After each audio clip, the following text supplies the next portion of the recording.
A large spaceship is floating in the galaxy. People were scared to die and were asking for help. Their bloodied hands thumped on the window while a loud crunching noise was heard. Their blood smeared on the surroundings. A growling of a monster can be heard, although out the ship. People kept asking for help. A dark blob-like monster with vine-like limbs parades on the ship. Its dark vine-like limbs secretes black liquid, and those vine-like limbs covered the whole area. This creature continuously secretes fluid, until a part of it was stepped on. The person wore a helmet which has a glass material on the face. There were several armed men who entered the ship. It was communicated to all units on the ship to assemble in the captain's cabin. The announcement kept going, and an armed man decided to end the call. He mocked the captain. His colleague asked him if they're not going to the said location. This man with a suit 01 replied that they don't need to follow the orders of someone who only cares about saving himself. He wants to do it according to the plan. He ordered his colleagues to save as many as possible. Everyone followed his command. One noticed something. He heard someone asking for help. The person's voice begged them. They followed the voice. But even then they were cautious. What they saw surprised them. It was a mountain of corpses. One soldier grunted, but 01 reminded him to stay alert. One decided to keep watch and stay, while the rest were off to find survivors as quickly as possible. A soldier turned to the direction where he heard someone asking if they were in there. A man buried beneath the corpses begged someone to help him get out. The soldier immediately took action, but what he saw was shocking. The one asking for help is actually a monster who baited him by moving the hand of a corpse. The soldier immediately yelled that there's a monster. The monster's hand grabbed the soldier's helmet and proceeded to devour him. One and another soldier watched it happen. The monster is black, with a head shaped like a squid, and has several limbs. Two of its limbs held the soldier while blood dripped from its mouth. It took a bite of the soldier, revealing the soldier's internal organs on the abdomen. The monster smirked at them. They fired at the monster. They continuously fired. The monster scratched itself with its claws, revealing a green fluid from its body. Then the monster threw that liquid in the air, so that it would land on the soldiers. When it hit the soldier's suit, it melted. The monster had acidic blood. It penetrated the suit and burned the skin of the soldiers. One hurriedly ran towards them while reminding them to stay calm since they'll inject the medicine soon. But someone shot him from behind. He collapsed to the ground. He was continuously shot. Then he heard someone say that emergency treatment is complete. He was advised to go to the medical room immediately. The man groaned. His eyes looked lifeless, and that was because he now watches his colleague being devoured by this monster. That fired him up. He held a bomb in his hand, but he dropped it when the monster grabbed his hand.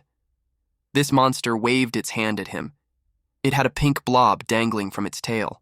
Then it dropped it next to the soldier's face, and the blob jumped to his face and devoured him by melting his skin first. He tried to move, but he was pinned down by the monster. Afterwards, the pink blob hopped around like a little child. Making its way back to the shoulder of the monster, it burped loudly. The monster made its way to the exit. They left behind a steaming skull. The monster noticed something. The door was closed. It took an arm from the corpse to have it identified by the system, but the hand was unauthorized, so access was denied. The monster was confused. The blob took out the bomb-like item that the soldier was holding onto earlier. The monster held it. The item fell and bounced, then it exploded. The monster passes through that recently destroyed door. It growled loudly. Two men shrieked when they saw it. The monster made its way towards them. It targeted the first prey and dashed towards it. The man's wet eyes saw the monster's teeth coming closer at him. The monster knew that it's a monstrous alien creature. He devoured the man. This monster is aware of how it lives, feed, grow, survive, and evolve. Now let's go back in time when it all started. In the middle of the vast universe, in the cargo hold of a cold metal ship, this creature had become a hostile alien creature in an SF survival game. Space Survival. It is an RPG game where one chooses one of the various species that exist in the vast outer space and survive, explore, and evolve. Sometimes one could become a metallic gremlin ripping out human ships, or become a mutant monster and massacre the enemies on the ground. Or they could become a group leader with collective intelligence and attack other planets. This player had played all space monsters that are likely to appear in nightmares, but he only had one favorite species. The unidentified aggressive space morph, also known as UASM. He calls it a morph.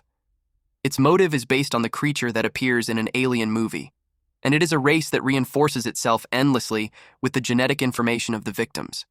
It may seem to be the strongest of all, but because of its difficulty and level of survival, and has no ability to converse with other species to cooperate, it is considered one of the worst minority species in the game. It is simple why one of the worst species became his favorite. It evolves according to choice and willpower and becomes stronger that way. That is why this player is attracted to it. The system window showed details of the UASM. Its status is a hatchling, and its only goal is survival. Core, its retention characteristic, its super sense. The UASM watched the screen. It has crab claws. The monster sighed. His character decision on the game was influenced by the alien movie that he liked. This monster has the body of a scorpion, but its head is round. He decided not to think about it anymore. But then he felt his body itch. He didn't expect molting to be such an uncomfortable process. He decided to look for something to eat. He crawled his way around the place that looked like a warehouse. He noticed the design, which made him think that the place belongs to MangaCap or Star Union. He knows he'll get killed if he gets caught. He used super sense. Because of that, he could see the inside of the containers. He gets a full sense of the area around him because of this skill. He eventually found what he needed. He stepped on top of a green container. This container requires a passcode to open. He tried 1, 2, 3, 4 and it worked. The container opened and revealed packets. The monster ripped the packaging open. Then he munched on the chocolate. It felt like he's chewing rubber, but it was enough to get the nutrients that he needed. Suddenly, a cockroach passed by. He was surprised. He instantly stabbed it with his tail. The roach was limp. The monster ate it. The system window informed him that the predation effect is on. He successfully acquired the wing gene essence. He was asked if he wanted to apply the wings. The monster felt lucky that he was able to acquire the gene essence so quickly. Genetic essences are a key component of Amorph's operation. The more gene information it acquires, the stronger it can become. The monster liked the wings that he got, so he chose yes to accept it. It slowly formed on his back. His cockroach wings have fully appeared. It was nice, but he had no idea how to move it. Since it's on his back, he tried moving his trapezius muscle. He eventually got it. He fluttered his wings until he was off the ground. Then he proceeded to munch on those chocolate bars. He realized that he's burning more calories than he thought he would. He saw several cockroaches. He watched them in the hopes that he'll learn the skill to utilize his wings properly. He finally decided on his first target. He stabbed a cockroach and then ate it. He already had 20 cockroaches in total, but it was not enough. He munched on another cockroach while commenting that it tasted like chicken. He now gained another characteristic, which is chitin shell. It increases defense depending on growth level. It's a good ability, but it will take time to develop. He needs to secure strong vitality characteristics, but it's not as easy as it sounds. Strong vitality is a characteristic that slows aging by reducing energy consumption. It's a common characteristic of passive insects or plant types, and it greatly reduces the need to dwell on food. From that, the monster concluded that he just needs to catch more roaches to survive. He leapt above the containers to change position. He jumped up high and flew while surveilling the other roaches. He slowly approached it and grabbed it with his crab claw. He took a big bite of the roach. But while he did that, the other roach scurried away. He didn't want to lose it. He wasn't able to control his speed, so he crashed. It was a bit painful, but it didn't make him stop chasing after the roach. His tail made its way through the nook to try catching the roach, and he successfully stabbed it. The roach struggled even if it was already on its way to his mouth. Chewing the roach made a loud crunching noise. System window informed him that predation is on. The system window informed him of his successful acquisition of tough life force gene essence. He attained the strong vitality of cockroaches' biological properties. He was asked if he wants to apply strong vitality. He tapped on yes. His limbs bulged. His skin became firmer. He was delighted with the outcome. Then he glanced around. The owner of that spaceship, mankind, is his enemy. Sensing the vibration coming through the walls and the sound of faint steps tells him that there's not much time left. To avoid the looming dark future, he needed to overcome the hatchling stage as quickly as possible. To do that, he needs to expand his scope of activity to beyond the cargo hold. It was only the beginning. It's time for him to break free from the cargo hold that he first stepped into. He pondered on where to go next. He had decided on his next destination and made his way. He stopped in front of the cooling chamber next to the reactor. It's an important facility, so there won't be many people visiting and no one will see what's under their noses. Another option that this monster has is to break the cooling chamber and make a run for it. He peeked on the vent. He was about to dive in when he heard something. The fan started turning. Going against the wind was intense. He unscrewed the bolt to remove the cover of the fan. Eventually, he was able to remove it. The blades of the fan kept turning. The monster knew that if he damages the ventilation, the AI is going to report to the humans. He decided to pass through the blades at the right time. He relied on Amorph's power. His senses helped him determine that there's iron oxide and fine metal powder mixed in the air. In addition, the joints of the rotating blades are so worn out, which made him believe that the blade will slow down at a certain point. His brain is speaking after reviewing all the information. It tells him how to jump in. He saw the chance. In he went. His tail has been struck by the blade. He sprints forward. He let out a breath of relief from coming out alive. He wondered what's next. While crawling through the vent, he saw a spider and ate it. He eventually reached the end of the vent. A person can be heard asking about the result of the experiment on number 026. The person with him replied that it's another failure. The guy whined that the boss is going to yell at him again. A man replied that there's nothing that they can do since the test subject is from Earth and the captain favors her. The monster was surprised to see that it was a lab since he thought that it was just an ordinary spaceship. He discerned that those people look like MangaCap. MangaCap is a thriving human group around the solar system. Simply put, they are a race based on the motif of humans from Earth. Instead of the government, giant corporations dominate the country, and most of the inhabitants are extreme materialists. Most human races in the game are neutral, but among them, MangaCap is more of a villain. MangaCap is the only species that renders normal humans into slaves. They're terrible beings in games, let alone in real life. The monster flew out of the vent. He looked around his surroundings. His path depends on what kind of experimental ship it is, so he used his senses to know more about it. If it's a Hulk mutant research center, a mutant soldier specializing in land combat, then the monster can get a strong body and combat ability. If it's a place where they experiment on superpowers of cult, a space elf kind, then the monster can get his hands on strong psychic power. Personally, he wished for it to be cult, but he doubts he'll be able to attain psychic powers from an early stage. He heard someone asking for help. He peeked from a distance. There's a round, pink creature inside the capsule, and it expresses how much pain it is. This creature is called a bubble amoeba. Its characteristic is oxygen saving. It's a worthless characteristic for Amorph. This Amorph decided to use his super sense to look for clues. Then he noticed the electricity. He wondered if this was what the researchers were talking about earlier. Because of his super sense, this Amorph found out that the experiment will be terminated if he presses the yellow button. The machine shuts down and Bubble Amoeba thanks him. The Amorph creature wished the Bubble Amoeba to have a good life. The Amorph realized that a human just came in. He hurriedly flew away. He landed on the cabinet at the top. The door of that room opened. A woman stepped in. She asked the man behind her when she will be seeing the progress for experiment number 26. The man asked for more time. The woman glared at the man and told him that she needs results to report back to the company before they arrive. She told the man that if there's no performance, the company might rethink the man's employment. The man begged the woman. Mr. Wei, the senior researcher, trembled and sweated profusely when she called him. The woman told Mr. Wei that she has high expectations of him. She informed Mr. Wei that if he's able to gain the aptitude from experiment number 26, his promotion as chief researcher would not be a problem. Mr. Wei asked if she's telling the truth. She replied yes, and told him that if things go well, they might be able to be in line with Mars. She added that Mars is really interested in their project. Mr. Wei asked the woman what she thought about administering sonium.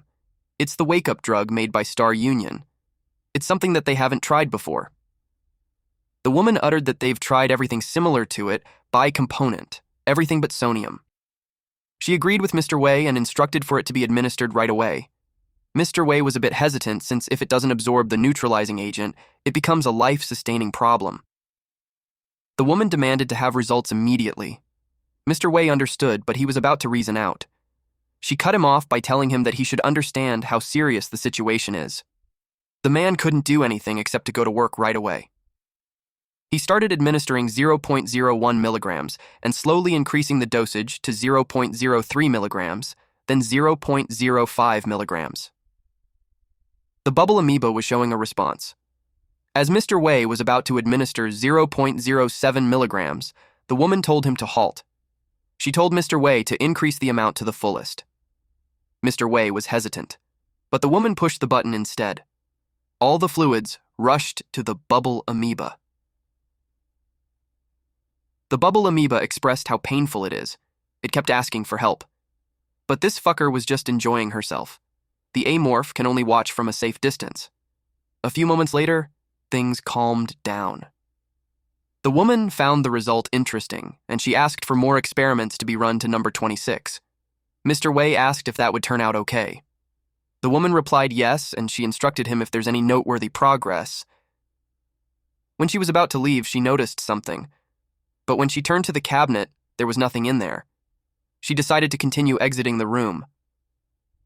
The amorph wondered if the bubble amoeba spoke to him earlier, asking for help. The amorph felt uncomfortable. He made up his mind. He planned to kill the woman in the next few days. The machine's whirred. There were a lot of pipes connected to it, all leading to a hole in the center. The amorph monster kept chewing. Then he spat out green liquid. His preparations are complete. He uses his super senses. The vessel felt like his body. He scattered green fluid around the area so that when he used his super senses, he would be able to gather a lot of data such as where and what are the enemies doing and who they are talking to. After 4 days of being an amorph, his nest is complete. After completing his nest, he went back and forth to the nest and cargo hold to eat roaches and spiders. In the meantime, he has also been spying on his target and collecting information. He noticed that the woman was going out at the same time as usual. The woman is Kisaragi Yujin, and she's the head researcher of the vessel. The ship may be weak, but she's the most important person on the ship and a hazard to the amorph's survival. 2 days ago, an experimental specimen escaped, while all the other researchers were in panic. She came up with an exclusive tracking device in just 2 hours and succeeded in capturing the experiment. If the specimen was in the vents, she would have gotten the amorph too. That's why she needs to be killed as soon as possible. The amorph peeked through the vent. Kisaragi turned towards it. There was nothing in there, but she felt that she's being watched again. A soldier asked if there's a problem. She replied that it was nothing, and they set off. Meanwhile, the amorph was scared to death since it was a close call. The amorph commented that Kisaragi got one heck of a sense for a human being. It was like she had some psychic power or something. The psychic power is a characteristic unique to cult. Psychic power is kind of like telekinesis, telepathy, and mind control. It was like a superpower. But sometimes, very rarely among human beings, some are born with potential psychic powers. The amorph noted how Kisaragi is skilled, smart, sensitive, and she always has armed men with her. He wondered how he should approach her. Suddenly, the system window appeared and displayed a new skill: paralyzing venom. It's the perfect characteristic for the amorph who has such a weak body. His venom is on his tail, and a single drop of it is enough to subdue a grown adult. It only lasted 5 minutes, but that was enough for him. But the amorph knew that he could only use it on her when she's alone.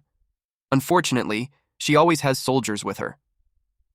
The amorph realized that thinking about it wasn't a help at all. He decided to go get some fresh air. He went down the vent, and from a corner, he slowly peeked. The bubble amoeba greeted him. The amorph replied that it looked like the bubble amoeba looked better. He brought it some food. He dropped it in a box, and it went straight to the tubes connected to the bubble amoeba. The bubble amoeba was delighted with how good the food was. The bubble amoeba has no other skill in the game. But amorph is uncertain if that only applied to the bubble amoeba in front of him, or it could also be that the bubble amoeba there is from a different kind. The amorph remembered that the woman has a cat. Reflecting on it, the amorph realized that Kisaragi has a strong attachment to it. It made the amorph wonder if he could find any flaw in her if her cat dies. The cat doesn't have bodyguards like Kisaragi, and it's usually alone in the bedroom until its master calls for it. The amorph had decided to use the cat to lure the master. The cat wags its tail, and it stretched. The amorph watched it through the vent. He commented that it was such a spoiled cat.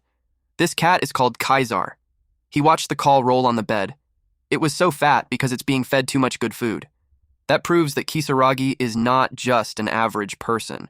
The cat seems easy to kill, but Amorph knew he can't kill it right there. The ventilation entrance looks normal on the outside, but looking from the inside with super sense, there's a lot of laser light everywhere. A single move, and the AI will ring the alarm. The Amorph slapped its tail due to the irritation that he hit the limit of what he could do. The cat heard the slapping noises. It opened its eyes, and sprints towards the vent. It scratched the vent and it triggered an alarm. The soldiers hurriedly came in. Then they saw the cat scratching the vent. They were disappointed that it was the cat again. One soldier commented that he should just kill the cat.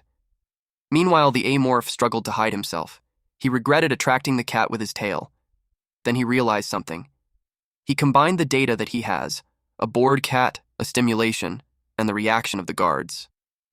The Amorph smirked since now he knows how to approach the situation. The cat rolled on the bed.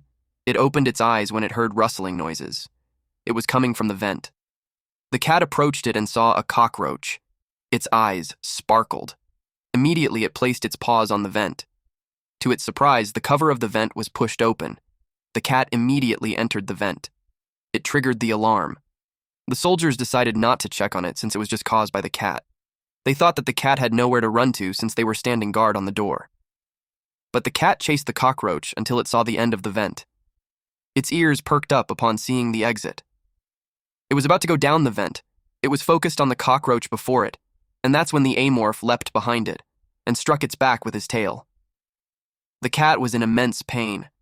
It wriggled furiously. It seemed like it was suffocating. The Amorph devoured the cat. It gave off a loud crunch. It chewed happily, since the food was good. Just a disclaimer for the same folks like me who love cats. I know we hate to see this, but it's just fiction. Pay respect to Kaiser in the comment section below. Back to the recap. Kisaragi hurriedly walked in. She enters the room, which surprised the researchers. She went directly to the man on the seat. She called the attention of the captain. She asked when she would see Kaiser. The captain asked her to wait. But she got angry since it has already been 2 hours. She knew that Kaiser is strict on its meal, but it hasn't returned yet. That's why she became certain that something happened to the cat. The captain reminded her that they are on a ship. The captain insisted that unless the cat found a way to escape the vessel, it's just got to be there somewhere. Kisaragi demanded the cat to be brought to her immediately. The captain calmly told her that the good news will come if she just waits. Deep inside, the captain wonders why the cat is so important. He grits his teeth as he contains his emotions. If only Kisaragi wasn't a noble capital, he would have locked her up already. Kisaragi asked where the guards were. The captain replied that they were locked up. To his surprise, Kisaragi demanded that the guards should be executed. Kisaragi reminded him that since he's the captain, he has the right to execute that. The captain explained that if he executes someone for just something like that, the guards will be shaken. Kisaragi gets triggered when the captain thinks of the situation lightly. The captain rephrased his words and explained that such an order should be given when a thorough search has been conducted. The soldiers are getting annoyed too. Kisaragi reminded the captain that the situation happened because the soldiers didn't do their jobs right. The captain cowered at her and admitted that he's fully aware. He replied that he will discipline the soldiers again. Kisaragi wasn't satisfied, but she tried to hold it in. She walked away and told the captain that she will be back in 2 hours. But if the cat isn't found by then, she threatened the captain that he'd better resign in his post. She furiously made her way out. The captain slammed his fist on the table to express his anger. He wondered where the heck the cat was. Meanwhile, Amorph was watching from the vent above. In his mind, the cat is nowhere else to be found except on his tummy. He now has the characteristic called Wild Instinct, but he has no idea what it is. There is a characteristic convergent system. It is a system that combines related characteristics into one and makes them powerful. The player had used so much of it that he knew all the combined systems within the game all to heart. But he was speechless when he saw the notification text box while having his cat meal. It was a characteristic that even a game maniac like him hadn't seen before. The system window displayed that characteristic wild instincts have been applied, and it fused with the existing supersensory properties available. The wild instinct and supersense have been fused, and it evolved into predatory sensory characteristic. Now, the amorph can detect threats in advance. The amorph triggered it because it said it sensed danger, but the super sense power had only become stronger than before. It didn't create an intellectual effect like he anticipated. It's probably the passive nature that occurs automatically. It just didn't happen because danger hadn't actually occurred. The amorph decided to focus back to Kisaragi. He's certain that Kisaragi isn't in her right mind by then. Kisaragi slammed the table. She's furious that it's taking too long until stabilization.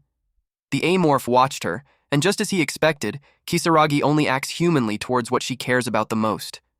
People like her go out of their minds when they're rid of something their own. The amorph was pleased that he had reached his second goal, which is to separate Kisaragi and her soldiers. A big rift has appeared between them because of the missing cat incident. The guards didn't care for the cat in the first place. The cat was being fed the best meal that the soldiers could only just dream of having. Any normal person would be mad about that. They're angry about the class.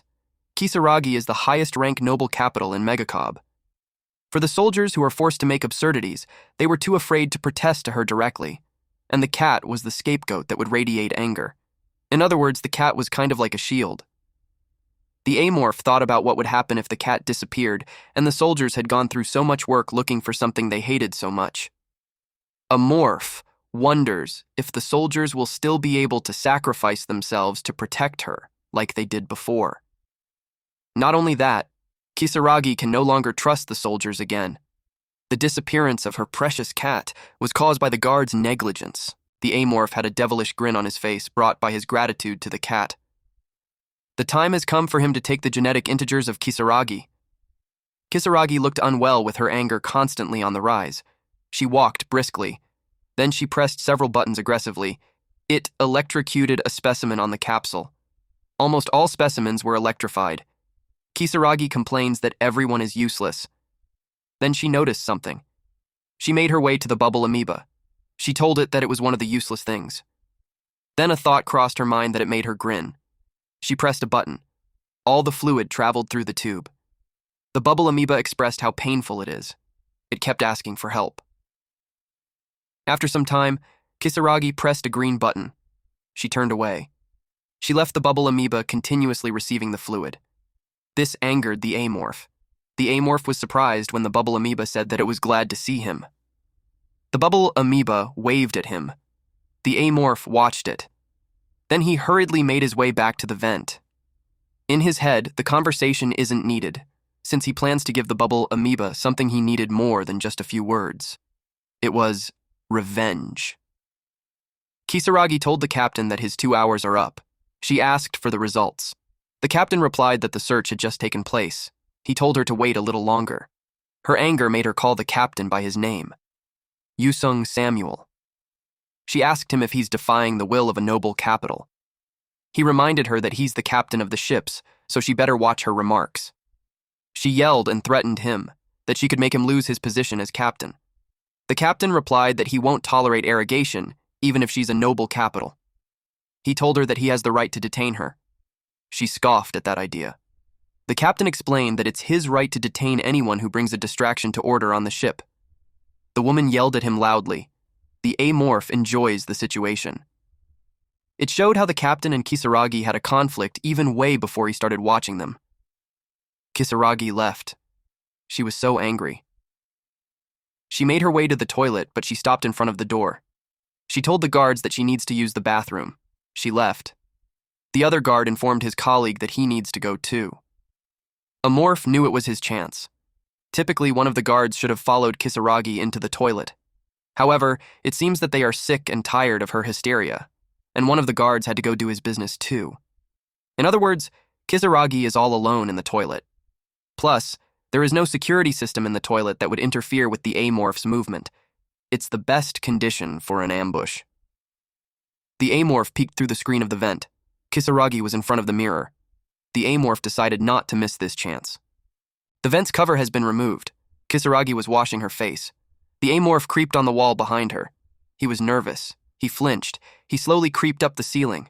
Kisaragi's face was dripping with water. She let out a sigh.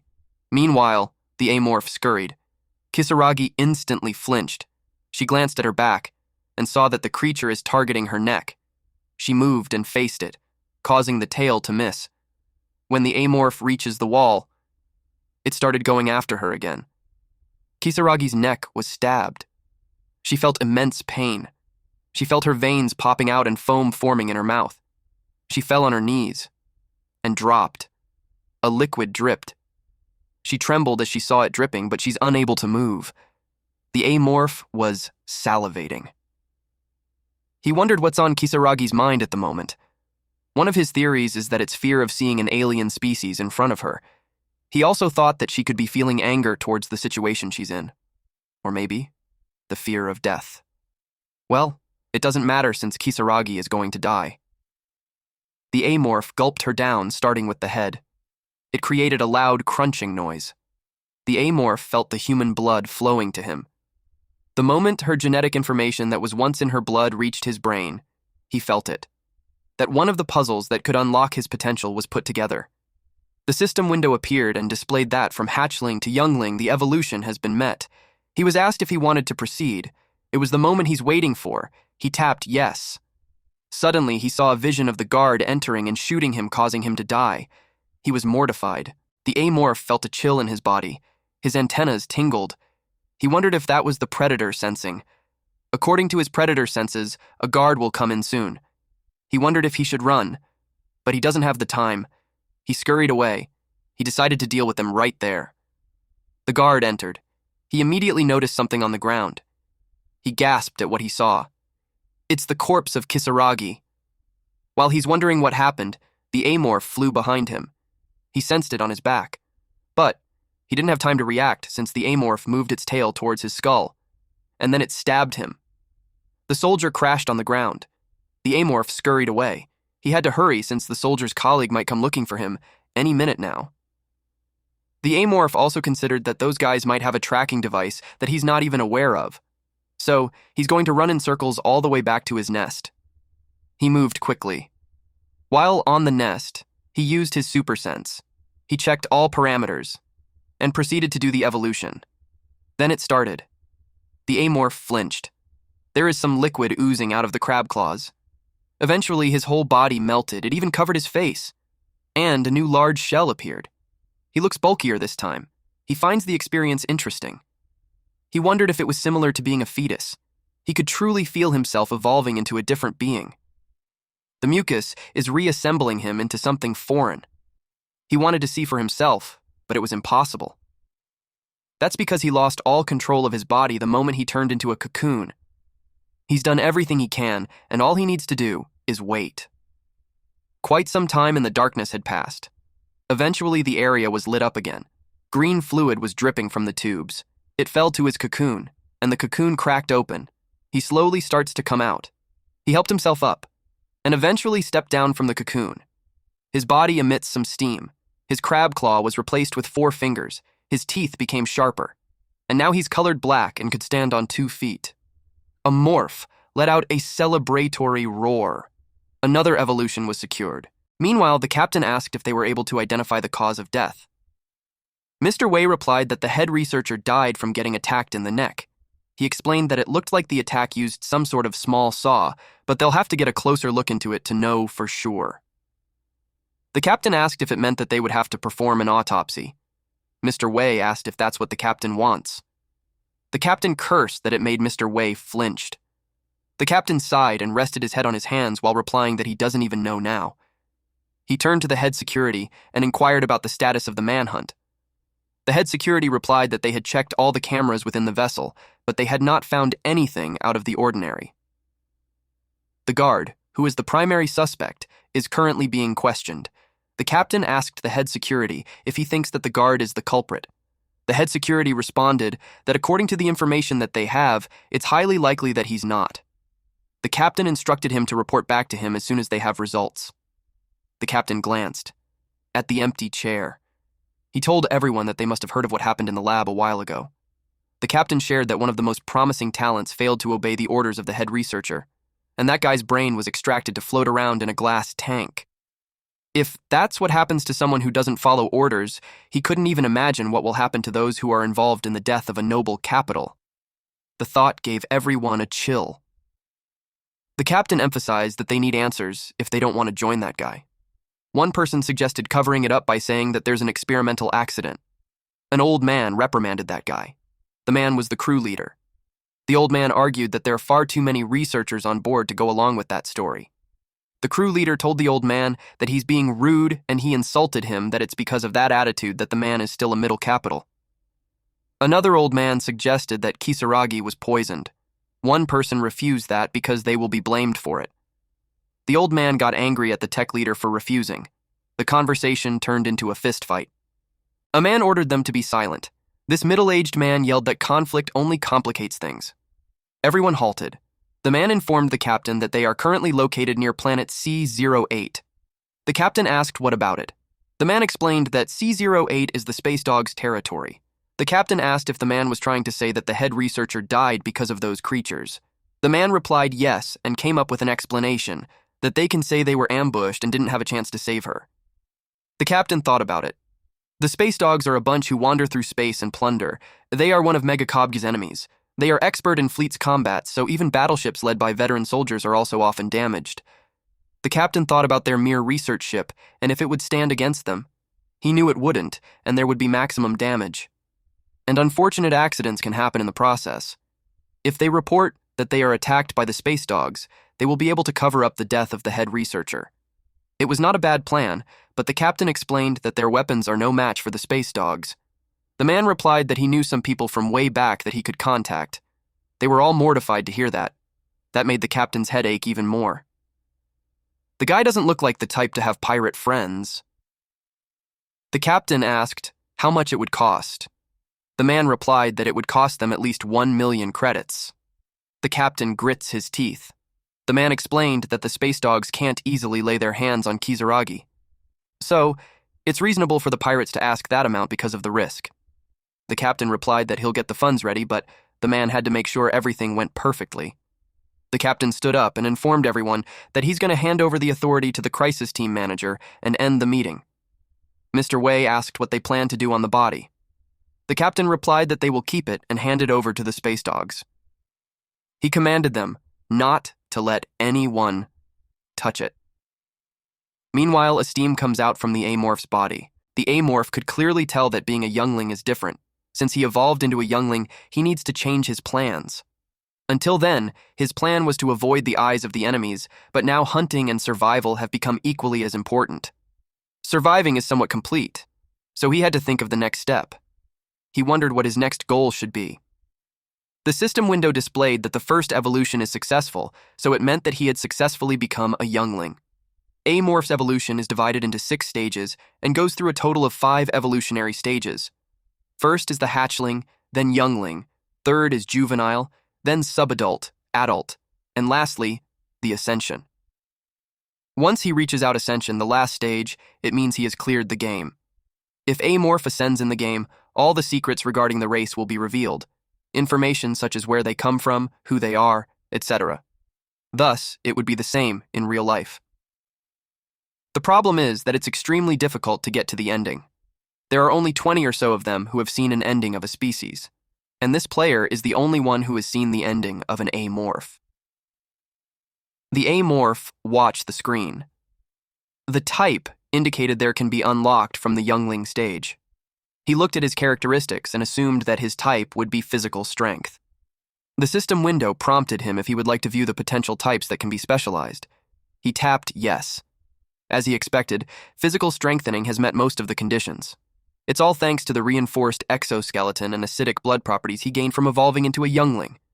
The types are similar occupations that other ethnic groups have, but slightly different. If the conditions are met, the type will be unlocked and synergized by the relevant abilities. The system window displayed that currently, there are 2 types that can be specialized. Physical strengthening, 6 out of 10, and superpower enhancement, 1.5 out of 3. He wondered what 0.5 is when one is probably the predator sensing. He doesn't have a characteristic like that because he ate all the bugs and the cat. Then he remembered something. Kisaragi is the only body that he didn't get to finish eating. He expected her to have a good instinct because of her psychic power. The amorph decided to find her body since he wants to have the psychic powers. He scurried away. He opened the cover of the vent. It was too small for him now since he had grown. He smelled something. It was a dead body. He followed where it came from. He scurried over the cover of the vent. Then he found it. It made him salivate instantly. He found the mortuary where they kept the bodies. It was just beneath him. We then see a man wearing headphones. He's listening to music. He's also busy on the big screen in front of him. Then he smelled something. He went to where it was coming from. He was surprised at what he saw. A large hole was made since the ground was melted with acid. Unbeknownst to this man, the amorph was above him. He's confused as to where the acidic solution came from. He decided to call security, but when he turned around, the mouth of the amorph was already closing in. He got stabbed on the side of his head. Instantly, he died and fell to the ground. The body is taken out of the freezer. Amorph grabbed the cloth and removed it. It revealed Kisaragi's body. He commented that Kisaragi looks the way she did when she died. A noble prime's body is never to be touched. The amorph finds it strange that no matter how many people he had to kill, he doesn't feel guilty at all. There's a saying that one changes according to its surroundings. He wondered if he had changed as well after becoming amorph, or could it be his true self all along? He recognized that thinking about it won't change anything, so he just focused on having his meal. He needs to keep killing to survive. That is the life of amorph, and the way of life he needs to get used to. Once people die, their body goes back to nature and gets absorbed. It made him think if he would also be considered part of nature when he absorbs those bodies. He bit on something. When he coughed it out, it was a spherical item. It was inside Kisaragi's heart, but he had no idea what it was for. He crushed it in his hand. To his surprise, the system window appeared. As he expected, Kisaragi indeed has psychic powers. He found out because the system window displayed that he successfully acquired the gene essence of a superpower organ. He was asked if he likes to apply the superpower organ. He complained about why it has to be a superpower organ. Amorph can use psychic power without it, so it's basically useless for him to have that characteristic. He decided to look at it positively since he needs a number of characteristics to unlock his type anyway. He clicked yes. Suddenly his body made cracking sounds. His head formed several tentacles. He found it interesting. He thought that it might become useful, like predator sensing and fuse with other characteristics. Now that he's done with Kisaragi, he wondered if he should go for the guard next.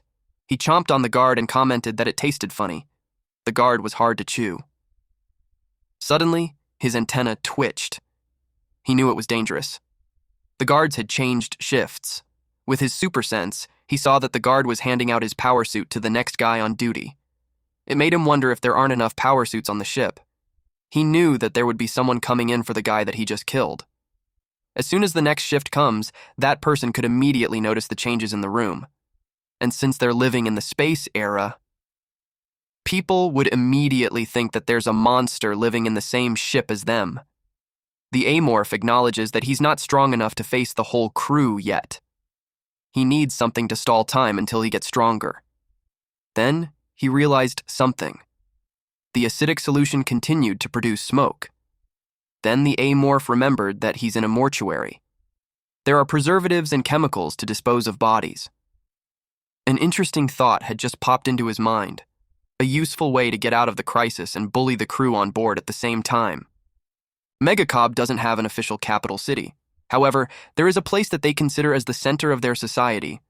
That place is Earth, the headquarters and pivot of the current MangaCapped. The 5 companies that contributed to the establishment of MangaCapped are the kings of the Earth. They are now known as the 5 families. And one of the families, the Kisaragis, resided in an area formerly known as East Asia. The Eugene family started as a business in a small country called the Republic of Korea. Now, all the land in the country is the living space of the Eugene family. There are small trains for travel, maglev trains, and an artificial sun for internal ecosystems. And of course, there are the people of the Eugene family and tens of millions of tools that obey them. There was a house in the middle of the fields.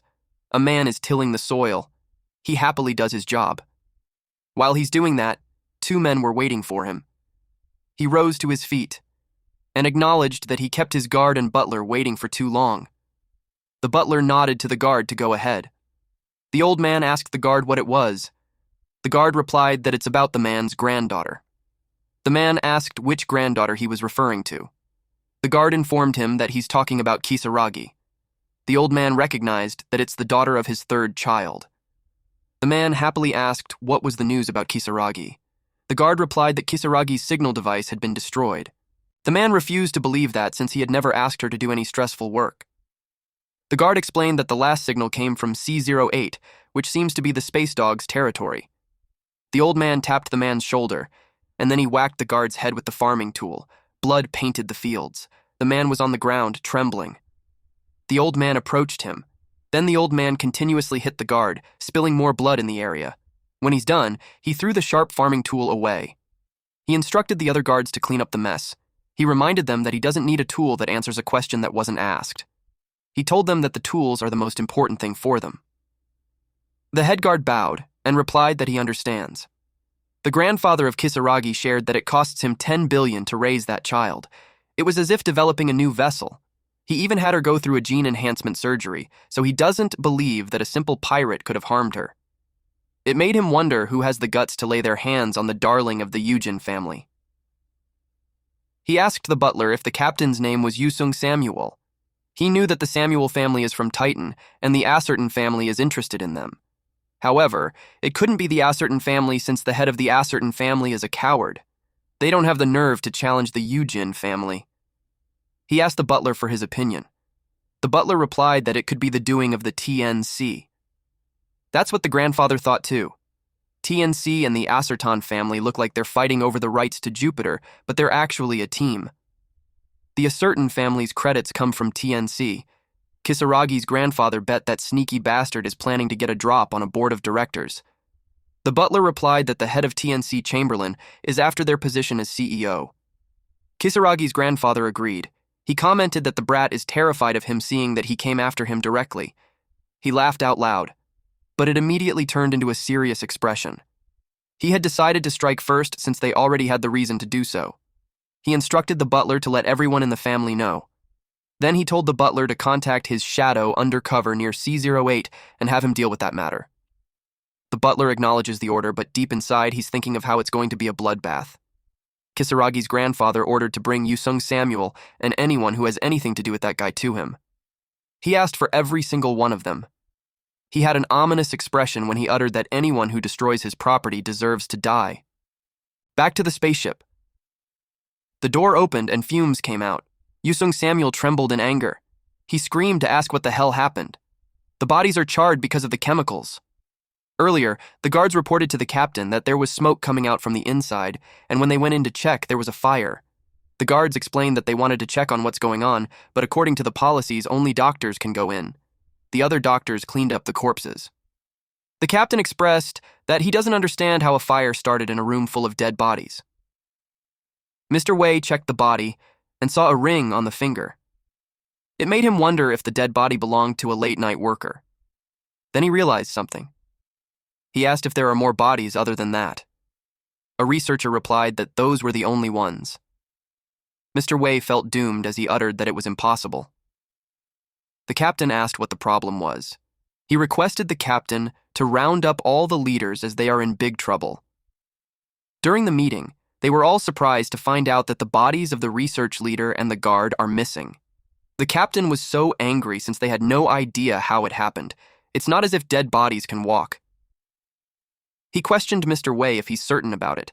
Mr. Wei explained that he looked over and over again, but had not been able to locate those bodies. He added that the chemical substances in the mortuary are likely to cause fire, but not a big one. That's when they realized that someone must have set the fire on purpose. They wondered who would do that. One man suggested that it could be an unidentified alien on board. Due to being scared, one man yelled at the man who suggested that. The man explained that it was just a guess, so there's no need for the supply management leader to be worked up. Mr. Wei emphasized that the biggest problem they have is that the body of the head researcher is missing, and the pressing issue is that they already promised to meet with the pirates at C08. The captain told them that they had to find the body, no matter what it takes. He suggested narrowing down to a suspect first. The captain cursed loudly that it made everyone flinch. He screamed, telling everyone that if they are at least a bit worried about the noble capital's revenge, they must cooperate to the fullest. After that, silence enveloped the room. He asked the crisis management leader if he made contact with the pirates. The man replied that he did as soon as the meeting was over. The captain instructed the crisis management leader not to tell them what happened and to just say that they're handing over the body as planned. The crisis management leader asked if that's okay. The captain explained that it would be a bigger problem if they found the body, but didn't know what to do with it. They thought that as long as they find it before the meeting with the pirates, then it should be fine. The captain grips the shoulder of the head security and asks if he understands. The captain told him that he has to find out who did that. The head security replied that he's already doing his best, but the captain told him that it wasn't enough. The captain gave the head security the permission to go through every single crew on board and find the culprit. He delegated all powers to the head security in relation to that. The head security assured the captain that he would definitely find the culprit. Meanwhile, the amorph is spying at them through the vent above them. The amorph was pleased that things worked out very well. He used fire to hide his identity as well as confuse the enemy. He mixed the chemicals in the mortuary to create a fire. No one would have guessed that it was done by an alien creature. After mixing the drugs to make a toxic substance, he added in a few drops of acid blood. Fortunately, it worked out fine, and burned the bodies too. But he didn't expect them to talk about an alien species. In addition to that, they're meeting up with space criminals. He commented that the captain must be out of his mind. He took a mental note to look into the crisis team leader who came up with the idea, because the man might be working with the pirates. The pirates are multi-species, so the amorph should be able to get a variety of genes from them. But the raid will reduce the number of essences that he can get from the research vessel. He decided to make a decision once he saw the pirates. Then he saw someone. It's the supply management leader who denied the alien's presence. The man looked nervous. He looked at his surroundings. He scanned his palm on the door. Then he entered the cargo hold. The amorph knew that the man doesn't have to sneak in since he's the one in charge of that. It made him wonder why the man is wary of his surroundings. He wondered why the man was acting suspiciously. The man's traces end right at the container. The container has a higher security level than others, and its walls are so thick that the amorph can't see through it using his supersense. It tickles the curiosity of the amorph since it looks like something important is in there. His previous target was the medical team leader, but now he had changed his mind. The next target is the supply management leader. The man slammed a cup on the table while exclaiming how good it is. His subordinate suggests that he should stop drinking. In the supply management leader's head, he's complaining how life has been hard lately. He regretted listening to the black market cult merchant. He was hooked on the fact that it came from ancient remains and he thought it would sell a lot. He managed to set a trade date and sneak it into the ship, but one of the eggs hatched on the day that he got drunk. He regretted not shutting the container door properly. He couldn't even tell anyone. He knows that the captain is going to flip and kill him if he finds out. He yelled that drinking is the problem. The bartender is already annoyed and informs him that they're closing. The man begs for one last cup, to which the bartender gave in. The man staggers. He was so drunk. He announces that the problem is drinking. He noticed something that made him flinch. He turned around while asking on who's there, but the hallway was empty. He got nervous. Then it made him annoyed. Then he heard several clicking sounds. He glanced behind him, and he saw a creature scurrying away. It made him terrified. So he ran for his life. He cursed and cried while running as fast as he could. He pressed the passcode of the door quickly. When it opened, he stumbled his way inside. Then he crashed on the ground. He planned to make a phone call, but turned pale when he heard the beeping sounds behind him. He was scared to look behind him. The door opened. The alien monster slowly creeps in. The man trembled at the sight of it. It approaches him real close. The amorph was grateful for the meal, and he opened his mouth wide. It was followed by a loud, crunching nose. Getting rid of the supply management leader was easy because he had a simple life pattern. The guy wasted most of his time at the bar, and it seemed like he's overpaid. The amorph thought that the captain should thank him because he got rid of those who were wasting his time and money for him. The amorph rummages through the dirty room and complains how it's so filthy that it looked like the guy never cleaned up in his life. He's looking for the ID card. But then he found a post of a woman in a bikini. The woman was hot, but amorph didn't feel anything, maybe because he looks that way. He took a folder and an ID card fell. He was happy when he found it. Now he has the hand and the ID card. It was everything he needed. He decided to clean up before he leaves. He munched on the guy, but he complained that the man doesn't taste good also because the man reeks of alcohol. A few moments later, the amorph approached the container. He inserted the ID card and tapped the hand on the scanner. It slowly opened. Here were capsules that contained creatures inside, but it was cold, like a freezer. Turns out the man is a smuggler. Then the amorph noticed something. There were several amorph eggs. He wondered if it was real. One of the eggs is empty. He wondered if that's the egg where he came from. The amorph realized that the man was trying to smuggle him. In the game, amorph's starting point is not a spaceship like that, but an unidentified archaeological site. The amorph has no idea what happened along the way, but it seems that the owner of his body managed to leave the container after hatching and died a while later from malnutrition. Then his conscience entered the body. Now he knows why he finds the cockroaches delicious. His body was acting instinctively to survive. That gives him mixed feelings. He bowed at the hatched egg and prayed for the dead owner of the body. Now that he has paid his respects, he's ready to act like a true amorph. He grabbed the eggs and chomped on it. He ate all the unhatched eggs, but unfortunately, there's no message that's coming out. But it didn't matter to him, since there were a lot more creatures to eat. Loud chomping and crunching noises echoed in the room. He opened the screen and got excited when he had 2 more characteristics left until he completed the physical strengthening type. In all honesty, he admitted that he was disappointed when he ate kisaragi because instead of psychic power, a useless superpower organ came out. But the supply management leader had given him a special gift, a powerful characteristic that he'd only be able to obtain way later if it was a game, a trait that can effectively kill the crew members. And with that ability, he can be bolder with his plans. It's not long before the spaceship meets up with the space dogs. He had no idea how dangerous those people were, so he had to grow as strong as possible. He's excited to gather the gene essences, especially when those creatures won't be heard no matter how much they scream. The pathetic howls of the research vessel and the crew will be buried in the black abyss. Meanwhile, at the onboard runway of the MangaCapped research ship, a mechanic invited Scott to eat. Scott replied that he'll be right there. The man asked Scott how much longer he has to work. Scott replied that he might stay until late. They groaned at the thought. They talked about the recent maintenance order.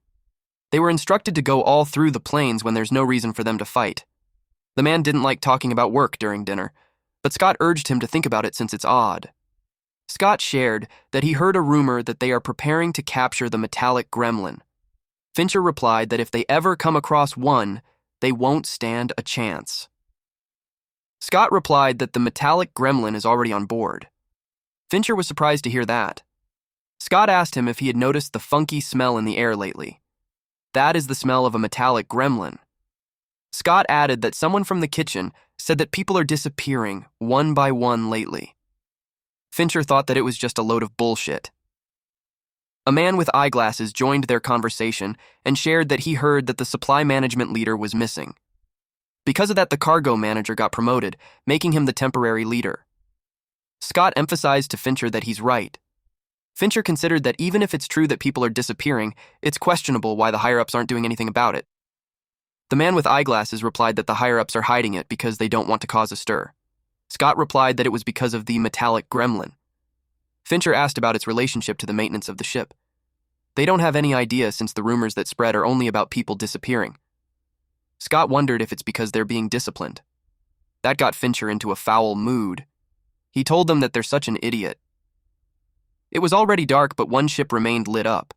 Someone asked Scott if he wanted to eat something. He replied that he wants compound liquor if there's any. Scott complained that he might not be able to finish all the work that night. He continued the maintenance of the ship until Cameron called him over. He replied that he's working, but Cameron insisted and told him that it will only take a second. Cameron called him again, and it made him annoyed. He plans to smack Cameron's head if it's not worth his time. He came out from under the ship, but he was confused. He wondered where Cameron went. Cameron's voice is coming from the maintenance room. Cameron told him to come inside. Scott asked what he was doing in the dark. The man replied that he's looking for something, and he asked for Scott's help. Scott sighed as he entered. He has his flashlight on, but he smelled something like metal. He wondered where the guy was. The guy responded that he's over there. Scott slipped on a dumbbell, and he crashed on the ground facing forward. He hurt his head on the fall. Then he realized that something wasn't right. He could barely see in the dark even if there's flashlight. It made him think about what Cameron would do in the dark. Then he recalled the rumors about people disappearing one by one, and he insisted that it's because of the metallic gremlin. He heard footsteps behind him, so he called Cameron's name. It's slowly scooting closer to him, but he kept calling for Cameron. Suddenly, the amorph grabbed him. The amorph appeared in front of him and spoke to him, saying, "Welcome." Then Scott screamed loudly. It was followed by loud crunching noises. Amorph's skill, imitation, is quite useful. Fincher called out to Scott to inform him that he brought the compound liquor, but Fincher got confused since Scott wasn't there. He knew that Scott never leaves his post until he's finished with what he's doing. Then he heard Scott say that he's in the maintenance room. Fincher went to the room and asked what he's doing there. Scott replied that he was looking for something. Fincher asked what he was doing in the dark. Scott told him to come in and help him move something. Fincher walked in. He was about to say something when he noticed the flashlight on the ground. He reached for it. Suddenly, blood dripped from the ceiling. He wondered what it was. When he looked at his hand, he realized that it was blood. That scared him. Then he saw Scott's dead, scary face. The amorph is dangling Scott's head while imitating his voice. It was really creepy. Fincher screamed loudly. Then he ends up with the same fate as Scott. While the amorph chomps on his food, he reflected that he had the knack for luring others. His imitation skill makes things really convenient. Out of the creatures that the supply management leader wanted to smuggle, there was a larva named Red Worm. Red Worm is a giant worm that only lives on desert-type planets. It has the ability to imitate the voices of the other living things. It is said to have evolved to effectively hunt other creatures in harsh environments. It's great that he gained the genetic essence from the red worm larva. But it's a shame that it's not as effective as the original effect of the characteristics. He can only imitate the voice of the last living thing that he ate. But still, it's a pretty useful ability. He planned to eat someone from the kitchen tomorrow. He already knows the name of the person, Pierre. But the guy doesn't seem that close to Fincher. But it didn't matter. The amorph decided that Pierre is tomorrow's dinner. He thought of Bubble Amoeba and wondered if it's doing well. He can't call the guy Bubble Amoeba forever, so he decided to call it number 26. He decided to pay it a visit before he goes back to his nest. Suddenly, he heard number 26 say hi. He didn't know that the superpower organ had such a function. He didn't expect it to be able to communicate with a living thing that talks through wavelengths. He decided to say hi back. Number 26 says that he's hungry and asks for food. The amorph noticed that number 26 knows more vocabulary than before. He wondered if there's something about sonium that he's not aware of. The amorph apologized and explained that it's going to be difficult to give him that. Number 26 asked what difficult meant. The amorph replied that it means that he couldn't give it to him. Number 26 made sad noises. A morph understands that it's disappointing, but it was too risky to do that. Ever since the disappearance of the research leader, they had increased the security to maximum level. The vent above the facility has also been compromised. That's why Amorph hasn't been able to give number 26 the calorie bars. The only thing he can do is have a conversation with it. He said that he'll go, and no 26 replied goodbye. Amorph wished him good luck.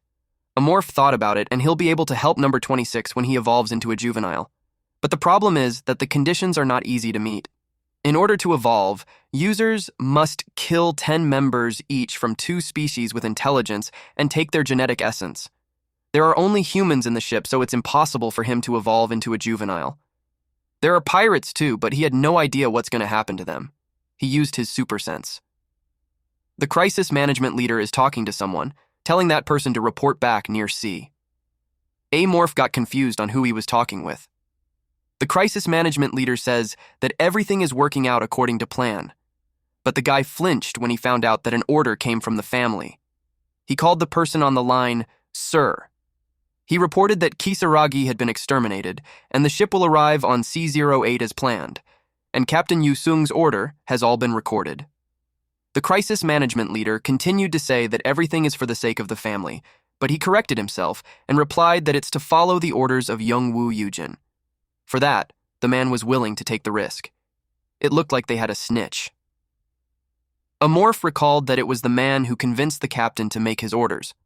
But it looks like the crisis management leader is planning something far greater than that. The Amorph decided to keep his eyes on the crisis management leader to see if he's benefiting him or not. The captain was in rage. He asked the head security what the hell he was doing. The head security apologized, but the captain didn't accept it since his concern is that they will make contact with the pirates in 2 days' time, and yet they have nothing to resolve the problem. The head security explained that they had already increased the number of cameras and security guards, but to no avail. The captain called the navigation team. He asked how many missing persons they have on board. The man replied that they have 8. The captain asked why they haven't caught the culprit yet when 7 more people had gone missing since the first death. He asked them if they're part of the problem. They replied no. The Amorph had a silent laugh as he spied on them. The culprit that they are looking for is just under their noses. One guy expressed that the security team is telling the truth. It was the crisis management leader. The captain asked him what he meant. He replied that he checked everything and the security team had done everything they could. This triggered the captain because it seems like he's covering for them when they don't even catch the culprit. The crisis management leader raised his voice and said that it made the captain flinch. And he uttered that what he meant is that if the culprit is a human, he explained that he doesn't think that a human can hide as well as that.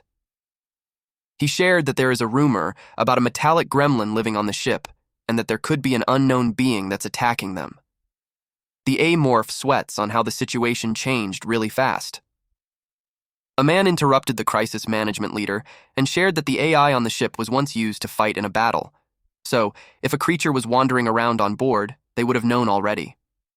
Crisis management leader acknowledges the capabilities of AI, but he revealed that about the container that belonged to the supply management team leader. The freezers were all empty. He asked where those creatures had all gone. The scenario that the Amorph is dreading the most is happening at last. The captain posed a question that suppose the creature is in the ship. He asked them where it could be hiding and why it hasn't been spotted yet. The crisis management leader revealed that there's a place that they haven't checked yet. Then he pointed at it. He was pointing at the vents. He explained that the ventilation passageways span the whole ship, so he assumed that the creature would be around a meter in size to get around.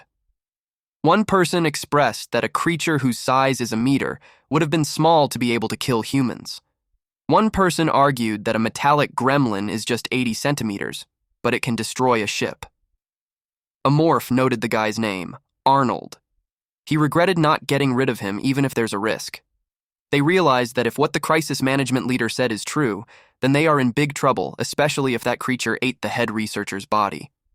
One suggested capturing it alive and handing it over to the noble capital. Another person supported the idea by saying that the noble capital would get over it when they learned that a creature ate up Kisaragi. Another person brought up on what to do with the pirates. The man replied that they'll have to fight them if there's nothing left of the body. He added that to win a war, they have to rule from within, so they need to deal with the monster first if they want to ensure people's safety. The captain asked the crisis management leader how many soldiers they would need. The man replied that he'll pick 6 people from Unit 8 and they'll search the ventilation passage. The captain gave him permission. Upon hearing that, Amorph scurried away. He's slightly in panic. He held out long enough and he knew that the day would come eventually. Arnold, crisis management leader, is definitely going to put up a security system in the ventilation, which means the Amorph shouldn't use that anymore. He had nowhere to go if he left his nest. The halls are covered with security cameras and the ventilation passage is out of the question. It was time for him to make an important decision. He wondered if he's going to run or stay and fight. He thought about it deeply. He recalled what Arnold said earlier, that the culprit isn't human, and that it could be hiding in the ventilation passageway of the entire ship. and that they should capture the creature alive and give it to the noble capital. All of those recollections made the amorph angry. He felt insulted, like he's some kind of a wild animal. Even if his limbs are torn off, he could still bite the humans with his head. He had made up his mind to fight. He vowed to show them that trying to capture an amorph in a ship on a space with few soldiers is the most foolish thing that they can do. He promised to show them everything he got, that he'll make them experience hell in space. The amorph pushed his fingers on the ground, and he created a link throughout. His subsidiary organs dug deep into the ship and started analyzing. It gives him the information on the structure of the entire research ship and the location and movement of the enemies. If he were to compare the spacecraft to an organism that sails deep in space, he's nothing but a parasite in the brain of an inorganic creature. He knew that happens on the ship just as well as the owner of the ship.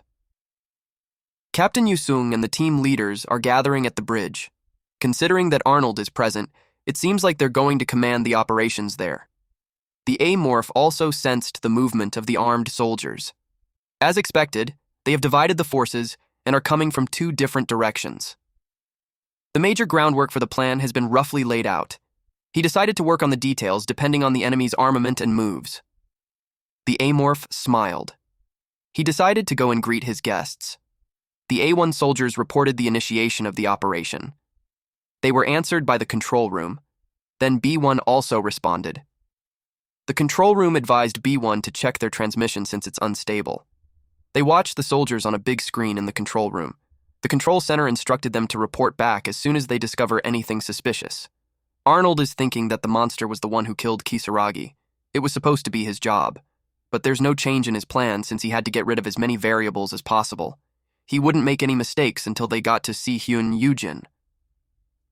Arnold vowed to kill the monster that day.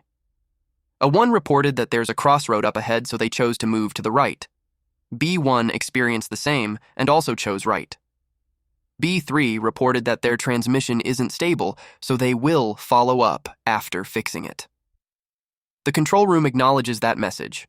Arnold informed the guy at the control center to tell everyone to be cautious since the pathways are very complicated. Then Arnold noticed something. B3's camera isn't moving, so he told the guy to check that. The control center talked to B3, but there was no response. Control room attempted contact again. Eventually, B3's camera started working again. The control center informed B2 to wait for B3, who's coming from behind. B2 acknowledged the message. B3 and B2 are close to each other, while B1 is on the other side. Eventually, B2 and B3 made contact, but it was followed by loud screams. They asked B2 what was wrong, and B2 replied that it was the creature. Then they lost contact. They contacted B3 since they lost contact with B2. The creature has B2, but the caller they couldn't see anything on the screen, so they want B3 to explain. B3 replied that he couldn't see it because it came out of nowhere. But hearing that voice, the two leaders panicked. They dashed towards the man in the control area, and it made the man panic. Arnold was too stunned. He couldn't believe that it was over in just a blink of an eye. He saw how a soldier in an intermediate reinforced suit went out without even a fight. It's not easy even for a skilled assassin. He realized that it was a huge mistake to think that it was just some kind of wild creature. This one is quicker and more dangerous than he thought. He instructed the soldier to deliver a message to everyone. His command is to open fire if anything so much as twitches. Then he instructed B3 to join B1 and start searching for B2. That was relayed to B3 and B1. Arnold knew that they were going to be destroyed. B3 and B1 are about to meet each other on a crossroad. B1 reported that he's hearing something. The control room asked what exactly it. He can't be sure because he's at the crossroads. B1 corrected and relayed that it was just B3 because he heard his voice. Arnold was relieved. They were all relieved. The control room instructed B1 once he had joined B3. They waited for B1's reply, but there was nothing. Then he reported that B3 had been taken away by the enemy. Arnold was surprised. He stepped down from where he was. He snatched the headset from the soldier on the control panel. He told B1 to elaborate the situation. B1 replied that he wasn't able to reply because it happened quickly. This made Arnold furious, that his veins were about to pop. His yelling caught the attention of other people in the room. He inquired how B1 could have missed it when B3 was just right in front of him. B1 apologized. Arnold threw the headset on the ground. To him, it doesn't make sense that B1 doesn't know when he was standing right there. Arnold also took into account that B1 and B3 weren't caught on camera either. He thought about how those soldiers are avoiding getting the monster on the camera. Then he realized something. He grabbed the headphones. He introduced himself as the team leader, and he asked B1 to state his name and rank. He demanded for him to say it immediately. The captain was caught off guard. Then Arnold heard in an amused tone, "You got me." He saw the monster's limb crash on the camera. Then they heard the monster munching on it, until the connection was cut off. A1 asked what was going on. He asked the control room to answer. Arnold was pissed off. The A-morph had taken care of all the Team B. He got the idea from the conversation that he had with number 26. The plan was to intercept their radio using wavelength. Thanks to the wavelength that he emitted, B3's radio was static, causing B3 to fall behind others to fix the equipment. Then A-morph neutralized them with neurotoxin, a newly fused characteristic. It was just downhill from there, so he got to feast. His next target was Team A. He used his super sense. Then he found them. They're very alert. But it is to be expected since the earlier team didn't know about him at all. But now, the rest of them know that he can imitate voices. He thought of using the information against them this time.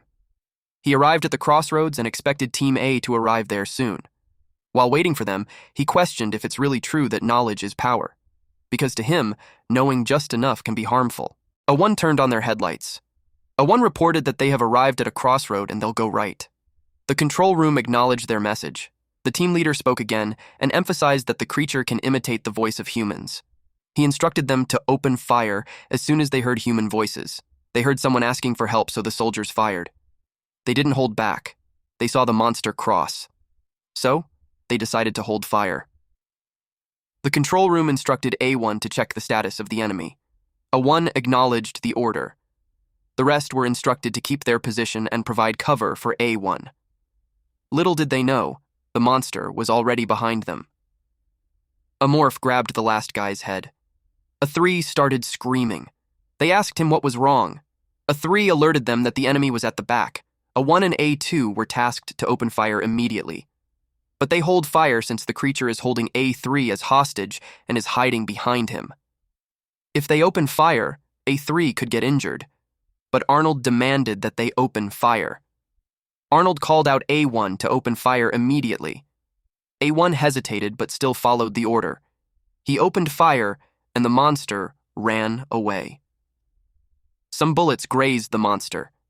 So, he scurried out of the line of fire. A2 reported that they have one man down. The control room replied that they should not fall back, and they had to get that creature. A3 choked on his own blood. A1 and A2 tend to him. They prepared to inject him with the remedy since A3 is already having a seizure. They injected the remedy. A1 reported that they have given the remedy and will continue the mission. The control room instructed them to proceed. Arnold cursed and expressed that he'll definitely rip out the monster's arms and legs. They reported that the monster had sustained injuries as well, because they found its acidic blood on the trail.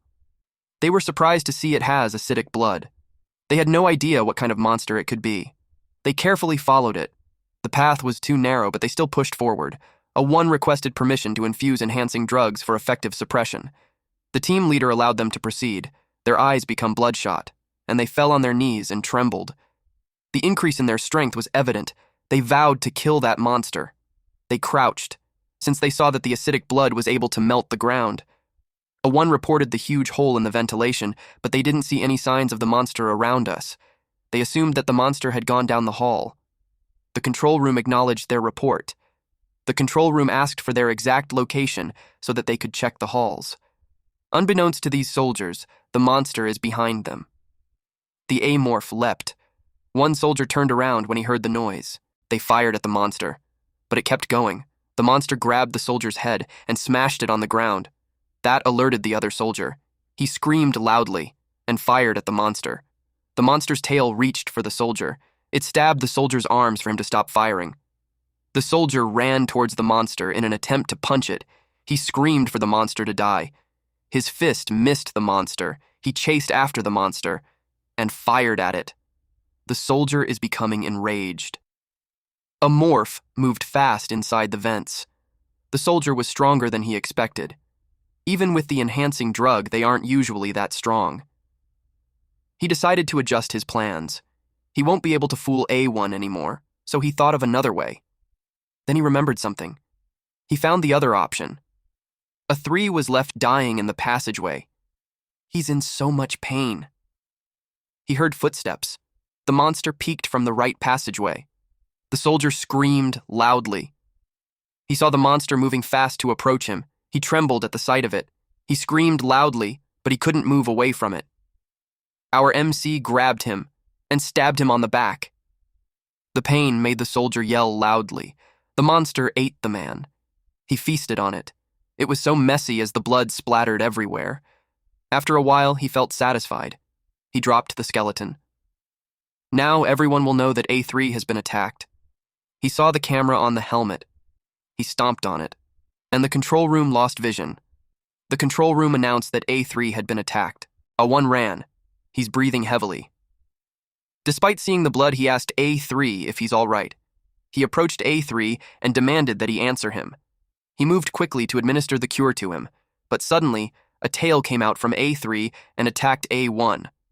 A1 was poisoned. He rolled to the ground while screaming. Blood gushed out from A3's stomach when the monster's limb came out from it. A1 was so confused. Turns out, our MC hid himself inside the suit. He slowly came out of the body. Witnessing that made A1 trembled. The monster growled. A1 screamed loudly while attempting to crawl away. The monster grabbed his head. A morph removed the helmet and choked the man.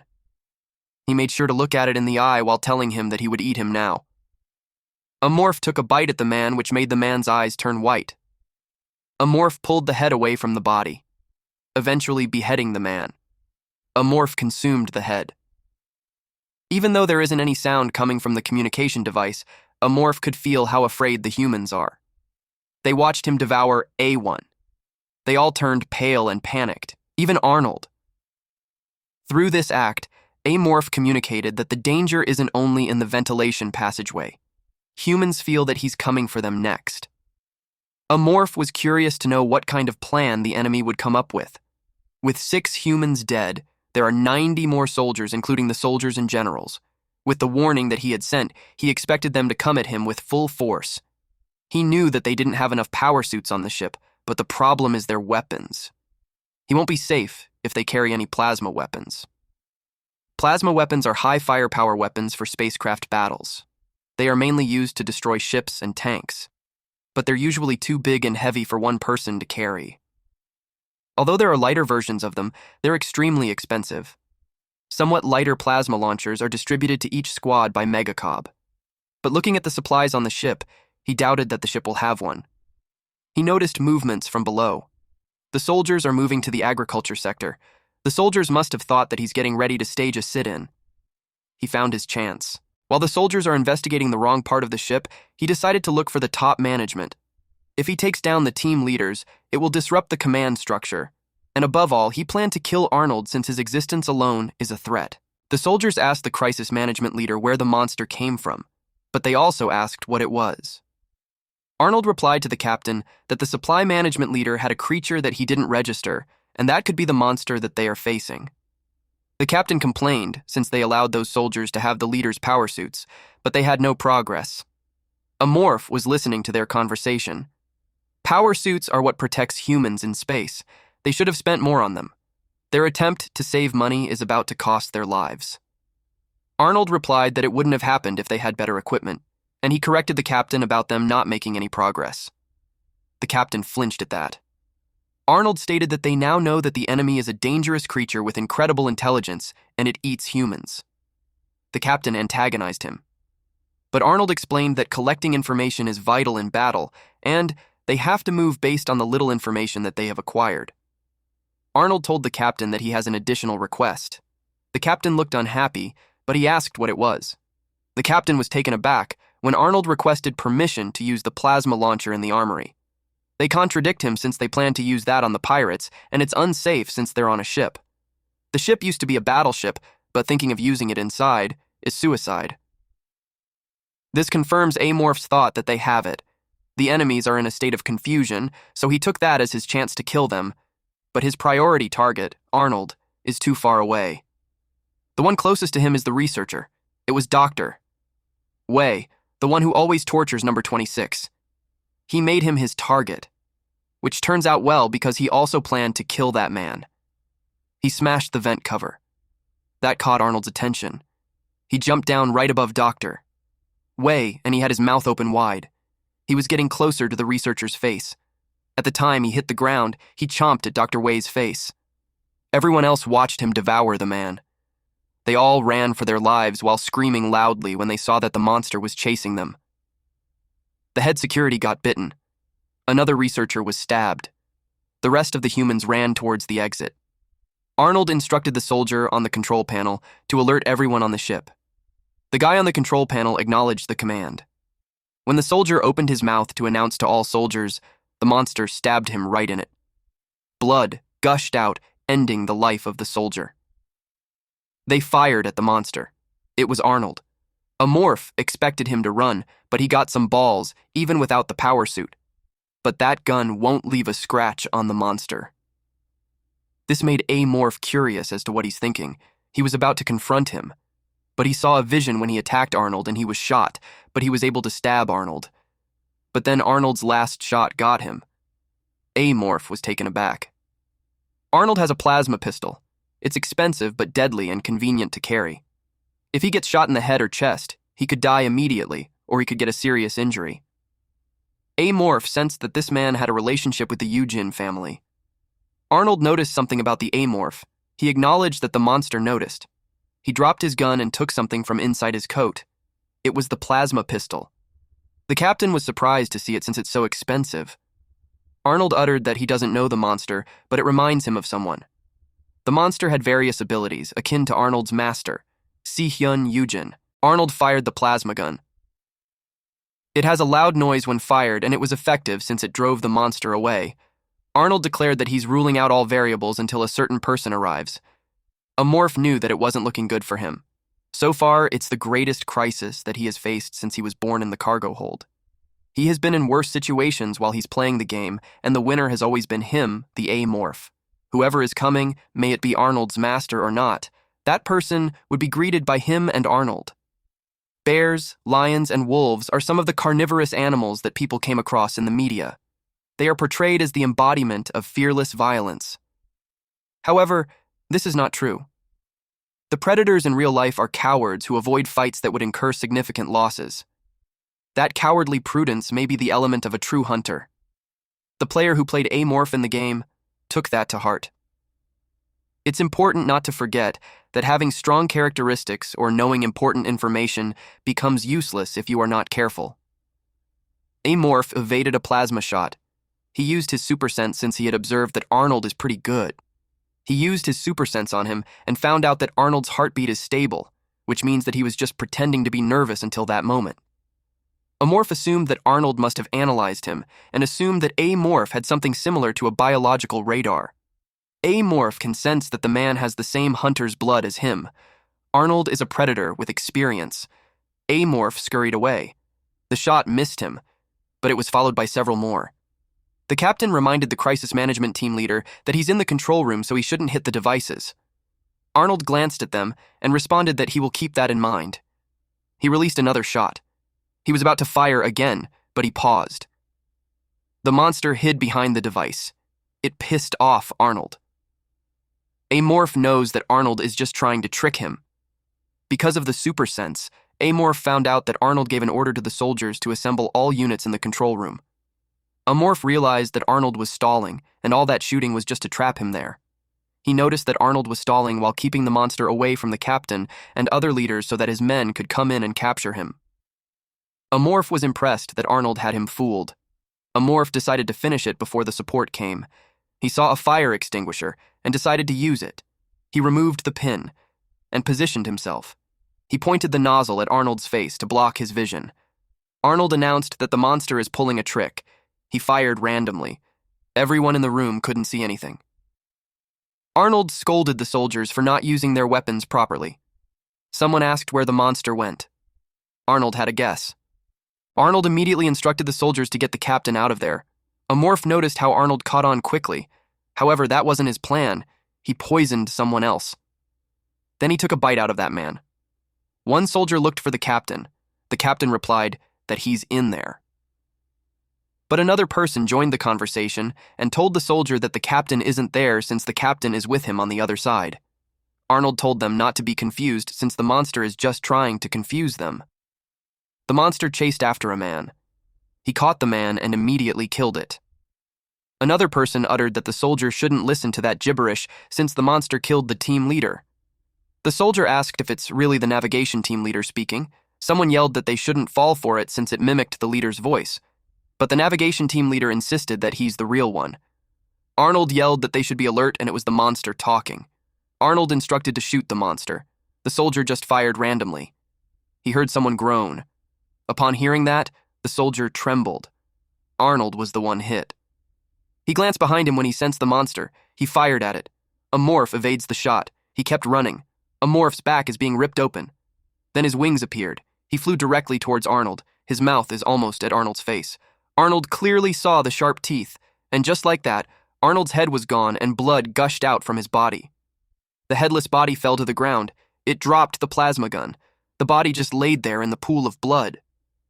The monster stepped on the blood. A soldier pointed the gun on a silhouette of a monster. He was surprised when something appeared on his side. He was taken aback at what he saw. Arnold's bloodied face was carried by the monster's mouth, and it was placed right on the soldier's face. The monster walked past him. He was too scared to move. The monster climbed up the vent. A morph wished he could enjoy his meal, but he doesn't have time since his gut is warning him to leave. The captain was furious. He asked the soldiers why it took them some time to arrive. The soldiers could only apologize. The captain cursed and instructed them to clean up the place. The captain was informed that all casualties had been accounted for. That person is the temporary medical department leader. The captain asked if there were any survivors. The temporary medical department leader replied that everyone is dead except for the head of the research department. He was surprised when he found out that the senior researcher is still alive. The temporary medical department leader replied that the man is in the recovery room. It was fortunate for that man to be immune to the monster's neurotoxin, but he lost his sense of sight, smell, and taste permanently. Even if the man lives, he will require support for the rest of his life. The temporary medical department leader suggested that they should just surrender to the space dogs. That made the captain angry. He told the man that he's so selfish. Then, he walked away. The man chased after him, but the captain had had enough of his nonsense. The captain thought about the number of men they lost. The leaders from the research, technical, medical, navigation, and crisis management teams. And the head cook are all dead. He knew that they're never going to survive the battle with the pirates that way. He thought of abandoning everything and running away. A soldier noticed something. The gun looks different compared to the rest. He uttered that it looked like one of the leader's weapons. That caught the captain's attention. He asked the gun to be brought to him. The soldier gave it to him. He inspected and saw that there's 60% left. It's slightly cracked, but it could still be used for self-defense. Now the captain couldn't trust anyone to protect him but himself. He counted the problems. The monster is still on board, and they'll be encountering the pirates in 2 days. He sighed as he wondered what he should do. A morph had eliminated most of the leaders.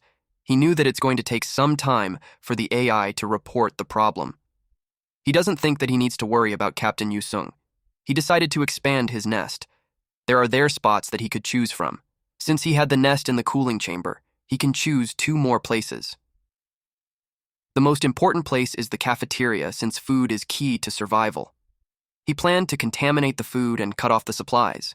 Next is the armory. That's where the plasma launcher is being kept. A morph needs to do something about it before the enemy uses it to kill him. Lastly, the lab. There are various DNA samples and psionium, but the problem is that he had less than a 10% chance of gaining a property from the samples. With just psionium alone, he'll be able to have the power of a juvenile stage amorph. Then he'll be prepared for pirates and other possible enemies. Amorph had made up his mind. He'll create the nest in the cafeteria and the lab, and he decided to steal the plasma launcher. He thought of using the weapon, but he kept thinking about what Arnold said, that his master, Si-Hyun Yujin, or whoever that is, might team up with the pirates or disguise himself as one of them. To Amorph, there's nothing scarier than an unknown enemy. He needs to gather everything that he can use. Number 26 greeted him. He felt that number 26 was in a good mood. He assumed that it was because they didn't inject him with any experiments for that day. He asked number 26 if he's feeling good. Number 26 replied that there's no pain. Amorph realized that it would be unlikely for them to run experiments in a situation like that. He assumed that they must all be hiding in their rooms. He thought of making a bold move. The red security light had lit up. The alarm had rung. Number 26 asked Amorph what he's doing. He replied that he's waiting. It's been about 30 minutes and no one is showing up, and that confirms Amorph's thoughts. He doesn't need to sneak around anymore. He removed the cover of the vent. He greeted number 26 that it has been a long time since they met. Amorph noticed that its color looks good and healthy, but he knew that it would starve to death if it stayed there. He wondered if he should bring number 26 with him. A bubble amoeba isn't really picky with food. It's also immune to neurotoxins, so there's no problem keeping it in his nest, or he can take it along with him wherever he goes. He asked if he wanted to get out. Number 26 asked where. He replied that it would be out of the lab. Number 26 enthusiastically replied yes. Amorph reminded it to be careful. Then he charged right into its capsule. And then he shattered the glass and grabbed number 26. Number 26 jumped around while thanking Amorph. He said number 26 to hang on. Number 26 asked what he's doing. He replied that he's making a nest. Then he spat out acid from his mouth. He covered the whole area with it. The acid was like vines that covered the entire lab. Because of that, humans won't be able to use the lab now. He realized he overdid it when he got hungry. He grabbed the brain.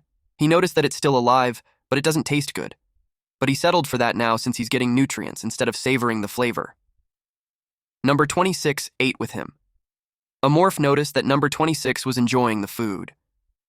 But then Amorph sensed something. There's someone coming.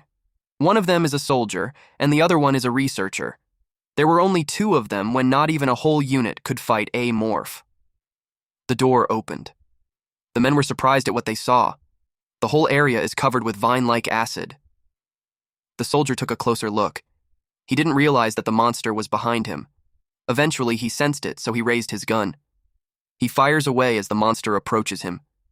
He saw the monster's hand getting closer to his body, and he was stabbed right in the heart. He coughed up blood while tears streamed down his face.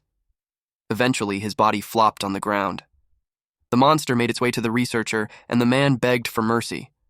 The monster grabbed the man's head.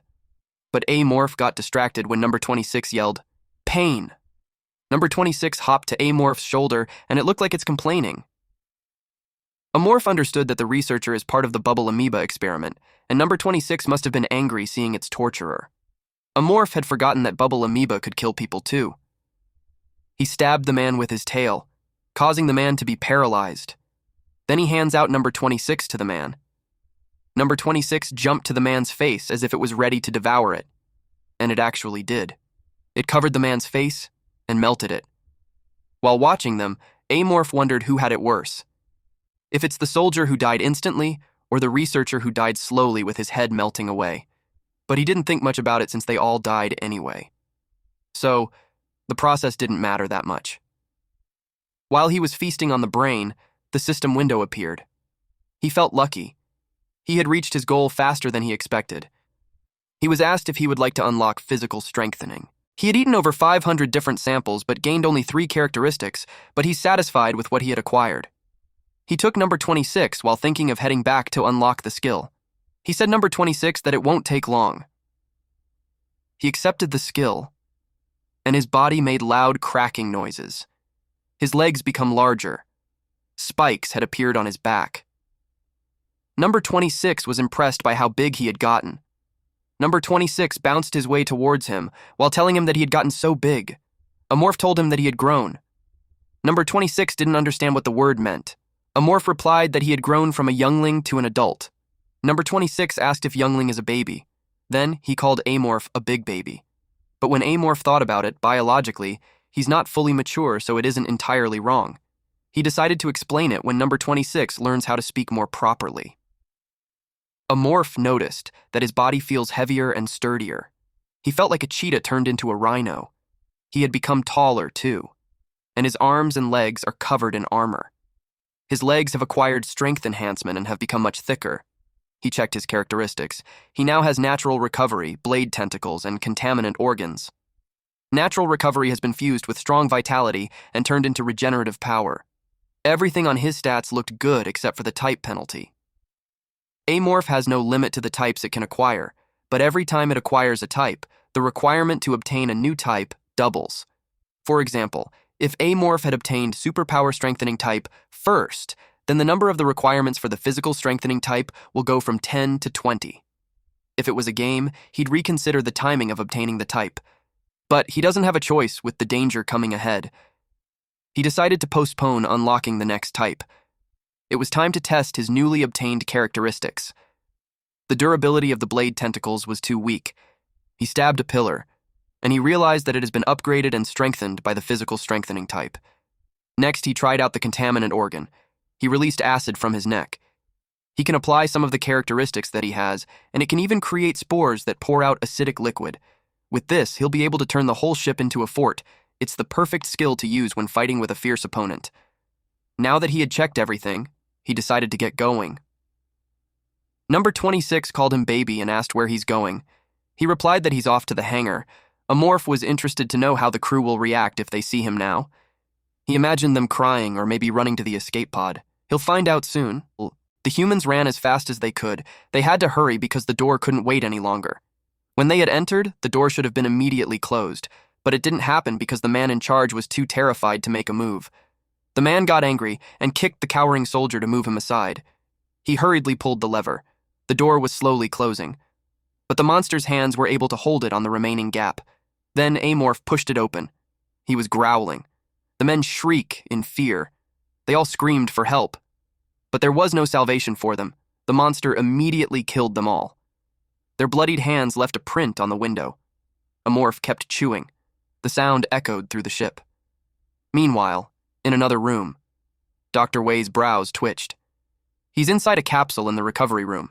He looked hideous because his half-face doesn't have any skin, the muscle is seen, and his other eye was shut. He also had bruises all over his body.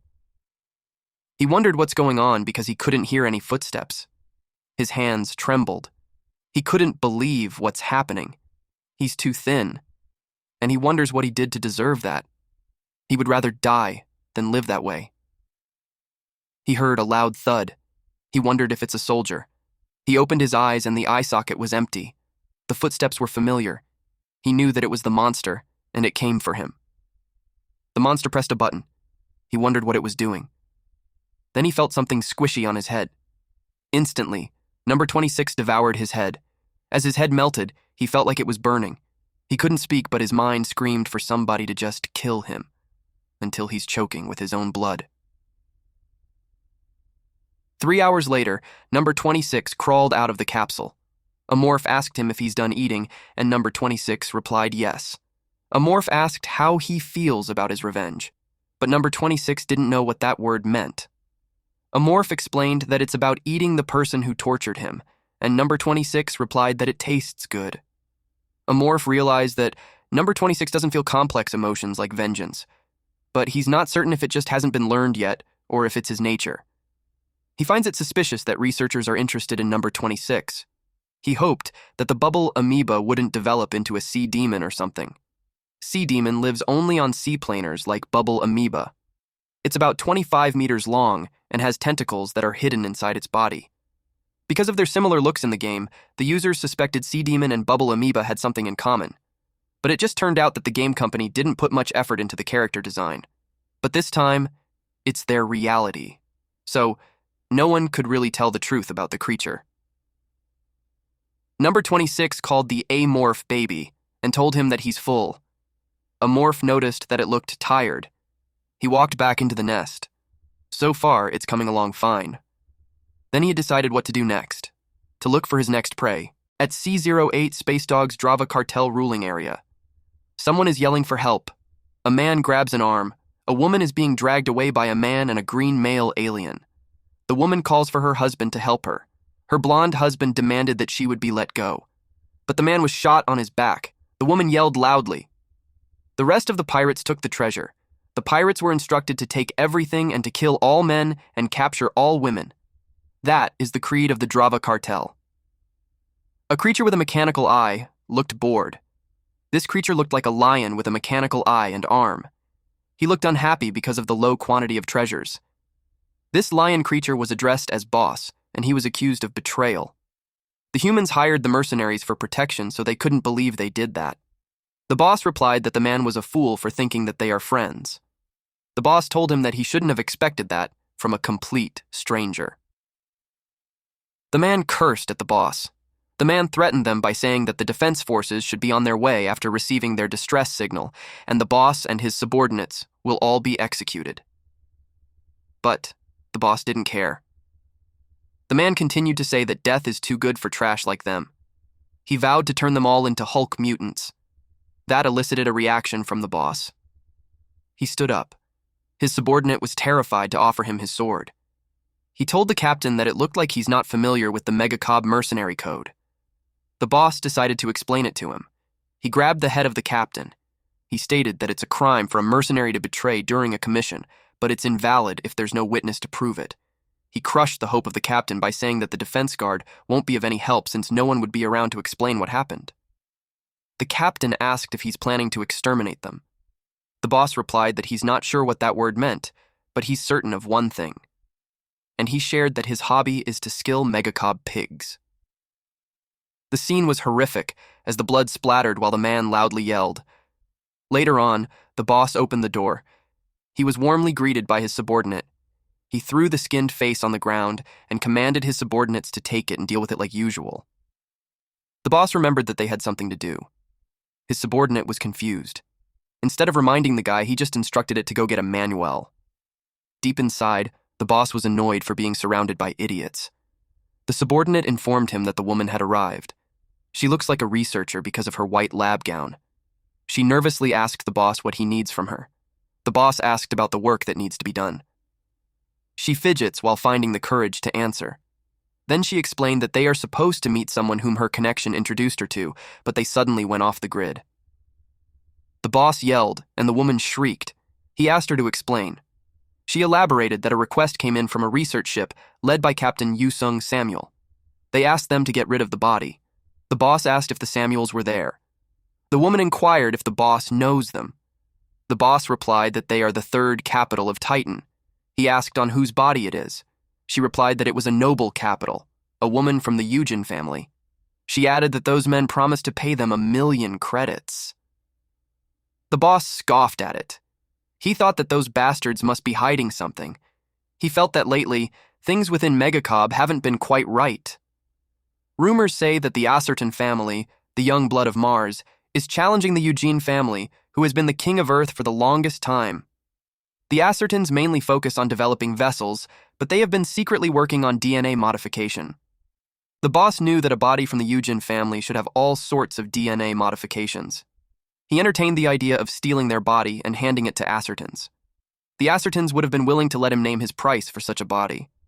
He grinned at the thought that it was an opportunity for him to get rich. He would love more than anything to rip apart the Asurans for turning him into Hulk mutant, but he understands that a grudge is a grudge and business is business.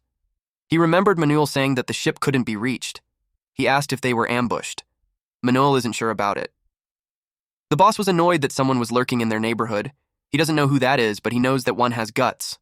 The boss decided that as soon as they had finished their business there, they would head for Yusung Samuel's ship. He instructed his crew to prepare to attack. His men were all fired up. He instructed them to blow up the vessel and to ensure not to leave any evidence behind. Their ship made loud noise as it charged up for energy. Then it flew real fast as soon as the adjacent ship blew up. Their speed made them look like a shooting star. The bomb started beeping on the other ship. The explosion was huge. Meanwhile, Amorph is spying. Even when he's in his nest, he senses someone. He placed his hand on the ground and created a link. His senses flowed through the tubes. It was like a dark vine connected to him. Because of that, He figured out that the pirates are drilling through the research vessel's outer hull for forced docking from the outside. He saw the mark of the space dogs. Their drilling is almost over.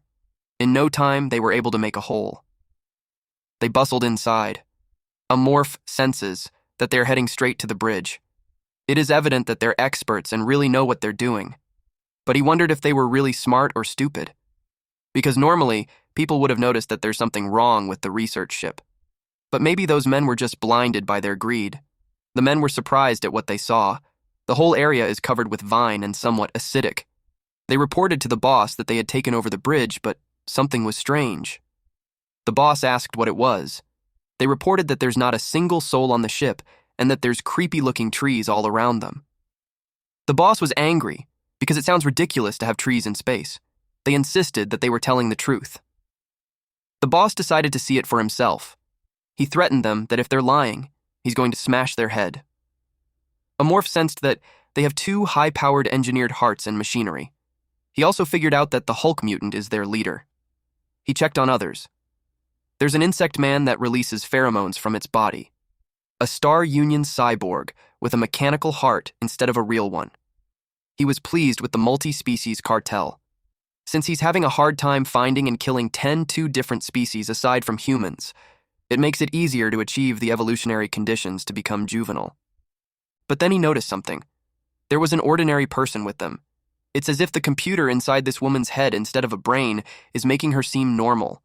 A morph made sure to keep an eye on her. Number 26 asked where he's going. He told him that he will be out, but he advised number 26 to stay in the nest because it's dangerous. He pointed at the plasma gun and requested number 26 to keep it safe for him. He told him that it's important. Number 26 happily obliged.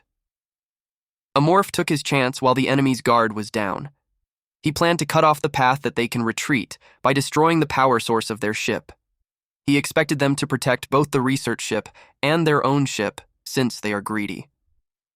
He had perceived them dividing their forces into looting and defense groups, and while they start dividing into groups, that's when Amorph plans to begin his hunt, like he always does. Amorph's fingers slipped through the door.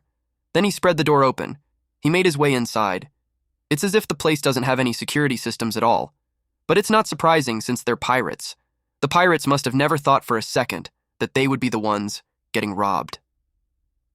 He found the nuclear reactor, and it's not far from where he is. He used his super sense to scout his surroundings, and everything's looking good except for those android security robots. They'll alert the central AI system as soon as they get attacked. He wondered how he'll get past them without getting caught. He noticed something, and it made his mouth drool. He decided to go eat something first. He rushed through the hallway, but he abruptly stopped when he noticed people passing through. It was a human and an insect man. He decided to deal with them there. He sneaked on the side of the human. The human was confused when he saw something swinging on his face, but he no longer has time to react because in the next second, his head was cut off. The insect man was surprised at what he saw. He pressed on the radio, but the tentacles grabbed his limb. Then his hand was cut off. It fell to the ground together with the phone. Blood gushed out of his arm. Then he was tackled by the Amorph. Amorph grabbed all his limbs. He tried to ask for help. But at the next moment, his head was ripped from the body.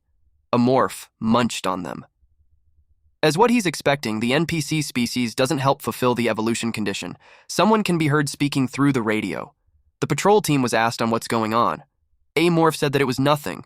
The guy on the other line was assured and reprimanded him for not answering fast. He was told to quit slacking off, and he just apologized. Amorph pushed open another door. He doesn't see any value fighting the androids. He looked around the area. He sprayed his acid all over the place, and when it dissolved the ground, the nuclear power was revealed, just as he thought. A human would have noticed it right away, but he's dealing with androids. It's not trained to handle unexpected situations. The engine was clear. There was a loud banging sound followed by the control room's request for a backup since it was reported that the monster was trying to break down the door. The guys in the control room realized that there's not enough men to be sent to help them. One guy asked about the captain and the team leader. The man replied that the team leader is dead. All of them were in a state of franticness as their doom awaits them. They were informed that the monster was breaking the door, and they were instructed to prepare for battle. They expressed how they didn't want to die.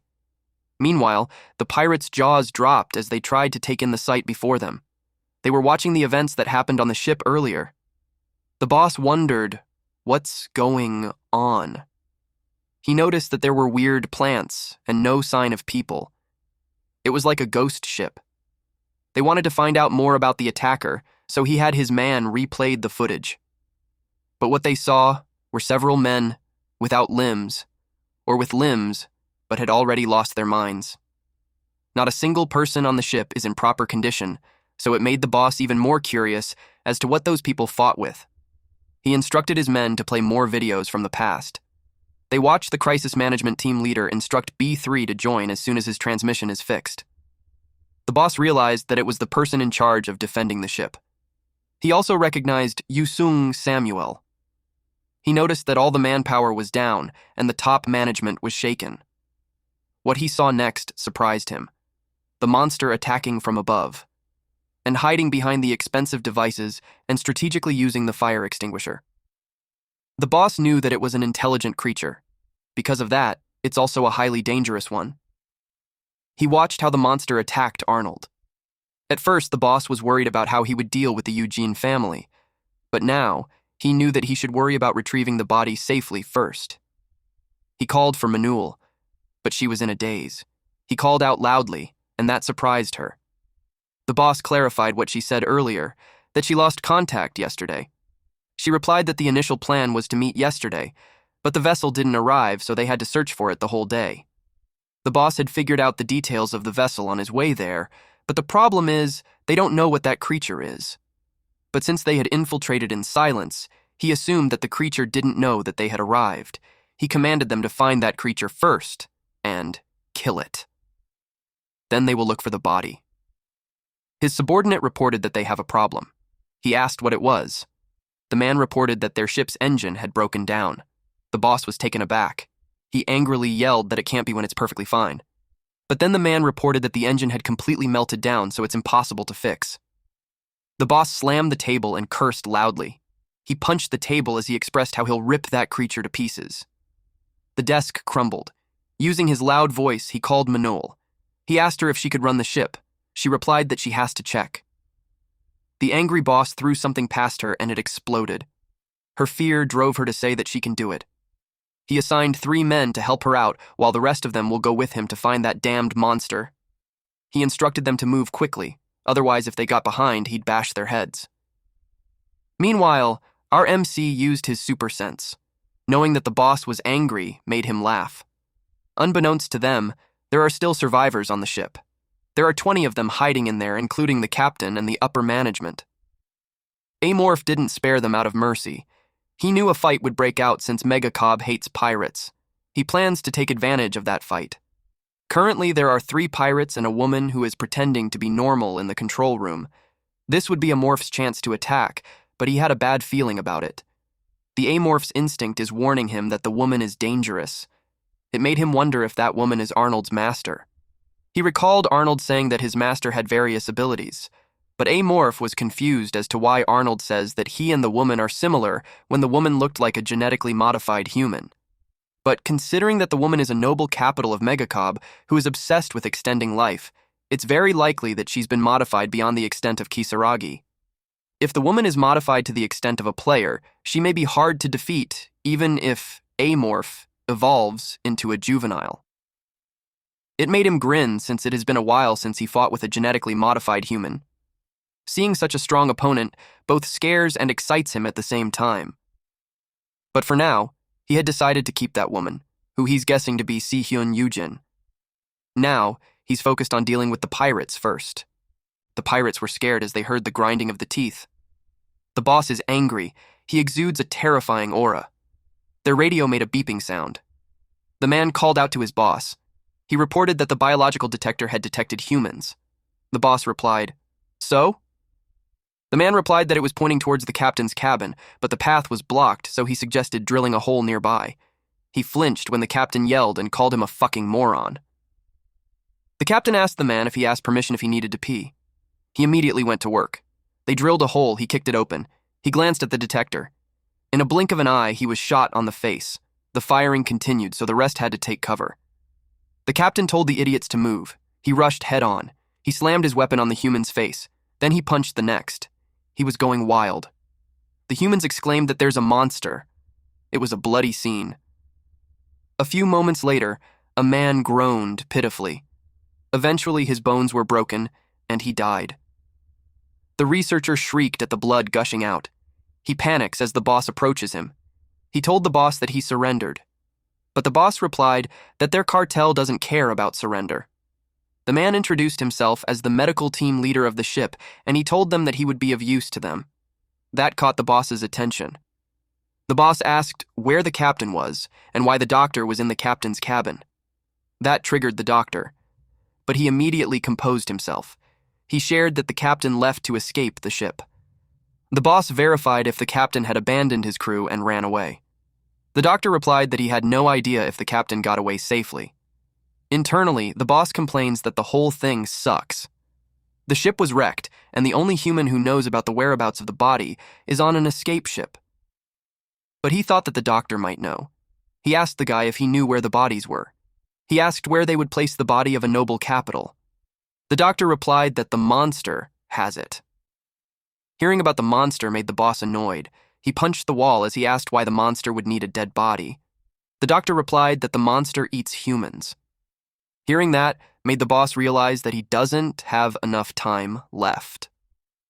He instructed his men to spread out and find the monster. He commanded them to move in 6 and to report as soon as there's a problem. The boss glanced at the doctor and recalled that the doctor expressed that he wants to be a pirate, and it just so happens that they are in need of a doctor too. The boss asked if the doctor had any knowledge of genetic remodeling. The doctor nervously replied yes. He told the captain that he could trust him. Amorph watched them through his supersense.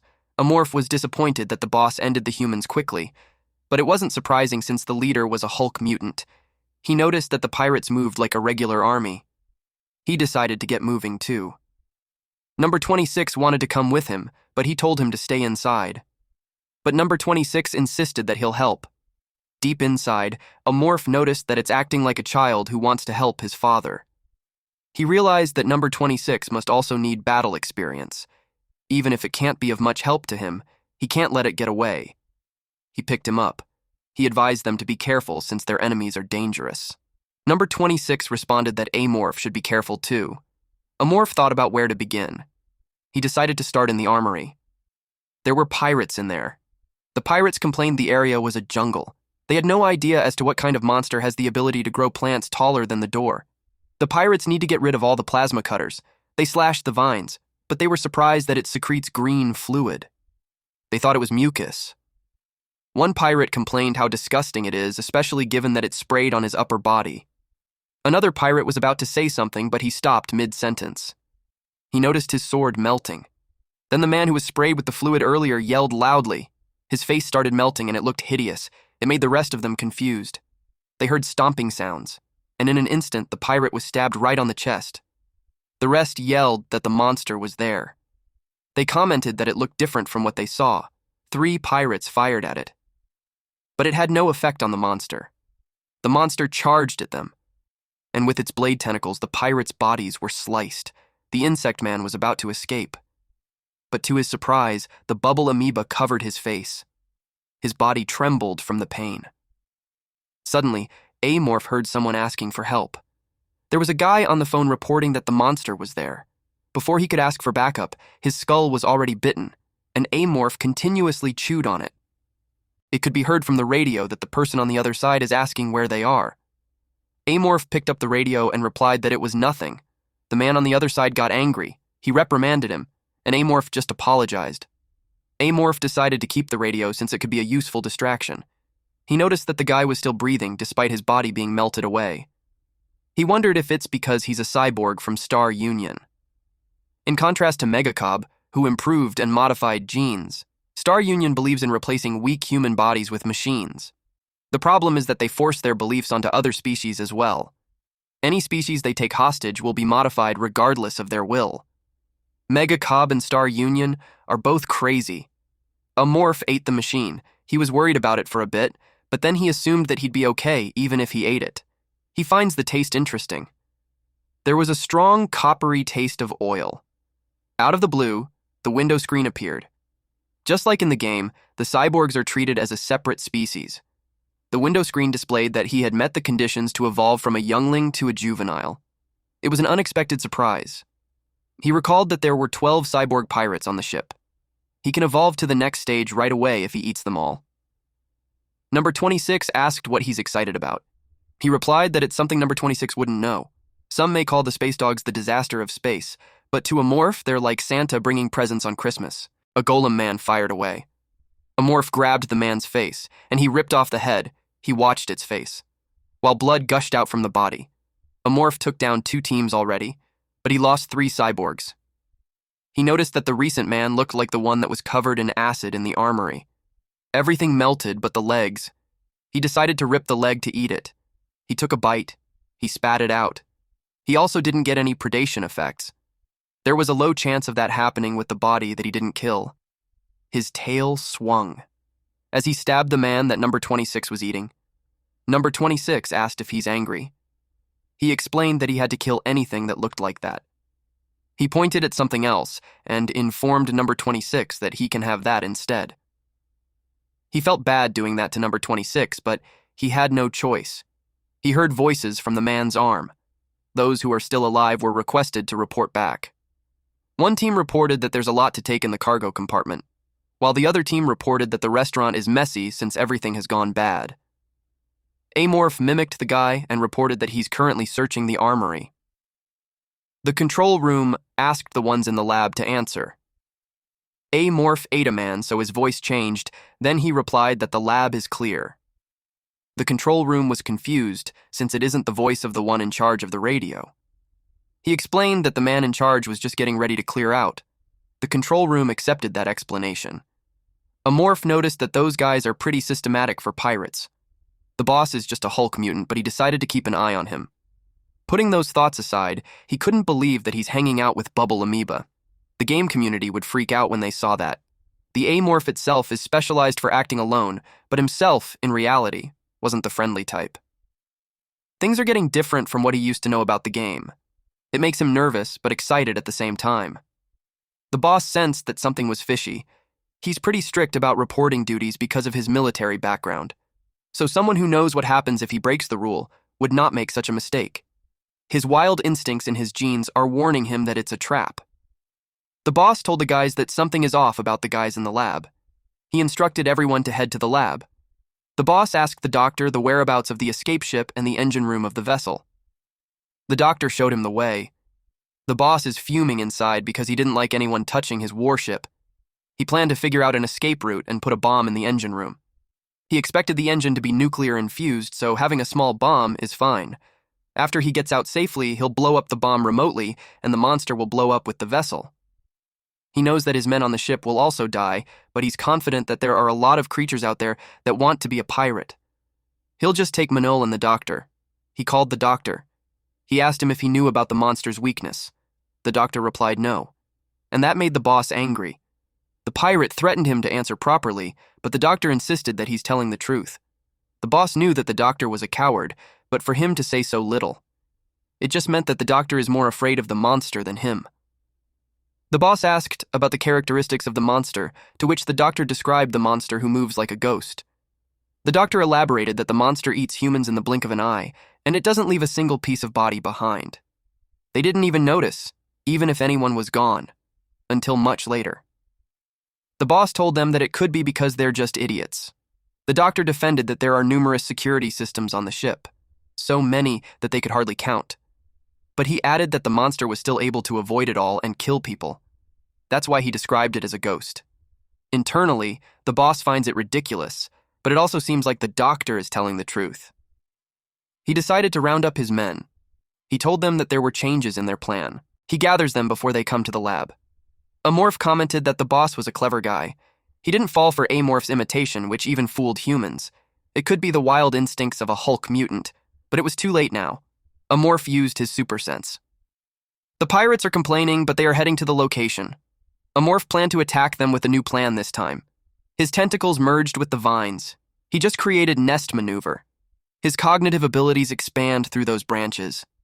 The flow of his senses rides through the current of consciousness and takes over the corridors and the rooms. The subsidiary organ connection has been completed. The pirates are literally on his stomach now. The pirates noticed that the vines wriggled. A morph activated paralytic spores, so the vines released black mist. It instantly affected the pirates. Their mouths foamed, killing them instantly. A morph can use the nest maneuver more fluently when he becomes a juvenile. He just tried it out of curiosity, but it worked. A morph felt dizzy because of the exhaustion. He suddenly felt hungry from using so much energy at once. Number 26 bounced towards him and asked where he's going. He invited him to eat since he's been so hungry. A few moments later, our MC grabbed the corpse. He tore the muscles apart by using his teeth. He noticed that it's likely for pirates to abandon their fellow mates. Not that A Morph minds it. It's actually better for him since he doesn't have to fight to eat. Number 26 kept munching too. 5 out of 7 he killed are cyborgs. He checked on how much he needed to evolve. He has 8 cyborgs now, so he only needs 2 more, and it won't be long until he evolves into a juvenile. The other 5 cyborgs had escaped. They went to the training room. He wondered why they went there of all places. He assumed that those pirates thought that they would have a clearer view and better shot angles, since the training room is more spacious than other rooms. The only problem is that the previous crew thought of the same thing. The place where they've been strengthening bonds with their comrades had long been turned into a slaughterhouse because of Amorph. Amorph could feel the pirates' pheromones and breaths through the door. The pirates must have been shocked at the sight of the room. He informed number 26 to get behind him since it will get dangerous. More than 20 people were killed in that place, and killing 5 more doesn't make any difference. Amorph dashed towards them. The pirates fired at him. It didn't have any effect on him. He approaches them. The pirate cursed that the guns weren't working against the monster. He decided to give up on it. He took out a lightsaber. The man intimidated the monster by telling it that he's the second in command of the Drava cartel. He swung his lightsaber while daring the monster to approach him. Amorph used his super sense and realized that it was a sonic blade. It could damage his shell. But he knew that the weapon doesn't matter when the one holding it doesn't know how to use it right. Amorph's subsidiary organ tells him that the man is an ordinary male in his 30s with lifestyle diseases. It's so typical of a pirate to act hastily. The man swung his sonic blade. But Amorph easily scratched him. The man crashed on the dumbbells, but Amorph didn't take a rest on pursuing the man. The man cursed at the monster. Amorph was astonished. The man is the first prey to be that persistent since Arnold. He decided to kill the man before that man experiences more pain. He stabbed it with his tail. Now, there are 4 left. He's guessing that they're hiding in the dressing room. The system window appeared. It made him curious. He had acquired human gene essence, so now he can claim human nature. He wondered what characteristic is that. The name sounds overly comprehensive, but he's not in a position to be picky. He wondered if he should accept it. Thousands of characteristics exist in space survival. However, not all of them are advantageous. For example, the Hulk mutant's rampage characteristic. They gain twice the physical ability, but lose the ability to control themselves. There are characteristics that disadvantages outweigh advantages. The characteristics with ambiguous names were usually lethal. Given that space survival itself is like a dystopia full of vicious beings, there's Star Union who kidnaps people and turns them into robots. Then there's also mangacaps who create monsters by remodeling genes however they like. It's a universe where species like them lead human civilization. There's a way that would be a characteristic that gives human qualities. He thought about it. And if it's a characteristic that strengthens human emotions, it's a disadvantage to an amorph that feeds on intelligence. The risk is too high, so he decided to decline. Suddenly, he felt something. His subsidiary organ warned him to reconsider. He realized that it could be valuable. He thought about it since the tiny tentacles never forced him to make dangerous choices. He decided to trust it. He accepted. A bright light appeared. Then, that's it. Nothing happened. He checked his head, but nothing was coming out. He tried to feel it, but there's no extreme guilt in his heart. Human nature is a mental characteristic. 3 more, and Amorph will be able to acquire superpower enhancement type. Human nature would help Amorph make the right decision when he's in a pinch, and his choice would be worth it. He scratched his head as he commented that the characteristic is neither good nor bad. He decided to focus on the fact that he had accomplished the type conditions. Number 26 approached him and asked if he's okay. He asked what was wrong. Number 26 told him that he wasn't moving, and it was strange. Deep inside, he knew that number 26 shouldn't worry about him. They get moving. A morph could smell the pirates from different parts of the training room, and he had no intention of letting any of them go. In the sea of blood, people were screaming for help. One man held his gun with his trembling hand. He hid in the closet while wondering if he's going to be the next. Compared to the other guys, he considered himself pretty decent, so reasoned that he didn't deserve to die. The creaking noise made him alert. As the sound continued, he could feel that his end was coming. He wished for Chief Zabaka to look over him. In his head, he begged this person. A morph knew which direction he should go. The man let out a sigh of relief when he heard footsteps going far away from where he was. He planned to run away once everything is over. He'll go to Star Union. He glanced at the small opening. At that moment, he was stabbed in the abdomen. Then, from the small hole of the closet door, the monster slid his fingers, and then pushed it open. The man was surprised. He saw those bloodied, razor-sharp teeth. He screamed loudly. Eventually, he was eaten. His machine parts fell to the ground. A morph munched on the body while thinking that no one could hide from him. A morph has finished 11 cyborgs now. He just needed one more. But the problem is that the other one is in the control room, and the person he wants to avoid is in that room, the human with modified genes whom he assumes is from the Yujin family. He decided to take care of the leader first. Then his tiny tentacles made him sense something. A man fired at him while cursing. A morph was able to dodge. He scratched the ceiling. The boss was furious that his men got killed, even his second in command. A morph didn't expect the boss to find him first, but it's for the better. A Hulk mutant has many useful genes. A morph took this as a chance to replenish his gene essence before he moves on to the control room. He noticed that the temporary medical team leader was there. He didn't expect that the man would side with pirates. But it doesn't matter because the man would end up in Amorph's stomach anyway. He told number 26 to hide himself. Number 26 expressed that he's scared and that Amorph should be careful. Amorph replied that there's nothing to worry about. Number 26 attached himself to the wall. Then he camouflaged himself. He told Baby to be careful. Amorph observed the boss, and he's more intimidating than Amorph expected. The boss is bulky and over 3 meters tall. Some could say that Amorph won't stand a chance, because the boss was an improved Hulk mutant. Amorph was excited to see what that man is capable of. The pirates in the control room watch on the screen. One person suggested going to where the boss is, but the others didn't like the idea because they have to follow the command of helping Manul. They asked Manul how much longer it would take. She replied that she's almost done. The pirate asked why the piece of crap is taking so long. Manul explained that it's because of the AI of the mangacap battleship. It's the core of space engineering and computer science, so it can't be easy.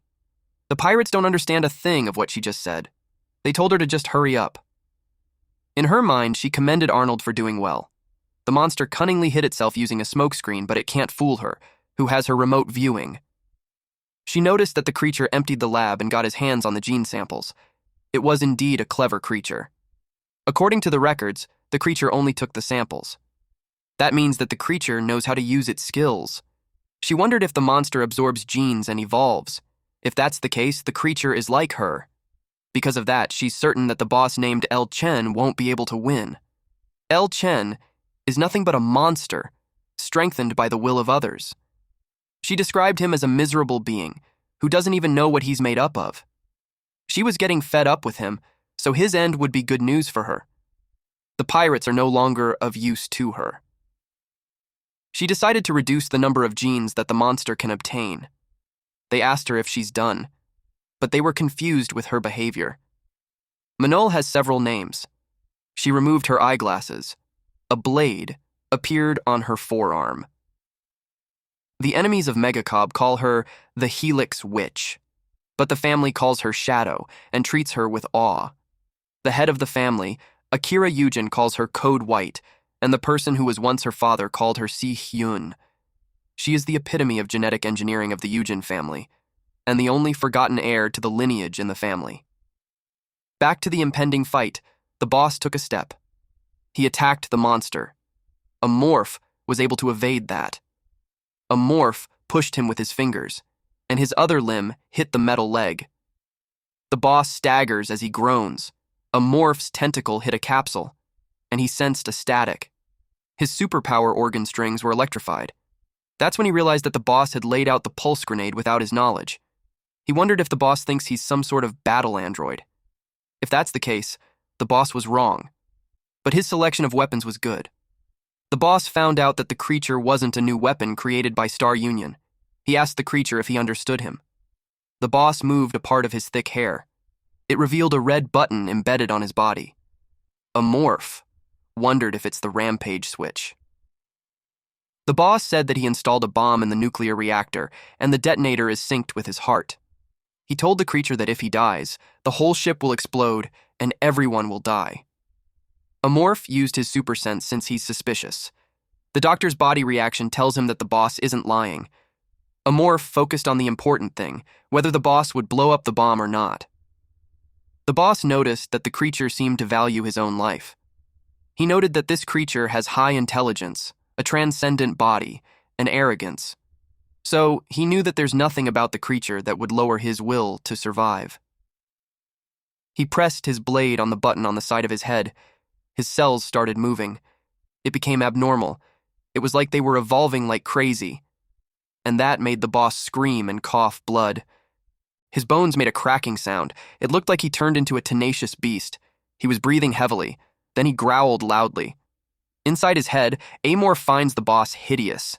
It looked like more things happened to him, and not just the transplantation of genes. The boss stomped, and it shattered the ground beneath him. Amorph recognized that he's got the genes of the mountain crawler. They're also called the dragons of the rocks because of their hard shells. The boss roared loudly. Then it moved fast. Amorph hit its chest with his tail, but he stopped the second he saw the bomb.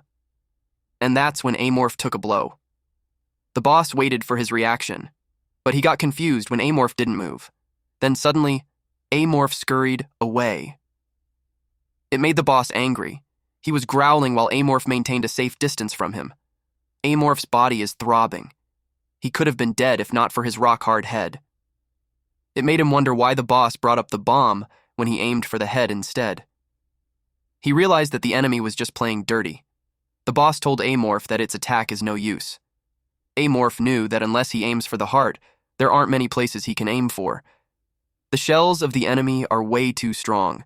Nothing should be able to break through that unless it's a plasma weapon. Amorph knew that he could win as long as he could stab the boss anywhere on his body, but it seems like the boss knew that, so he went after Amorph's tail. The enemy charged, but Amorph was confident since his tail isn't the only thing that's dangerous about him. He dodged the attack. Then he leapt away while the enemy kept attacking him. Amorph can emit poison from his teeth and fingernails. He knew he would win if he broke the shell and attacked. It made him think on how he could get through that shell that the enemy is confident about. And that's when he grabbed the sonic blade. Hulk mutants have an inveterate weakness. Amorph knew that he had to hold out until that weakness came to surface. The cargo hold is where Amorph woke up to the world. And there's no better place than that to stall time. A loud rumbling sound echoed in the cargo area. The boss chased after Amorph. He'd crush into several things, but he didn't mind. The cockroaches in the area scurried away. One of those cockroaches got stabbed by Amorph's tail. Amorph ate it while thinking that he had no chance against the boss's monstrous strength. Hulk mutants are quick and strong, but they use up energy fast. That's why he has to take a short break in the middle. If he continues to provoke him into using his energy, he expects the Hulk mutant's body to stop attacking whether he likes it or not. There's only one option left for Amorph, and that is to wait. The Hulk mutant yelled to ask where that insolent insect is. Amorph kept himself hidden while waiting for the chance that would come soon. Amorph remembered that the guy has 2 hearts. He wondered which one was connected to the detonator. Amorph knew that Hulk mutants have a main heart on the left side. So, it's very likely that he connected the detonator there. However, Amorph recognized that the boss is a clever one, so he couldn't be certain on where it would be located. To his surprise, the Hulk mutant had located him. Amorph ran away quickly. But the guy chased him, and even called him a coward. The Hulk mutant's body lets out a steam. Then he was panting. Amorph noticed that. He assumed that the Hulk mutant had reduced his weakness as he was being enhanced. Normally, he would have stopped moving by now, but nothing has changed except for his speed. It looked like he couldn't completely get rid of the break time. Amorph took the chance and jumped in on the Hulk mutant from behind. The Hulk mutant grabbed a slab of stone and threw it on Amorph's way. Amorph leapt around to evade the attacks, then he landed on the ground. The Hulk mutant roared loudly. Then he smacked Amorph right on the head. Amorph grits his teeth as he endures it. He eventually found his chance, and he hit the Hulk mutant with his secret weapon, and it cracked the guy's bones. Amorph followed the attack with a bite. With that, he injected poison to the Hulk mutant. This ugly-ass mutant then screamed as he received the unexpected attack. The Hulk mutant got angry and threw Amorph towards the wall. The Hulk mutant was about to punch Amorph, but then he staggered. Amorph grinned. The Hulk mutant couldn't believe that his body started trembling. His legs were wobbly. He lost his balance and fell on the ground. Amorph noticed that the paralysis effect is not as effective as it would be on humans. He expected the poison to have spread on the body now. The Hulk mutant asked for help, but Amorph mercilessly stabbed him in the throat with his sharp tail.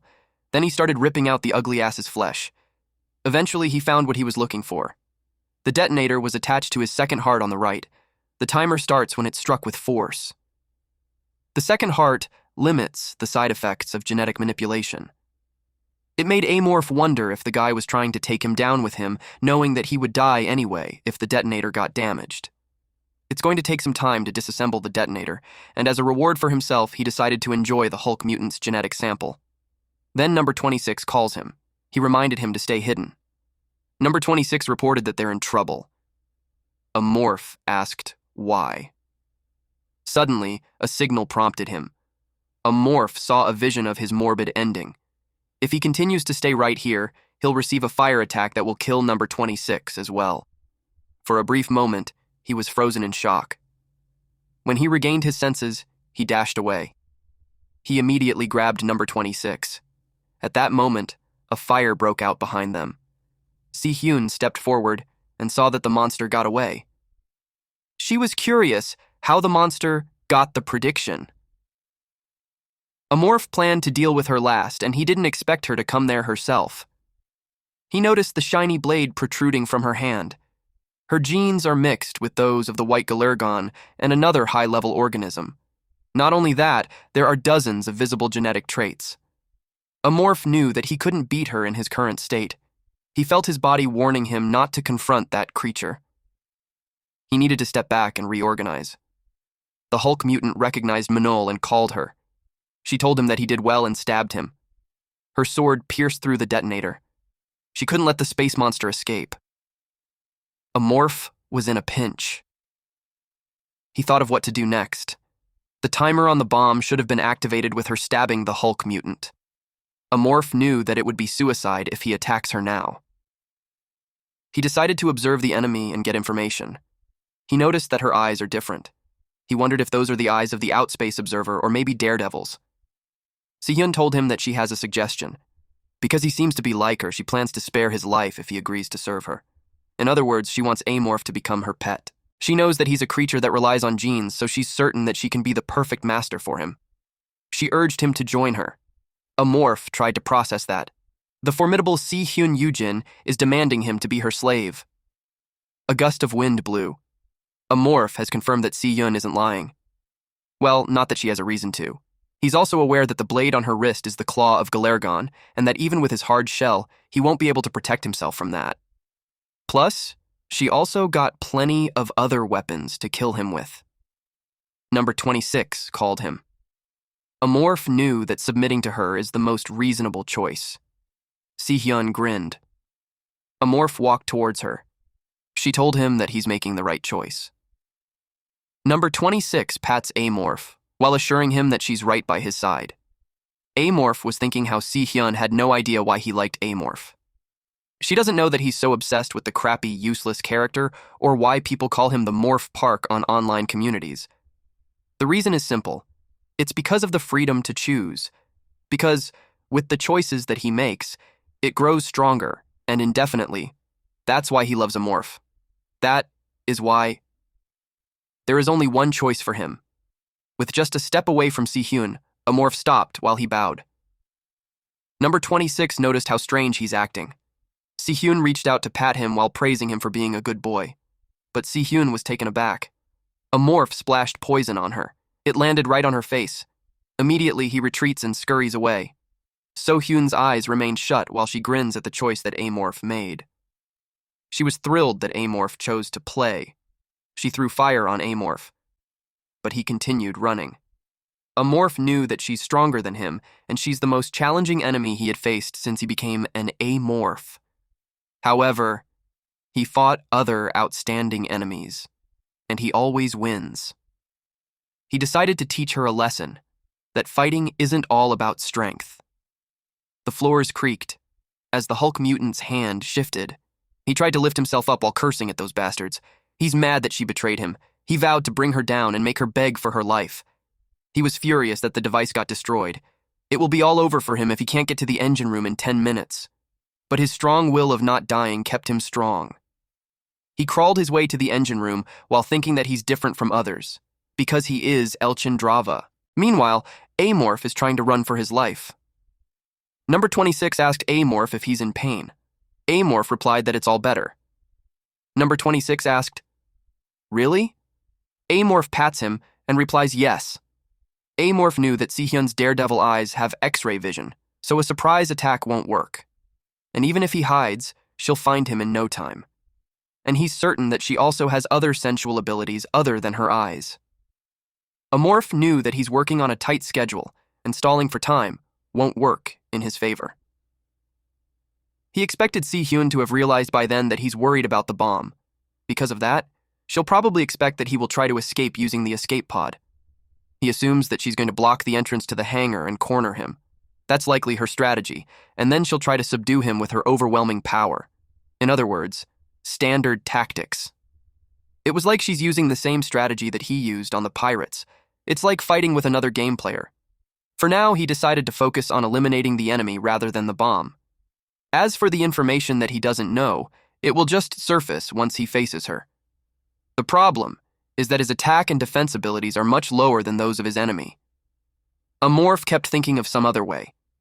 Then he thought of something, the item in the lab. Because of that, he might just be able to turn the tables around. It was the psionium. Once taken, Amorph could use the ability of a juvenile body for a limited time. The technique Si-hyun uses is called the sword dance. It's Galargon's technique that includes psychic powers. Amorph has zero tolerance for psychic power at the moment, but when he evolves into a juvenile, he'll gain that tolerance. And if Si-hyun's claw was just transplanted to her, Amorph assumed that his shell would be able to withstand it, and he'd be able to launch a long-range attack. The only downside is that it requires a lot of energy. Amorph knew that he had to finish her within the limited time. He has no time to worry about his energy. He said number 26 to wait for a moment, then he let her down. Number 26 asked him where he's going, and he replied that he needs to get something. He looked around the shelves. Then he found it. In the game, only a buff notification appeared when he took it. It made him wonder what it's like in real life. He'll find that out himself. Surprisingly, number 26 immediately stopped him. He asked him what's wrong. Number 26 stayed silent for a moment. Number 26 was wiggly from anxiety. Amorph wondered why it's acting like that. In normal circumstances, he would wait for him to answer. But Amorph is running out of time now. He drank the liquid from the container. Right after that, his heart pounded loudly. He feels like his whole body is on fire. His bones are cracking and his veins are popping out. His body broke through from its old shell. Major transformation is happening on his muscles. He screamed loudly because it was so painful. But he knew he can't just pass out. The evolution kept going, until his eyes had changed, and his whole body became larger and stronger. He has large horns now, and his limbs had increased. Our boy became more chonky and muscular. You guys know shits goes down when you see an alien like this. Meanwhile, number 26 bounced with joy. He's impressed that baby got big again. Amorph's evolution worked. He took out his screen. It states there that he's temporarily a juvenile. He also noticed some changes in his characteristics. The reinforced exoskeleton has been upgraded to a monstrous exoskeleton. He has magnificent horns on top of his head now. He should be able to use them to ram into his enemies or stab them. He inspected his body and saw his new spike bone launcher organ on his left hand. Its strength matches that of a plasma pistol, and he can even apply characteristics to it. His outer shell is covered with a shield that protects him from psychic power. He can now stop Galargon claws with that. The last thing that he checked is the time limit. In the game, the effect of sonium lasted for 5 minutes. He assumed that the time limit should be about the same in reality. Si-hyun was within range of his senses, so he knew he should hurry. A morph released red mist to drain Si-hyun of her strength as much as possible before the fight. After releasing that mist, he used Link. 5 minutes isn't a long time. He decided to settle the match as quickly as possible. Si-hyun is walking down the hallway. She paused when she saw something wriggle at the ceiling. Then it bursts, splashing her with acid. Her body sizzled. She countered it with her fire, making a portion of the ship explode. It created a loud rumbling sound. A morph had sensed that Si-hyun was coming. He grabbed number 26 and told him to hold on tight since they will be running. A morph started running as fast as he could. He assumed that Si-hyun destroyed the mucus with her sword with just one blow. He planned to lure her to the spot where the nuclear reactor is. He knew that Si-hyun wouldn't be able to fight at full strength there. Even the slightest touch or wave will cause an explosion. It doesn't matter how many genes Si-hyun has, it's impossible to survive a nuclear explosion. A morph is almost there, just one more sector. But he halts, and that was because of one thing. Si-hyun had just blocked his way. She prepared for combat. A morph threw number 26 to safety. Si-hyun released several waves of fire using her sword. A morph was hit. He endures the attack. It wasn't in vain since he was able to see the course of Si-hyun's claw attack. Normally, he wouldn't be able to see it. He wondered if it was because of his superpower organ. Si-hyun tilts her head in confusion. A morph's feet made a loud cracking sound. He charged towards her. Si-hyun was excited. She slashed him with her sword. A morph was hurt. Si-hyun noticed that A morph became faster than before. She was about to kick him, but he was able to evade. A morph attacked her with his arm, but she dodged it. Si-hyun looked like she's enjoying this. She told A morph that his attacks aren't enough. A morph wrapped his limb around her. While holding on to her, he attacked with another arm. At the very last second, Si-hyun was able to react. She moved her arm to deflect it. It chopped off a part of the limb. She told him that he's not bad, since he was able to corner her. She unleashed a pink aura around her and A morph loosened the grip on her waist. He was surprised to see her red hair. In a split second, his tail was slashed, and the tip was completely severed from his body. He was in pain. Si-hyun noticed that he created distance between them. She figured out that A morph must have known about red mist. In his head, A morph admitted that she isn't an easy opponent. Red mist is a predator that lives on a jungle-type planet. Its manes emit a menacing pheromone that causes hallucinations. If she has the hallucinating skills of a red mist as well, then A morph have to defeat her before the psionium effect wears off. A morph knew that panicking won't do anything. He needed to stay calm and wait for his chance. He charged forward, and that made Si-hyun thrilled. A morph was able to deflect the sword on her right hand, but A morph was almost stabbed in the chest with her left sword. But before Si-hyun could do it, a morph splashed acid on her face, causing her to turn away. Then a morph slashed her arm off. Si-hyun was infuriated. While a morph is retreating, he shoots her some spikes from his body. Si-hyun watched as it approached her. She deflected those spikes with her sword. A morph had observed her and finally figured out what was wrong with her. She certainly has the skills that match those of the players, but unlike them, she has a critical weakness. And that is, she can't use two abilities at once. Si-hyun grits her teeth. She told him that he's getting on her nerves. Because of that, she decided to kill him. A morph has to know how long it takes her to switch up her powers. He's certain that there's a gap no matter how fast she does it. He was looking for the moment when she becomes defenseless and normal. Once he has that, A morph plans to make changes in his strategy. He charged forward, with the intention to corner her. Meanwhile, Number 26 narrates a story of a slime opening her eyes to a cold and heavy world. Some intelligent beings called it seabed, and that was her home. It was a harsh environment with low temperatures and high pressure. However, she didn't think it was all that bad. There were others who protected her. The slimes were weak, and they always had to fear for their lives. In normal cases, that is. When the slime realized that she had a special power, she used it to protect her own kind from predators. After some time, she became the head of the pack. But her life didn't change much. Sharing food and sleeping together with her pack was the greatest happiness in her life. However, that didn't last long. When she heard the others screaming, she hoped desperately. She hoped that she could fulfill her duties as the head of the pack. She wanted to protect her loved ones. She thought she had successfully protected everyone. But sadly, that wasn't the case. There was no miracle, but only unbearable exhaustion. After years and years, the head of the pack, who hadn't been able to fulfill her duties, woke up. She found herself in a reeking liquid prison. In there, she watched the miserable deaths of those who should have been protected. When a being with a hairy animal in its arms named her Number 26, there was no one else of her kind left in prison. At the bottom of hell, she prayed and prayed for someone or anyone to come and help her. If they do, she would sacrifice the rest of her life to protect others. Back to the present time, the only one who helped Number 26 was our MC. And right now, he's in deep trouble. Si-hyun yelled that she's getting sick of their fight. A morph runs away while shooting spikes at her. She's infuriated with his petty tricks. Suddenly, a morph used his sharp limb to attack her. Si-hyun barely evaded it. She cut off the tip, and the acid coming from the severed part splattered on her. A morph was about to grab her, but she blocked it by punching. A morph expected her to have some kind of defense skills, but he had no idea that she would have the superalloy skin of the Wolfram Goblin. Si-hyun punched a morph on the gut. She told him by saying that a pet that bites the hand of the owner needs to be taught a lesson. A morph felt the pain from her hits, but she needs to be better than that to defeat him. He attacked from behind. His limbs grab her and lift her up in the air. She was quite heavy, he must say.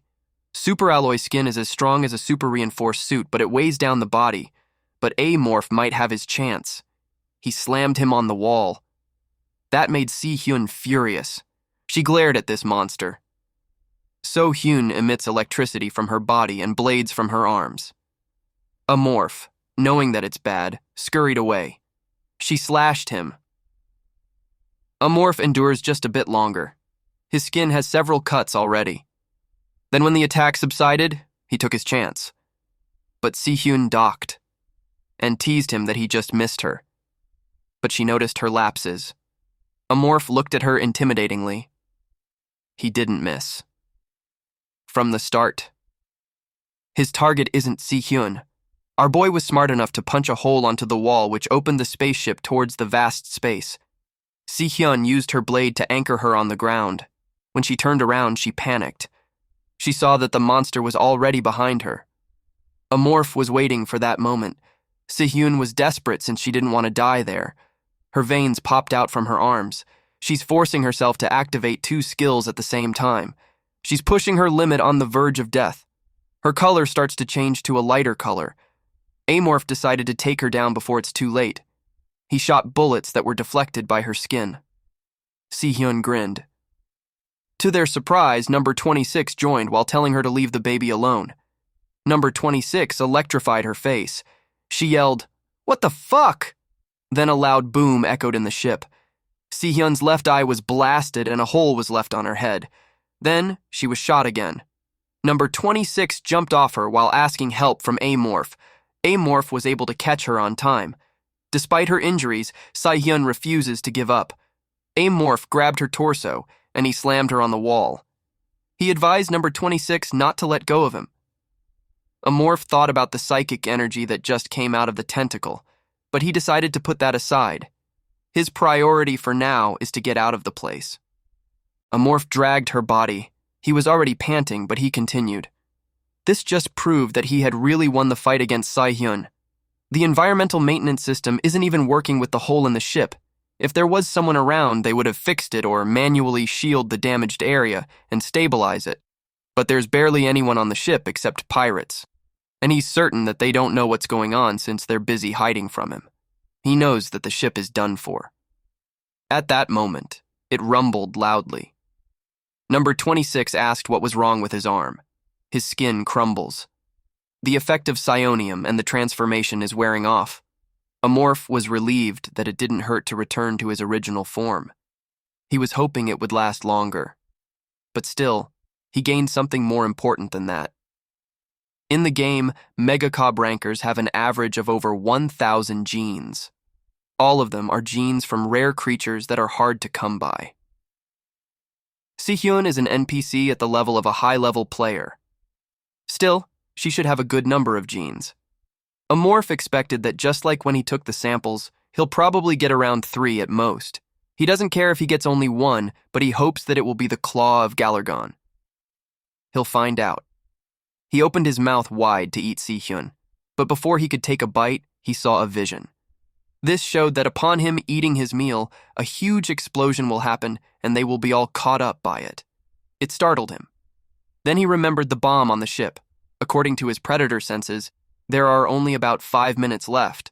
That's not enough time to defuse a bomb. He knew that he needed to abandon the ship and get to the escape pod as fast as he could, but it takes at least 5 minutes to pass the hull to the runway. He will never make it on time. The only way he can make it there as quickly as possible is this thing right in front of them. The plasma gun. Amorph immediately grabbed it. Number 26 commented how sparkly it is. Amorph charged the plasma and set it to maximum power. It moved from 30% to 70%, then 100%. Amorph pointed the gun upwards and it created holes on several floors. It slowly dies down. Amorph instructed number 26 to hold on tight. Then he took a big jump. Our boy just created a freaking shortcut. He went through the hole. Then a rope-like skeleton came out from his hand and tied it to the ship. He was dangling in the vast space. He moved so he could get on the ship again. This was just like watching Spider-Man making his way to his neighborhood. He eventually landed, and they're not far away from the runway now. He used his rope-like limbs for mobility. He charged the gun again and shot it to create an entrance towards the inside of the ship. Then he threw away the gun with gratitude. Number 26 expressed that what they're doing is fun. Amorph noticed that one of the escape pods was open. He wondered if someone was trying to get on it. But that's good news for him, since it saves him from the trouble of having to break one open. He instructed number 26 to hold on anything that it can grab on. Meanwhile, Drava staggers as he makes his way. He really thought he was going to die back then. He was breathing heavily while struggling to see. His senses are back, but he had problems with his eye. With one of hearts ripped out, his body is a mess. He nearly detonated the bomb in the middle of disarming it. He vowed not to let those monsters get away. He reset the bomb to explode 10 minutes later. By the time he escaped the ship, those monsters would have turned into ashes from the explosion. He noticed that it's quiet. He wondered if one of them died, but whoever is left is still at risk for his life. He stopped on his tracks when a man appeared in front of him. The man was also shocked to see the pirate. Drava scanned him, and from his uniform, he was able to deduce that this man is Yusung Samuel. He looks different from what the monster Manul told him. He assumed that Samuel stayed hidden because he couldn't abandon his ship. Then he crawled out, thinking the coast was clear. Samuel pointed a gun at Drava. He threatened to shoot with a plasma pistol if Drava moved. Drava was unfazed. Whether it's a plasma pistol or not, he suggested for Samuel to unlock safety first before he threatens someone. Samuel got confused. During the time he was distracted, Drave hit him. Samuel crashed on the ground. Drava grabbed the gun while uttering that Samuel is such a moron. He admitted he got scared for a second. Then he revealed that a plasma pistol has no safety to begin with. He told him that he would skin him alive if he had the time, but he didn't. Samuel begged him to have mercy. Samuel trembled while saying that he'll do anything, but Drava replied that there's no need for that. Drava pressed the trigger while saying goodbye. To his surprise, the plasma pistol did not fire. It just gathered its energy inside the gun. Suddenly it exploded on Drava. Only his foot was left of him. Samuel laughed out loud. He went crazy while saying that it serves the damn pirate. He exclaimed that he's a descendant of the great Titan and the eldest son of the Samuel family, and that he's invincible. But at the same time, something flashed behind him. Then it was followed by a loud bang. The ship rumbled. Number 26 panics. A morph asked him if he's okay. Number 26 trembles. A morph inspected him and saw that he passed out. The impact wasn't that hard to cause severe injury, so he expected number 26 to wake up soon. The rumbling kept on going. A morph watched from the escape pod as the very first place that he steps foot in that world turns into ashes. It was time to say goodbye to the research ship, the foundation of his growth and evolution. A morph grabbed a bottle of wine. He wondered if someone drank there. It bothers him, so he decided to look up internal record videos on the escape pod. The keyboard beeps as he types on it. It played the recorded videos. There was Samuel. A morph didn't know he was alive. Samuel has been hiding out there and drinking himself away. Looks like he's been waiting for things to settle down. Then it showed that he's headed towards the exit. He must have noticed when things quiet down and stepped out to see what was going on. A morph wondered if he hoped for the soldiers to kill him or that a passing ship would come to Samuel's rescue. Whatever it is, A morph knew it wasn't his business. He decided to delete the clip. The system notified him that the internal video had been deleted, and from navigation mode, it was changed to standby mode. The system displayed default destination settings on the screen. It showed one of the planets under MangaCapped's command. Usually those kinds of planters are stationed with a large-scale army. A morph knew to avoid places like that as much as possible. He looked at the closest place from there. He saw one that could work. It is the T&C Special Trade Center. It's a large space colony floating in space. It's also a place where the players in the game would gather to trade. He had experienced hunting players there and picked up the genetic essence. Thanks to that, people had been calling him all sorts of names, starting with the cowardly amorph nerd. But there's nothing that he could do when amorphs are made that way. He redirected their course. The system notified their new destination is T&C Special Trade Center. They flew towards it. The system changed to autopilot. The remaining time until arrival is 3 hours. It is a colony with various species. It would be a perfect place to get his nourishment. His focus shifted. He checked number 26, which he didn't expect to be a sea demon. They are similar in appearance and habitat, with the only difference being size, and neither is hostile. Maybe it's because they're the same species. Sea demons have a superpower characteristic called deep sea fear. It's a powerful trait that drives people within a certain range to madness. It's similar to Red Mist's hallucinations, but can be activated constantly and has a wider range. It's almost as fast as a claw of Galurgon. Amorph thought that it could be his chance, but he decided otherwise. Even if he eats number 26, there's no guarantee that the predatory effect will activate, and he admitted to himself that he became fond of him. Number 26 has been useful to him, and he does his best to help him until his life is in danger. He decided to keep an eye on it for now. Then he looked at Si-hyun's corpse. At last, it was time for him to eat that body. He grabbed the leg, ripped it apart from the body, and crunched on it. Just right after consuming it, he sensed something in his body. He liked it so much. Our boy even had this elated facial expression from the sensation he was feeling. He kept on eating. He's chewing on the arm now. To him, Si-hyun is like a luxurious food that was cooked meticulously. He expected her to be ordinary, but he was wrong. The more he chews on her, the savorier her meat tastes. He could swear that she tastes better than anything that exists. In that escape pod, it's only him and the unconscious number 26. There's no one who will interrupt his mealtime. System window appeared to notify him that a predatory effect is on.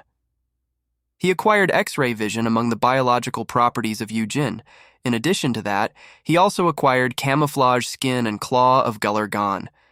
Meanwhile, at Star Union's capital planet, JAX-01, a robotic cat walks under the rain. When it came to a corner, it saw several robotic legs walking on the damp ground. Men were crowding, and they salute. It was a salute to Great Commander Chewbacca. He is the father of all cyborgs. Chewbacca's face was displayed all over the screen. People believe that he's watching them to lead Star Union down the path of glory. The robotic cat passed through a vent. Inside the vent, there's a clunking sound, followed by a beeping sound. The vent led to a room where there's a capsule at the center and a silhouette is seen on the cover. The capsule made a loud decompressing sound as it opened. The engines were also loud. Once it was opened, a hand was raised, and the woman emerged coughing. She was breathing heavily. She wondered if it's a spare body. Si-hyun didn't expect that she'd end up on a clone's body. She commented that it didn't feel like her own. She got out of the capsule. She went to a screen and requested for the gene modification of the clone. She was informed that some genes were not updated. She grits her teeth as she holds back her anger. She punched the screen while screaming that all the genes that she collected are gone, and now her plan has gone to waste. She curses loudly and threatens that she's going to rip her enemy's brain out once she sees him. At the TNC Special Trade Center Port District, a man was listening to music. He was chilling. This man named Carpenter was asked by his friend Howard if he's busy. He was informed that a mangacap escape ship had entered Area 7. The control tower made contact, but there was no response. Carpenter cursed and complained that a motherfucker had run away from home this time. Howard told him that there might be something wrong with it since it's on autopilot mode. Carpenter decided to go check it out. They wondered which capital this one was from. A car moves towards the direction of the escape ship. It got closer. Carpenter uttered how it looked expensive. He plugged something into it.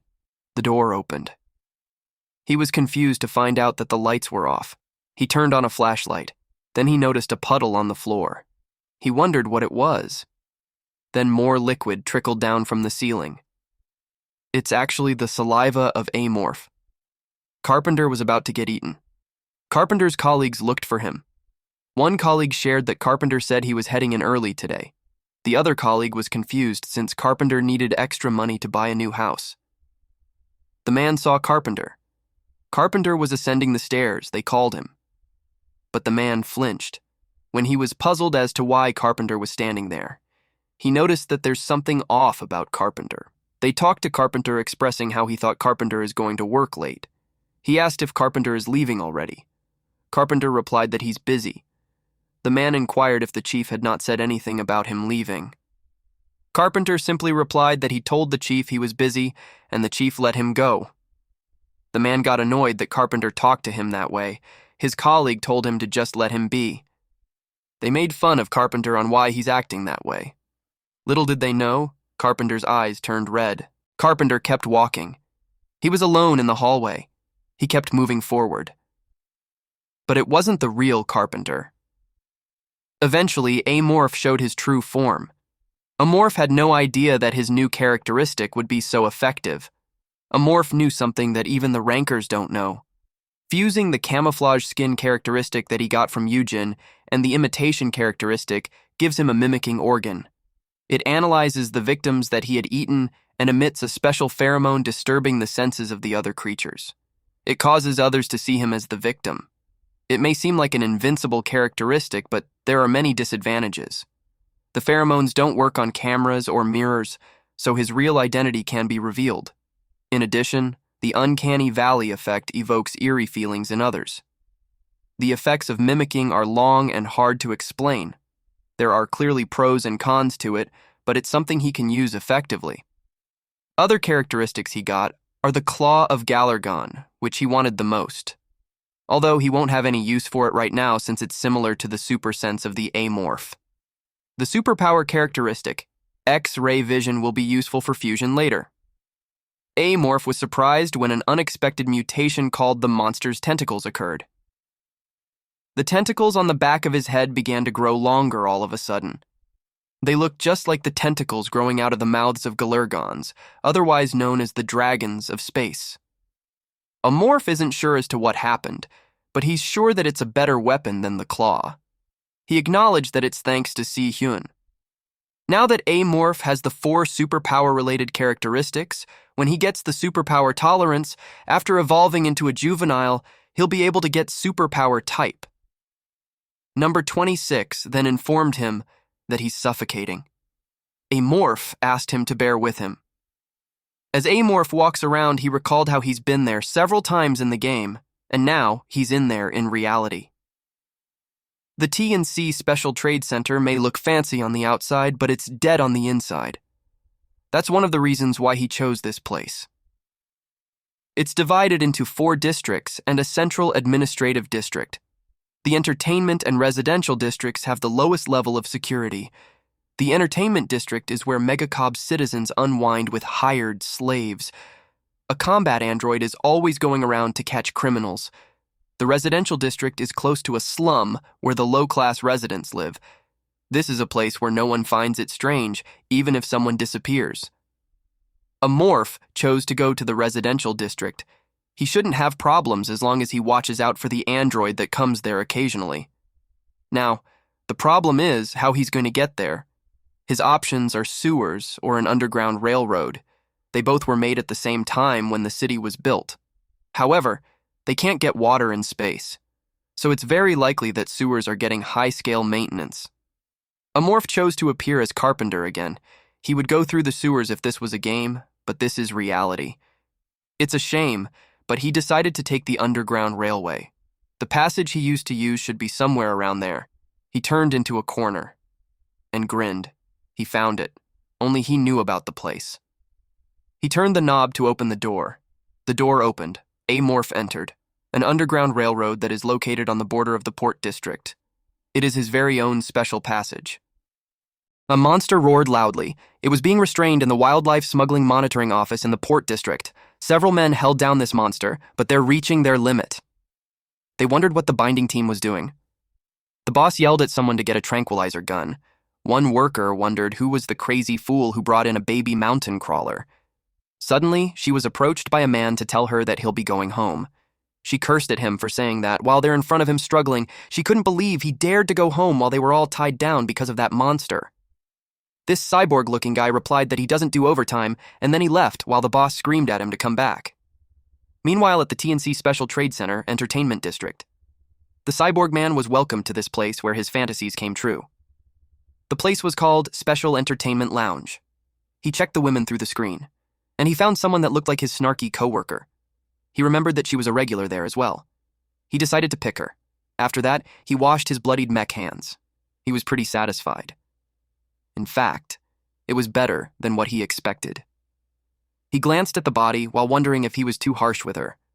The room was a mess because of the bloodstains, and the woman was dead with bruises and blood all over her body. He was complacent that the store will clean it because he pays them well. He inserted his card at the machine, and it thanked him for using their service.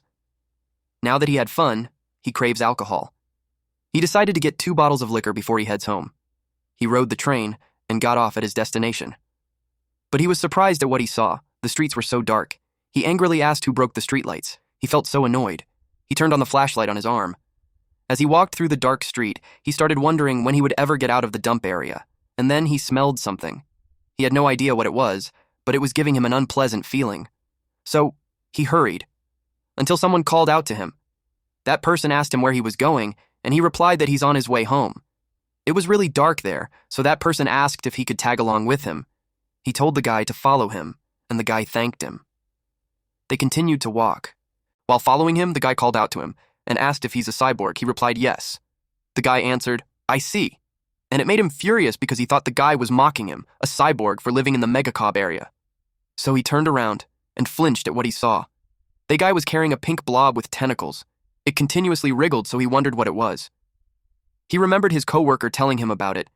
He was told about a madman who only takes people's heads and plays with them. He staggered backwards. He knew that if he didn't do anything, he'd end up one of the victims. So he sprinted away. He ran as fast as he could. Black mist came out of the man holding the pink blob, and then he transformed into a morph. The guy was gone, and he knew exactly why. Number 26 thought he was afraid of him. A morph wondered why, but he had no idea. A morph noticed that. When the guy saw number 26, his heart rate hit its peak. He wondered what the man was so afraid of, especially when he was just holding a bubble amoeba known for its cute appearance. Number 26 was a mutant, but he shouldn't be much different from the normal ones. He was puzzled how someone was afraid of that cute little thing. He truly doesn't understand that cyborg. A morph remembered that the guy said he was a cyborg. While pondering on that, the psionium effect had worn off, and he had gone back to his youngling form. He needed to eat another cyborg to evolve into a juvenile, and the man was exactly what he needed. Meanwhile, the cyborg was nearing the entrance. He immediately went inside and slammed the door. He popped the cap of the liquor and gulped it down. He thought he was done for. He staggered as he walked inside while planning to call in sick tomorrow.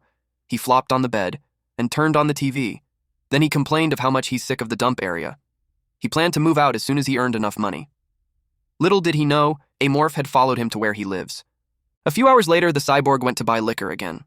He stayed back because if he went home, he knew he'd probably ended up as food for some mountain crawler, but he missed the chance to blow off some steam at the arcade. He had already reported the monster, but he was still worried that the bastard had come into his place. He cautiously made his way home. He thought he'd be fine now since he's far away already, and all that stress had made him thirsty. He planned to grab a nice drink once he got home, but he was surprised at what he saw.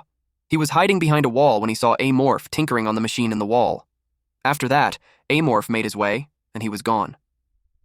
The cyborg's hand trembled as he tried to dial in his cell phone. He called the Residential District C area police station. He reported that a monster broke into his house. Meanwhile, Amorph opened the door and saw how cramped the area was. It was a basic studio apartment. The place was pretty run down, but the bed was fancy. He assumed that the guy liked sleeping like a rich guy in the capital. Once he decided to eat cyborgs, scouting became a must. During the day, he coped with who lived in every unit. Turns out there's way more variety in species than he expected. There were cold-blooded reptilian humanoids and half-human, half-beast wolves. To reach the subadult form, the species he needed to hunt got complicated. He had to eat all 60 playable species and get 4 additional types to become a subadult. Most players quit once they unlocked those types, but the requirements after being a subadult got even worse, so it was a wise move for them. Special trade hubs were full of different species, so he thought collecting genes would also be easy there. And Megacorp had diplomatic ties with the cult, so he expects there to be tons of cultists in the Central Administrative District. He imagined getting 60 would be a breeze. He wanted to stay there for a while, so he checked what the area was like. He realized that the soundproofing wasn't great. He could hear noise from the next room and upstairs. And he also found out that no one lives in the apartment below. He sensed someone coming his way. There were 3 of them, a cyborg and 2 cops. He was ready for the fight. Number 26 asked him what was going on. He told her that someone was coming. He wasn't ready to fight openly, so he just observed at the moment. The cop confirmed what the cyborg reported. A monster went into his house. The police officer checked the door, and it was completely fine. The cyborg told them that the monster unlocked it by itself and went inside. The officer doubted him, especially when he's holding bottles of liquor. The police officer confirmed with him if that was alcohol. They also checked the record and saw that he also filed a false report last night about seeing a suspicious person, so they suggested that he was just drunk. The cyborg got annoyed with them. If they weren't civil servants, he already beat the crap out of them. They had to check inside, so he was instructed to open the door. The cops went in and commented that the place was pigsty. The stench was too much for them, and the ref only had liquor in it. And then they announced that there was nothing unusual there. The cyborg refused to believe that, because he saw it with his own eyes. He suggested checking with another apartment for any other reports. The cop dismissed him and suggested that the cyborg should replace his eyes. They informed him that he was the only one who made a report. They advised him to drink in moderation. But he finds that ridiculous. There was a noise coming from the wall and it caught the cyborg's attention, but the cops decided to leave since they had confirmed that nothing was wrong. The cyborg tried to stop them. They simply advised him to report again if anything else happens. He started to doubt himself and question if he was just seeing things, or if the monster had left already. He was so sad. And also annoyed, he sat on his bed and opened a bottle of liquor. He started wondering if his body was breaking down, or if he was hallucinating. He laid on his bed as he planned to look for a girl that looked like the captain and spoil her rotten. He was about to fall asleep when he got annoyed from the noise coming from downstairs. He wondered what the bastard was doing at that hour. Then he remembered something, that no one was supposed to be living downstairs. So he got up, but he was surprised. A morph was already in his face. This scene really creeped me out. Our boy then proceeded to open his mouth and say, Thank you for the food. The cyborg screamed out loud as Amorph took a bite of him. One of the cyborg's neighbors got annoyed from the screaming because he was sleeping. He was forced to wake up with a scowl on his face. He marches out of his apartment and vows not to let that cyborg off the hook this time. He banged on the door and yelled at him to come out, until he smelled a foul odor. The door opened. Then he yelled at the cyborg to stop being so loud in the middle of the night, but he got terrified. The cyborg simply apologized, but he could tell something was wrong with it. Then he politely told him to be quiet since it's nighttime. The cyborg replied that he'd be careful. As long as he understood, then the man was fine with that, and so he left. The cyborg watched him, but that cyborg was actually an Amorph, and he made that man his next target. The next day, the cyborg entered the apartment building. Then Amorph changed into his original form when he got on top of the elevator. Then he entered the room. He saw number 26 munching on the cheese because he got hungry. Amorph encouraged him to eat up. Then he thought of resting too.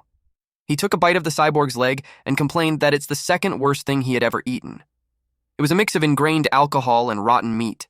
He realized that there was a correlation between health and taste. But he had no choice but to eat that for the sake of his evolution. And then the screen appeared. He originally planned to finish his evolution on the MangaCapped research vessel, but it took a long time. The screen informed him that he had met the conditions. He informed number 26 that he's going to become an egg for a bit. Number 26 was confused why he's going to become an egg when he's already a baby. He replied that it was to get bigger. Basically, for number 26, he's going from baby to a big baby, and he confirmed that. He also assured him that there's no need to worry, and then he encouraged it to eat the rest of the food. Then he clicked yes on the screen. Evolution was initiated, larva into subadult. He's excited to enjoy the amazing power of the subadult, especially that he got a taste of it with the psionium. Meanwhile, number 26 ate the hands of the cyborg, while he becomes an egg. Number 26 approached the egg and remembered the oath that he made when he escaped the foul-smelling cell that was to protect the young child no matter what. But he realized that until then, rather than protecting, he was the one being protected. And that fact pained him. He thought that if only he was bigger, or his tentacles were longer. And the moment he touched the child's chest, his heart became filled with complex emotions. An unidentified energy traveled from the tip of the tentacle and was absorbed into his body. Following that, as if he had eaten nutritious food, he was filled with a sense of satiety and power welled up inside him. He rejoiced, because this time, he could protect the child. Meanwhile, Amorph's consciousness was transported into a void. He saw his hands from the time that he was human. He realized that it was his inner world. He wondered what the creators were thinking when they made Amorph being unable to move for 6 hours in the game is where real-time PKs happened. It was a flaw so serious that it was no exaggeration to call it a bug. He wondered if it was because of the dark space. The unpleasant memories of the past came back to him. A dark mist formed behind him, then it formed the remnants of the Amorph that left his body. It wasn't particularly scary. In fact, to him, it felt familiar. He touched it, and it awoke. His physical sensations had returned, which meant that his evolution had been completed. It doesn't feel new, but he felt good. He decided to check his status. To his surprise, something has been added.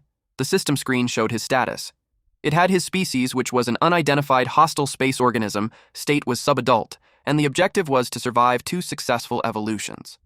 His physical traits were wings, chitinous exoskeleton, regenerative power, neurotoxin, kaiju skeleton, acidic blood, leg strength enhancement, mimetic organ, saw tentacle, contamination organ, and spine launching organ. His psychic traits were predator sense, monster's tentacle, humanity, psychic resistance, and physical enhancement type. Also, he had some unread messages that didn't happen when he ate the psionium.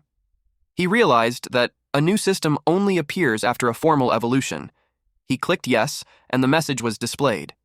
It informed him that the new system called Transcendence had been unlocked. And because it was a new version, there were changes. It fuses 3 or more of his existing traits to create a new unique trait. The newly acquired trait was a new trait that did not previously exist. List of usable traits were chitinous, exoskeleton, kaiju skeleton, leg strength enhancement. He was also warned that aside from advantages, there could also be disadvantages, so he had to choose carefully. In the game, the player could only fuse traits 1-to-1 for a species that relies on traits. As the game goes on, they even forgot what trait they had. And by the time he reached the ending, he had over 500. It was enough to make even a morph maniac like him go crazy. He couldn't believe that it could be modified like that. The problem was, if he fused his physical traits at that point, his physical enhancement type would be cancelled for not meeting the conditions. And his psychic enhancement type was already at 6 due to the time penalty. And if he requires a physical trait after that, the penalty would increase the required number for the psychic enhancement type from 6 to 12. The new unique trait has its merits, but the risk was just too big. He decided to put the transcendent system on hold. He was tempted with the unique trait, but he knew he had to be careful. To him, it was better to take the safe route even if it takes time. He decided to use the transcendent system only after he secured enough physical traits. The egg started to crack. An amorph emerged from it. He noticed how he had gotten taller. Number 26 was happy to see him. A morph asked if he had changed. It made number 26 ask if he can go back to how he was. He replied, yes. He also noticed something new from him. There were a lot more tentacles. The shape was also different from before. It used to be around the size of a human head, but now it is bigger. He wondered what happened. He held him and asked what it was. Number 26 shared that something grew out, and it was from the time he touched the egg that Amorph was in. Amorph realized that it was the sea demon's saw-like tentacles. Just touching them could tear flesh apart. Number 26 must have absorbed some of the energy he released during the evolution when he touched the egg. It made number 26 proud that he could protect him now. Amorph didn't dwell on how it happened and just simply pats his head. The sea demon he saw in the game was quite massive. It was a quasi-boss level monster, no more than 20 meters long, with hundreds of tentacles. And if that thing would be on his side, it would be a huge advantage for him. He couldn't share his genes with him, but he could toss some unwanted scraps.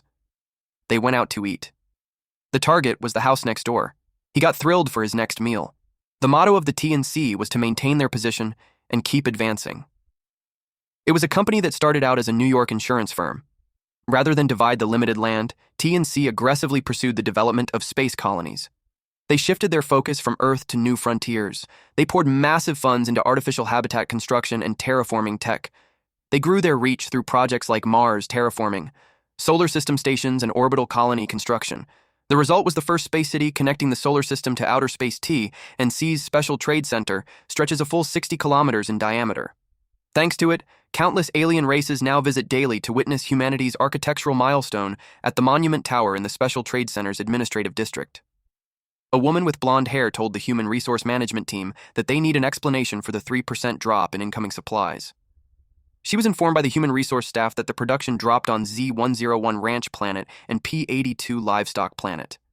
She replied that they could handle up to a 20% reduction in employees sent to the entertainment district. But a 3% in supplies was unacceptable. The Human Resource staff was scared of her, so she stuttered to reply yes. She knew that the entertainment district generates 40% of the special trade zone's total revenue. If the Human Resource Management team lets the supply drop by 3%, that district would have to shoulder that loss. Then she asked the deputy captain, Pizarro, if she knew what was most important to a merchant. Pizarro asked if it was credited. She replied that the most important thing was credibility. Even if they can make excuses this time by blaming circumstances, they could lose credibility because of that. The guests went out of the way to come there, and if they're disappointed even once, they won't bother coming back. She asked her if she understood what she was saying. Pizarro replied that she'll take it to heart. She informed everyone that it was a crucial time because the first board meeting was scheduled to be held there. A massive number of tourists would be coming to the city. They couldn't afford to make even a single mistake. She asked if everyone understood, and they all replied yes. She ordered them to get in touch with the planetary leaders and tell them to use whatever means necessary, even aphrodisiacs, to meet the quota. Then she moved on to the other agendas. When that was done, she sighed. She had more work to do, and she wished that she had one more body. But if everything goes according to plan, the head position of the family might be within reach. There were 2 surnames in T and C, Thompson and Chamberlain. The winner of the competition becomes the head of T and C. The head monopolizes all T and C related rights and profits within Megacorp. The Chamberlains have held that power for generations, so the Thompsons were desperate to take it this time. If Thompson actually becomes the next head, things could turn bloody. While she was lost in thought, Pizarro gave her the list of VIPs who had requested visits for the next event. She thanked her. Then she read the list. She was surprised at what she saw. It seemed that Kizaragi Yujin would be attending too. Pizarro confirmed with her that they got confirmation from the Yujin family about an hour ago. They won't be attending the board meeting as they only plan to go sightseeing. She knew him as the usurper. The reason he's called that and was looked down on was because he's the only one in the capital who seized power through rebellion. He murdered Jungwoo Yujin, the rightful heir, and turned his daughter into his shadow. Then he killed or tortured other clansmen and nobles with a straight face. He was a psychopath, but he's competent. The family of Jungwoo Yujin went against him again. After Jungwoo Yujin's death, he's been ruling Megacorp and the Yujin family for nearly a century. He could be called a monster. She knew that if he faced him head-on, she wouldn't stand a chance, but turning back wasn't an option now. She asked how long it would be until the next item on the schedule. Pizarro replied that there's 10 minutes.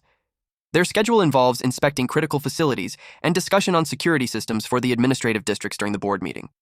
She believes that failure is the mother of success, so even if she lost, she could treat it as experience and learn from it.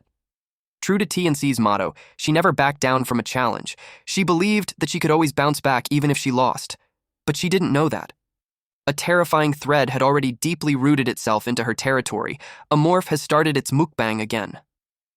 The nosy neighbor was done for. After a few moments, we see number 26 eat the sandwich. A morph asked him if it was tasty, and he replied, yes. A morph left him in the fridge and checked the house. He could tell that the place was cleaned regularly because it was spotless. Compared to that cyborg's house, it was livable, but more importantly, even if he wanted to eat the fresh meat, there was still work to do. He decided to go over to the next house. Number 26 told him to be careful. He had to do some cleaning up, so he searched for the communication gear. He found the cell phone on the ground. The cyborg's name is Ras.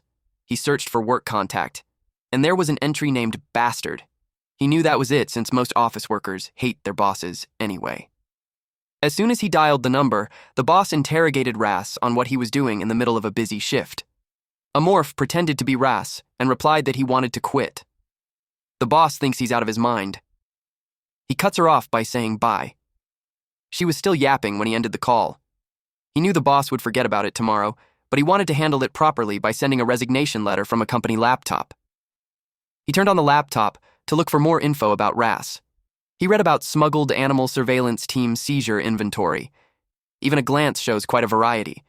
Eating those guys should get him a ton of genetic material, but he knew that surveillance would be tight. He planned to use Ras's voice to call staff, eat them, and forge transfer documents that should let him easily snatch 1 or 2 specimens. But for more than that, he would need a middleman. A morph noticed that lots of entries had empty destination fields. It made sense to him, so in the meantime, he used Ras's identity to reach the middleman. If negotiations fail, he planned to just eat the middleman and impersonate him and steal it. That cyborg Ras had left a lot behind. If he had just tasted better, it would have been perfect. Meanwhile, number 26 rests on top of Ras's neighbor's corpse he welcomed Amorph. Amorph expressed that he won't eat the man. But number 26 told him he shouldn't be picky. So he decided to take the legs, and number 26 could have the rest. Number 26 asked if that was okay, and he told him to eat it all. Amorph planned to find something tastier, and he placed the leg in the fridge. Once Ras's role was done, he planned to impersonate the neighbor next. He started thinking about who he should call next. From the contacts that he saw, Ras doesn't have many connections. He wanted someone who knew the middleman, but aside from the captain, there weren't many options. If the person in charge disappears, it would cause a scene, so that won't be good. He needed someone who would be forgotten fast if they disappeared. He noticed that there was someone whom he talks a lot to. The name was Lloyd. He assumed that it's a friend who enjoys the same unspeakable hobby as Ras. He could tell that it was some kind of adult entertainment. There was a shop in the Special Trade Center that was pretty famous even in the game. People constantly debated whether it was ethical. It even made headlines. If Lloyd was the kind of guy who was into that shady stuff, he would know something about the middleman. Amorph checked the phone, and they were in contact until yesterday, so he assumed that they were pretty close. He texted the guy. Lloyd heard that he quit his job and told him that the bastard went nuts. He asked what happened. He replied that he just got tired of it all, so he figured he'd try something else. Lloyd agreed since the job was garbage anyway. Then he was asked what he's going to do now. And he simply replied that he could only do the same kind of work. Lloyd asked what that was, so he replied that it was smuggling. Amorph was cautious. He knew that if the conversation got any longer, Lloyd might get suspicious. He decided to wrap it up quickly. Lloyd reminded him that he already said he would stop doing dangerous work. He also questioned what was the point of quitting. Now, Amorph replied that he can't think of another way to make money, so he just wanted to give it a shot for now. Lloyd gave in and agreed to send him the info. Amorph took that chance for them to meet up and talk. He shared that there was a bar he went to in the Port District. Lloyd was surprised that he's buying him some drink because it wasn't like him. He simply replied that it was because he quit his job and it was just right to buy his coworkers around. Lloyd thinks he has grown up after quitting. Then he asked what time they're going to meet. Amorph suggested 9 p.m. at the edge of the port.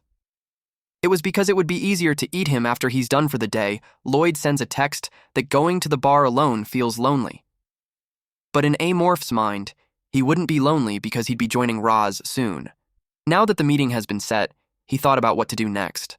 Meanwhile, number 26 expressed that he's full. And since he's still young, he needs to have proper sleep. Amorph pats his head. He settled beside the laptop. Amorph then decided to read the seizure inventory before meeting Lloyd. He saw that mountain crawlers were on the list too. To his surprise, they even caught an outspacer. He wondered how the hell they managed that. On cell number 20, the destination was blank, which means that the outspacer was still there. Outspacers, like their name says, were an alien species from beyond the cosmos. If Amorph was inspired by aliens, then that one was the alien from that old game. Playing as them makes the hive queen who grows their swarm by absorbing other species' DNA to evolve their soldiers. Like Amorph, it's a late-blooming species, but the gameplay was completely different. Personally, the player of Amorph still prefers Amorph. Outspacers were rare, but if they're not locked samples, he could still go after their predatory traits. He decided to get that one first. And for the others, there weren't many with over 10 units, so even if he ate them all, he might not gain much traits. That part always comes down to luck. After he had planned that, he closed the laptop. He expected someone to come soon. Number 26 asked what was wrong. He told him that they would go out for a bit. It made number 26 where they were going, but he simply replied that he would find out once they got there. Amorph jumped out of the building to reach the rooftop beside, and then he looked out in front. He bared his sharp teeth, because it was hunting time at the port. Amorph moved quickly. He jumped from one roof to the next. Eventually, he jumped down and ran on the street. He could sense the entrance to the underground tunnel, so he kept going. He used sound waves, and then he hid. 2 bright eyes stared ahead. It was from a robot. Number 26 asked what was wrong. He replied that there was an enemy the robot kept walking. Amorph had sensed that it was a combat-type android. It was a different model from the ones that were guarding the pirate ship's reactor. It also had an additional combat use right arm attached to its hip. He also checked the weapon that it was equipped with. It was a Gauss rifle. He wondered why an android would be equipped with that. A Gauss rifle is a step weaker than a plasma weapon. It uses tungsten rounds and was effective against heavily armored opponents. He finds it strange for an observational android to have such high-performance weaponry. Unless there's some special situation that requires it, it led him to think that a major event was happening. It was a place where all kinds of events were held, even in the game too. If that was the case, the alert level would naturally be raised. The robot looked around. It checked from left to right. Then it kept going. Nothing was wrong when he came back, but now, he couldn't believe that it was like that. He decided to be more careful from then on. He opened the manhole and jumped down. Number 26 asked where he's going. He replied that he's heading back the way he came. He originally planned to spread the spores after building a nest, but if an event was being held, it changed things. He needs to establish a surveillance network immediately. Because of that, he lets out green gas and spread it in the area. After that, his surveillance network was all set. In 2 days, he expects the spores to grow into a nest. Then he opened a manhole cover and emerged from it. As he expected, no one was there. He told number 26 to wait there, but number 26 wanted to go with him, but he left him because the enemy would be afraid of him. Number 26 understood. The area was on the district border, so there was no food traffic. It was the perfect place to hunt. He waited until he sensed something. A woman was about to approach him. He thought that Lloyd was a guy's name. She was surprisingly a perfect, ordinary woman. Based on her appearance, she looked like she couldn't even snap a flower stem. He thought of taking her to a brothel. He also considered her to be the type to rip out a person's spine without batting an eye. He showed himself. When she saw him, he cursed at him and asked why they're meeting in such a place. He replied that it wasn't a conversation for polite company. She agreed with him. Then she asked him why he's still wearing his work clothes when he already quit. Amorph realized that, in her eyes, it looked like he's wearing some clothes. He realized that the mimetic organ copies clothing too. The mimetic organ collects genetic data, as well as other sensory information, and it creates an exact likeness of the target just before its death. Its weakness was that it cannot reflect any elements that differ from the consumed target. He never had to worry about inappropriate clothing in the game, so he got careless. He took a mental note to be careful from then on. He shrugged and replied that it's the only thing he could wear. She suggested that he buys at least one set of casual clothes, especially since he quit. When she looked at him again, she sensed something. He asked her what was wrong.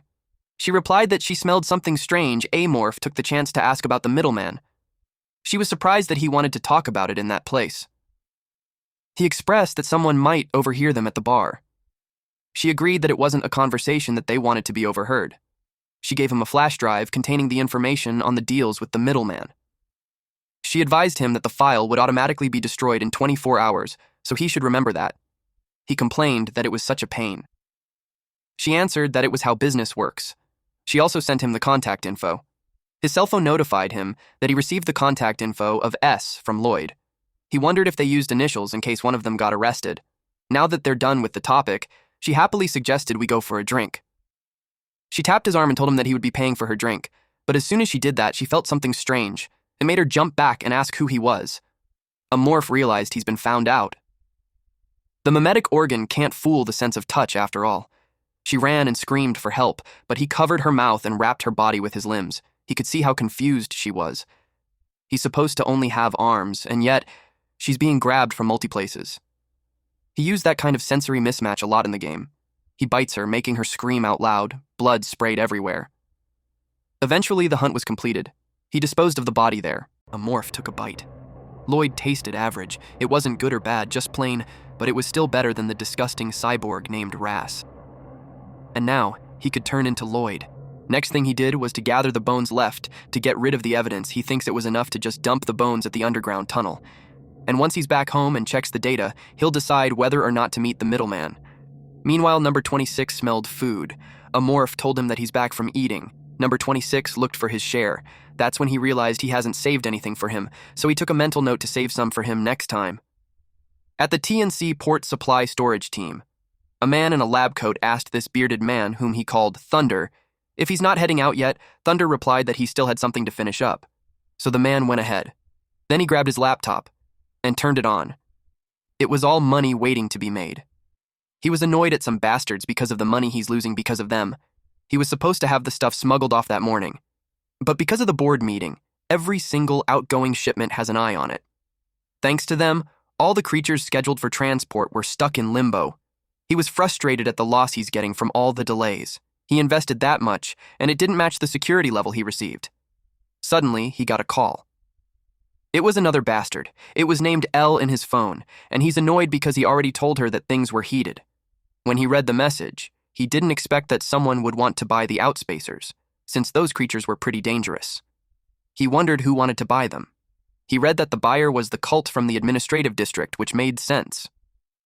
Those guys love collecting rare animals and ancient artifacts.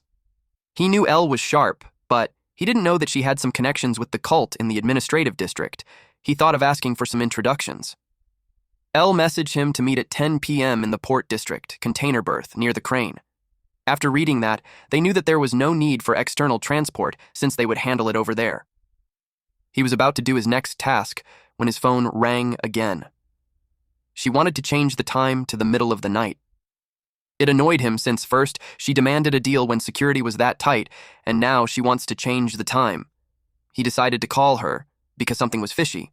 So he asked her what was the big idea since she never had requested to change time, before she reasoned that she had to work overtime. He was puzzled about what she's talking about, and then he realized it.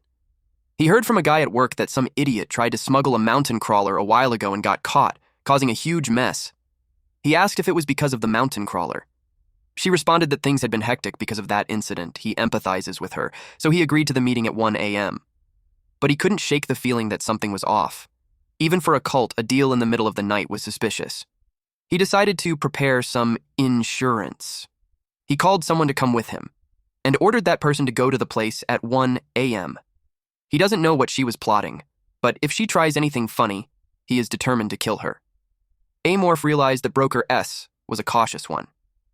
But he couldn't blame him. He had a guess that the guy was a goods manager for the supply storage team, or a security guard on the port security team, in other words, a middle manager.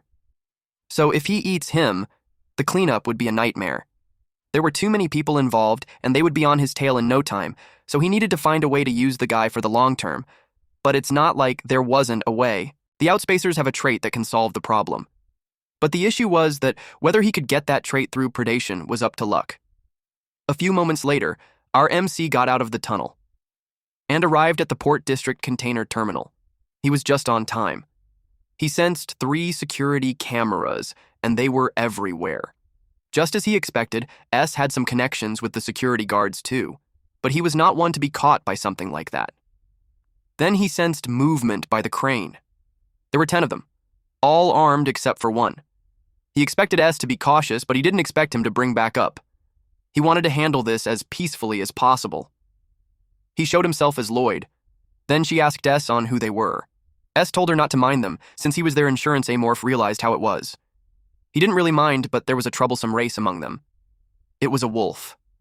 His mimicry organ could fool the wolf, but they would feel a stronger sense of unease compared to other races, so he had to finish it as quickly as possible. She asked for the item. S replied that it was in the refrigerated container over there. As usual, once the transfer was complete, the password would be displayed on the screen. The password was confirmed. And that took care of one of the problems. The deal was done. Then S inquired if it was the chief who connected him with the cult. S knew the guy was pretty sharp, so he asked if she could introduce him. If she would, he would give her an extra cut every time a deal goes through them, but she refused. He simply replied to let him know when she changes her mind. But then, the wolf called out to her. She could tell it was trouble. She was called Kate, and S asked what was wrong.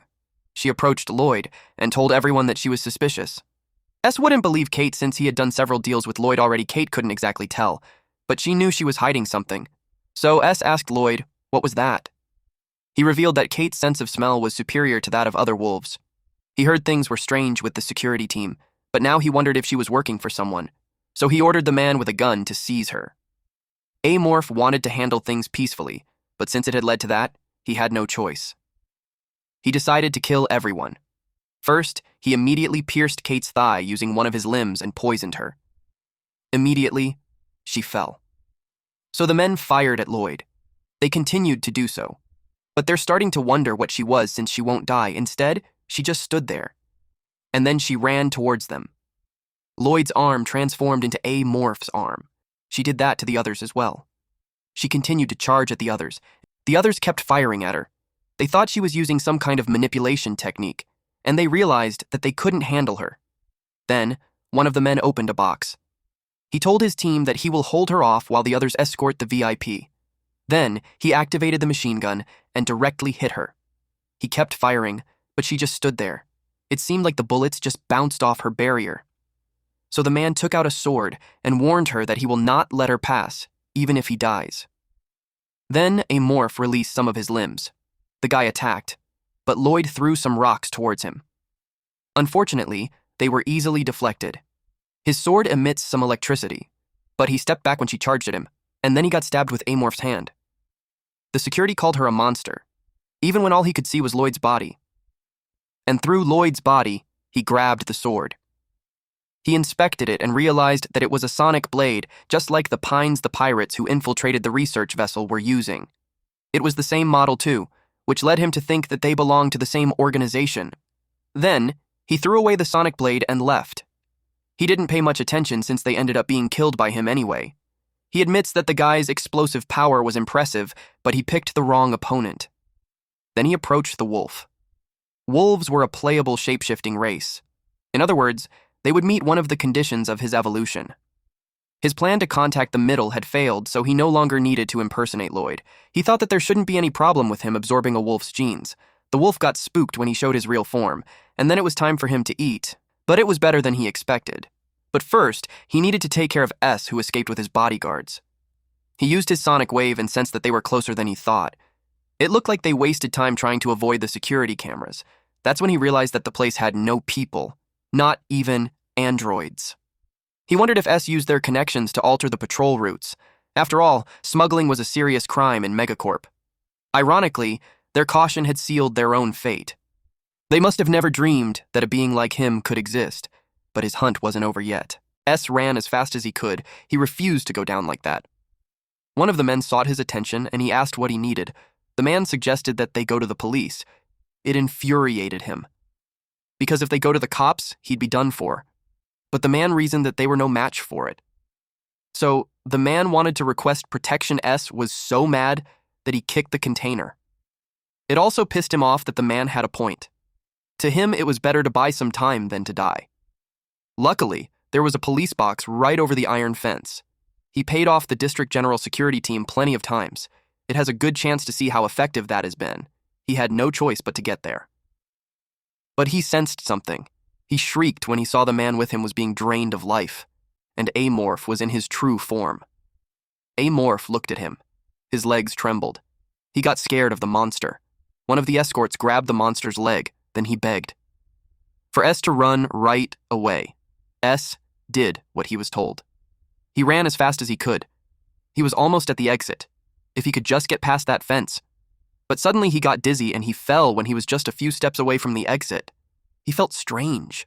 So he was confused about what was happening. The next thing he knew was that Amorph went on top of S, drooling. Then he grabbed him. Our boy then carried him on his shoulders. S wondered where he would be taken. He tried to fight, but he had no strength to do so. Amorph just continued to walk and ignored his questions. He went to where the escorts died. And then, our MC placed S on the ground. Then S saw him tapping the screen. On his last tap, the door opened. S peed on his pants. He prayed for someone to help him. Amorph noticed that S pissed on himself. Seemed like he was that scared of him, but the broker was an important person, so he can't just kill him yet. He needs to take care of those things before he deals with the other middlemen. He pressed on something, and the capsule opened. It revealed the Outspacers, an unfortunate race that had its psychic abilities stolen by Vortex Swarm, the strongest race in the game. Their ultimate goal was to return to their homeworld, which was destroyed by the Vortex Swarm. To do that, they need enough psychic power to envelop the entire galaxy. They're trying to accumulate that power by preying on the cult. For that reason, they were hostile to the cult empire. They couldn't handle psionic attacks from multiple species at once. That's why the cult was a natural counter to the Outspacers. They looked like crab, so he wondered what they taste like. The taste was kinda nostalgic for Amorph. It was like eating a frozen crab straight from the freezer without thawing it. The first round was a dud. Luckily, he had 19 more to go. He grabbed another one. After eating so many, there was still no luck. He knew it was hard to get the genetic information from 20 or fewer specimens. That kind of thing happened in the game too. The next one was another dud. He only has 2 left. He started to think that he's not going to get it. He thought of giving the last one to No 26. Suddenly his eyes changed color. He got what he wanted. The screen displayed that the predation effect had been activated. He successfully acquired the parasite gene. He snatched the parasite's biological trait from the Outspacer larva. Parasite is one of the pathogens possessed by Outspacers. It can enter an opponent's body and control their movements. If Amorph obtained this parasite, the infection enhancement type was unlocked, and it could be fused with the contamination organ to create an enhanced parasite. The infection enhancement type affects debuff-related traits. It was pretty useful for someone like him who prefers ambush-focused strategies. He applied parasite. Then he felt weird. Something crawled under his skin. He was notified that the parasite trait had been applied. Then he fused it with the contamination organ and made it evolve to parasite swarm. With this, the effect of the contamination organ was lost. In exchange, he could create enhanced parasites. There are currently 2 available trait types, psionic enhancement type 5/6 and infection enhancement type 1/4. The system even expressed that it couldn't comprehend why he would favor such a disgusting trait. That is normally how people would think. Now that he had the trait he was aiming for, it was time to test it out to S. S tried to crawl away. He dragged his piss-covered body, but he could only move a little. Then Amorph grabbed him and shoved him on the wall. S asked what he was doing. He shrieked when he saw a parasite. He yelled at him to stop, but the parasite crawled to his eyes. And he screamed loudly. After a while, he expressed that he would be heading out. The parasite implant was a success. It would only last for 24 hours, so he would have to keep swapping it out. We then found out that this guy's real name was Thunder, and he had become Amorph's slave now. After 24 hours, the parasite would have dissolved and Thunder would die. That was because the parasite had taken complete control of his brain. If Thunder tries anything funny, the parasite would read his thoughts and inflict excruciating pain. Thunder was very familiar with that pain, so Amorph was confident that he won't resist him unless something truly drastic happens. On top of that, he had already shown him the disposal method for the bodies, and since he was a smart guy, he would know what exactly that means.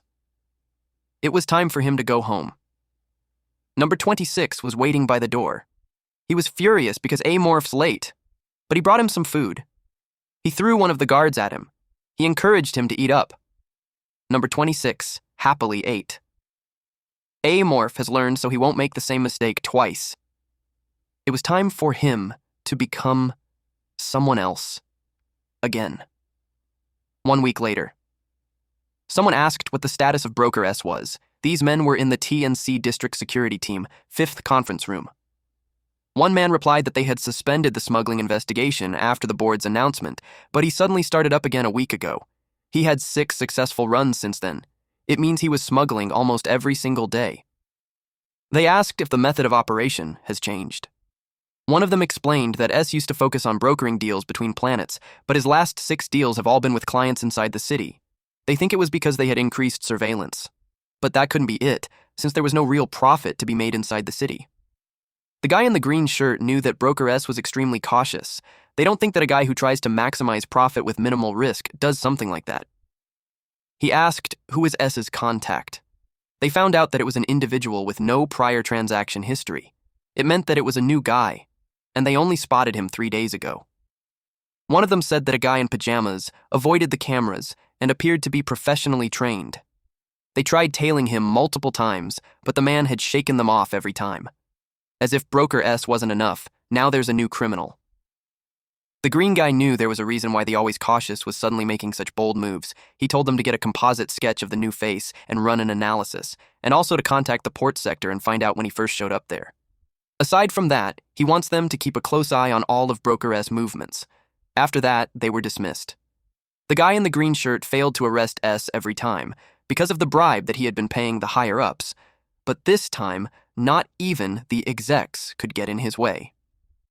The true ruler of the space city is a noble capital, and their orders were absolute. A guy from his old unit was on S security detail. He hated using a friend, but he promised himself it would just be this time. He was determined to catch Broker S before the board meeting was over. Meanwhile, Amorph changed into a man in pajamas and came to the meeting place. It was 10:55, so he expected the other party would be there any minute. He finds it a pain in the ass, changing location every time, but he can't risk being seen, so he had no choice. For the past few days, he had been meeting Thunder in that form. He sensed someone watching him near the container berth. He suspects it to be the police who had been tailing Thunder. That's why they had to change the time and place for every meeting. Thunder wasn't happy about it, but his resistance was meaningless. All he could do was obey him. Number 26 started to ask where Thunder could be, and he told him to just wait for a bit. Then he noticed something. He saw an incoming truck. It stopped in front of him. Thunder stepped out. Amorph noticed that Thunder's face had changed so much that he was like a different person. He lost a third of his body weight and his skin sagged. It was the result when a parasite was squeezing out of his brain 24/7. Thunder brought him the goods just as he said, and then he begged him. Amorph knew that Thunder wasn't afraid of him, but on the parasite in his head. If he doesn't swap it at once, he could die. A new parasite entered the eye, and the old one left through the nose. He screamed loudly. He held his nose to stop the bleeding. Then, Amorph asked about the goods. He immediately clicked on the screen, and the door opened. Number 26 felt cold. Amorph asked if he wanted to wait outside. Number 26 refused because it reminded him of his home. Thunder waits outside. The creatures they had for that day were 5 plant lizards and 1 mutant fairy wing. And that caught his attention. He had never seen a mutant fairy wing in the game. He wondered what it was like. It was a bird type, so he expected it to taste like chicken. The container opened. He felt that something was strange. Number 26 asked him what was wrong. When he saw what was inside, he knew it wasn't a fairy wing. It was a juvenile form of a Galagon, the dragons of space. It was called Blue Dragon. In lore, creatures based on this dragon had different habits compared to common creatures in the game. They live in pride similar to lions, and their packmates would protect the blue galagons. In the game, this habit was manifested as an inherent trait, giving blue galagons the ability to summon their kin. If the game lore holds true, they were in a dangerous situation. If that thing summons its kin, it's going to be hell. But Amorph wondered how they were able to capture it. He could tell that it's not something that a common criminal can just smuggle. He knew that there's definitely something else going on down there. But one thing is for sure, our MC knew that someone was planning to destroy this trade center. All Amorph needs to do now is start digging for more details. Immediately he called for Thunder, and this guy hurriedly went to his aid. Our MC tried to confirm if this fatso knew what creature it really is. Thunder went closer and asked if it was not a fairy wing like he had always known. Seeing Thunder's reaction made Amorph think that he had really no clue on what's happening. After all, galagons are rare creatures, so our MC guessed it's not surprising that Thunder wouldn't be able to recognize it. Then, he asked Thunder who smuggled it. Thunder replied that it was Jade. Jade Russell was caught and put in the holding cells, but he escaped soon after. Amorph had heard that name before. He remembered Arnold Russell who fought him. He was Eugen's subordinate. He was also the guy who managed the space city in the meteor swarm. Shion Eugen had the Galagon claw trait, which led Amorph to think that he must know where their habitats and nest were. It would be easy for him to get a Galagon into the space city. He deduced that the subordinate of the Eugen family plans to attack a city belonging to the T and C family, who were on the same tier. Everything felt so familiar to him. He asked if the city hosts any festivals. Thunder asked if he's talking about the board meeting. He got curious about it. It was the board meeting to decide the next CEO of Megacorp. The directors from the Prime Capital were all scheduled to gather. It's scheduled to be held in 23 days. Now it all made sense to Amorph situations, just like this happened all the time in the game. The event that Megacorp players looked forward to the most was the Civil War. In the game's lore, Megacorp was controlled by 7 great families. The supreme leader, the CEO, was chosen via election. Players who belong to the family that win the CEO position gain massive benefits. To secure their position, they'll stop at nothing. Crushing rival candidates was just business as usual. Amorph suspects that they plan to unleash the Galagon alongside the board meeting. Shion Eugen made Jog smuggle it in, and then he must have hidden somewhere in the city. The plan died with Jade, but Amorph had no way of knowing its current status. He wanted that Galagon trait so bad, but the timing sucks. If it weren't for the board meeting, he could have just eaten it and bailed. But with the security that tight, it's pretty much impossible. It was such a pain. Number 26 noticed the blue Galagon moved. Amorph saw it too.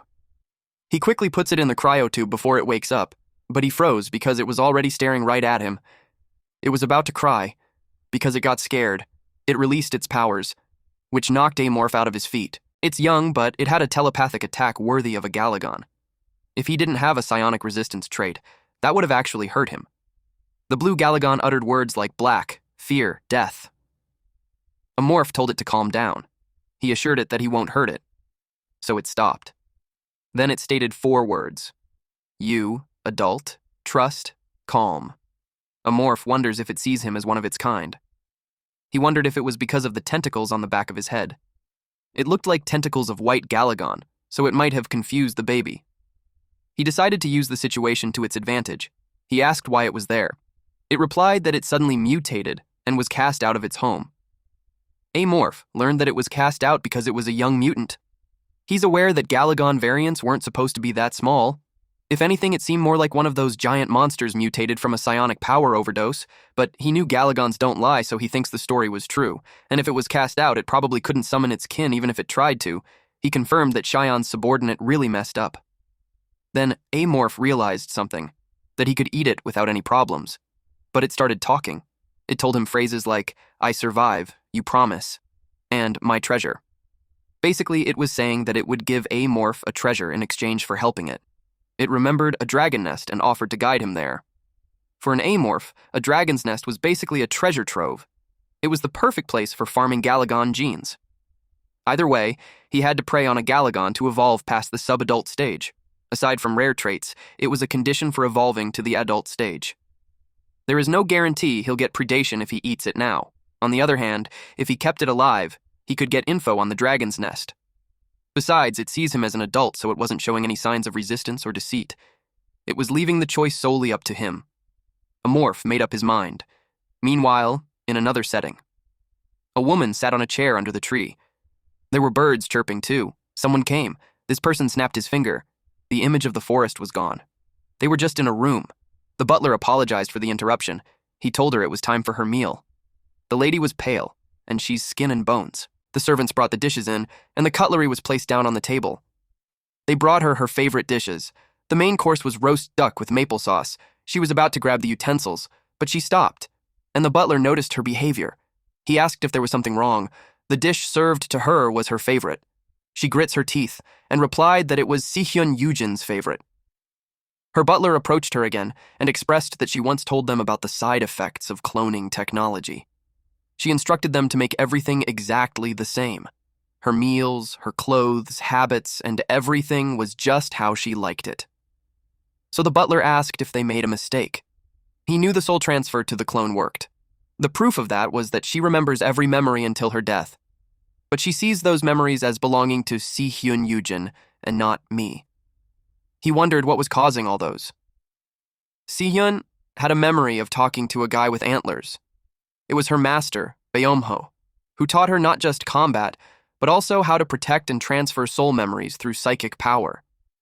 He said it was simple enough for anyone to do, but she was certain that even her master didn't know about the side effects. That's why she took every precaution to prevent it. But even if she couldn't predict that kind of level of dissonance, and it made her annoyed, she remembered that the council meeting would be coming up soon. The butler informed her that intelligence reports indicate that Kisaragi Yujin would be visiting under the guise of sightseeing. She was displeased to hear that. It was like that old geezer was trying to be funny now. Kisaragi is pathologically obsessed with clinging to his own life, but that doesn't make him a coward. He always takes at least 2 shadows with him wherever he goes, and she knew every weakness those shadows have. The original plan for her was to take them out first, then disappear. The rest would be handled by the furious Galagon. She asked about the transportation of the Galagon disguised as a fairy wing. The butler told her that in Jade's report, it was still in the city. Kisaragi doesn't know she's still alive. No matter how capable that old monster was, he'd never imagine a clone of a dead human coming for him.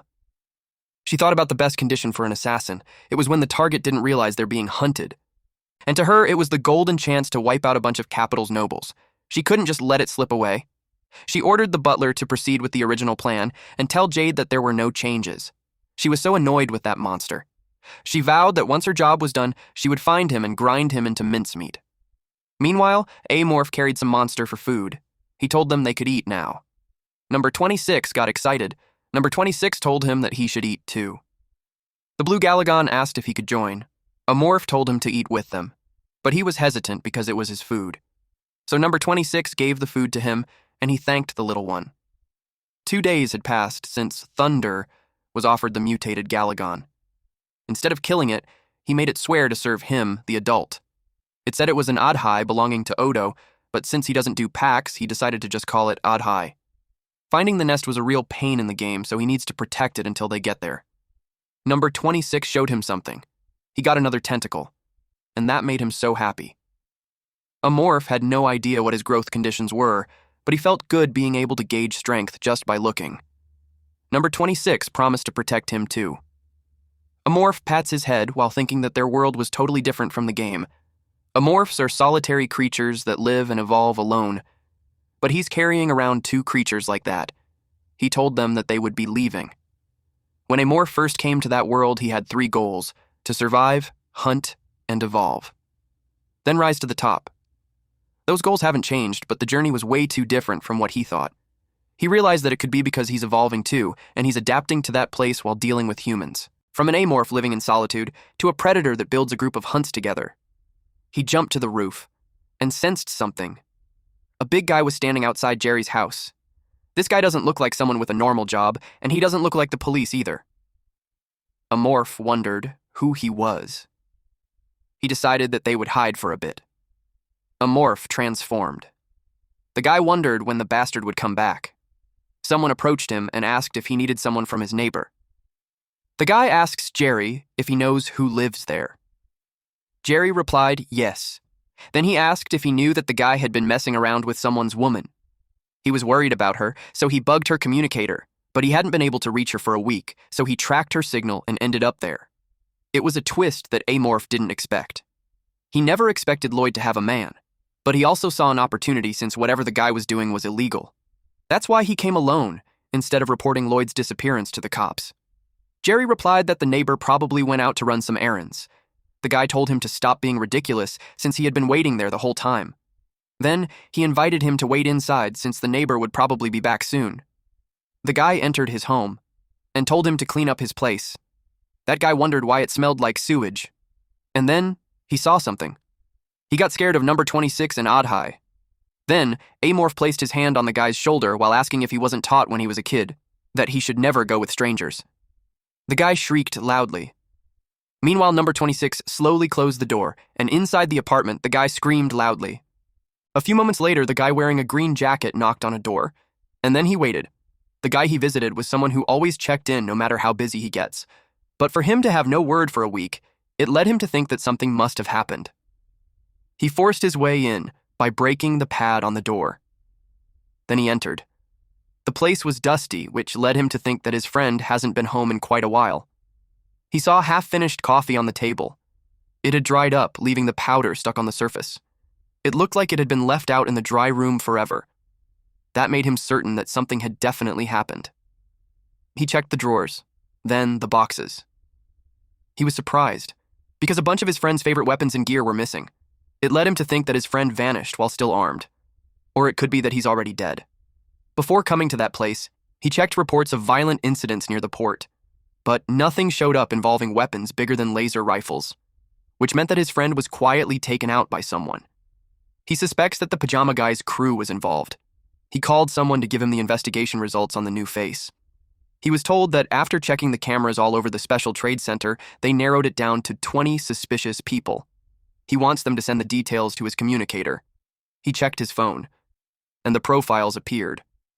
Something caught his attention. It was the pajama guy. He called someone again to ask for info about a worker in the industrial zone named Jerry. He was informed that the guy had no criminal record. He stated that the face looked like a montage. They called his workplace, but were informed that Jerry hasn't shown up in ages. He was just a day laborer, so nobody noticed.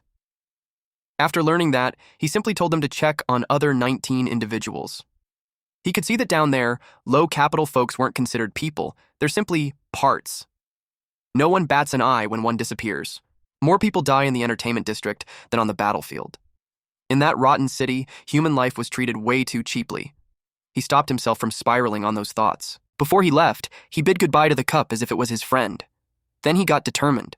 He works for the Megacorp, and his job was to catch the criminals ruining the world, and he vowed to take revenge for his friend. A few hours later, he arrived at a certain place. He surveyed the area. It was the Building C of the apartment complex where the pajama man lives. He ascended the staircase. He could tell that the building was thrown together with cheap materials to save money. His friend's place was like that, but that building was worse. The soundproofing was particularly nasty, too. Then he realized something, that it was too quiet. It was like nobody lives on the third floor at all. His hand went to his gun. He took his gun out. Even during the daytime, the level of silence was suspicious. He carefully walked the hallway. Then he knocked on the door. There was no answer. Normally, he would need a search warrant. But he knew that if he waited for it, the culprit could get away. He forced his way in.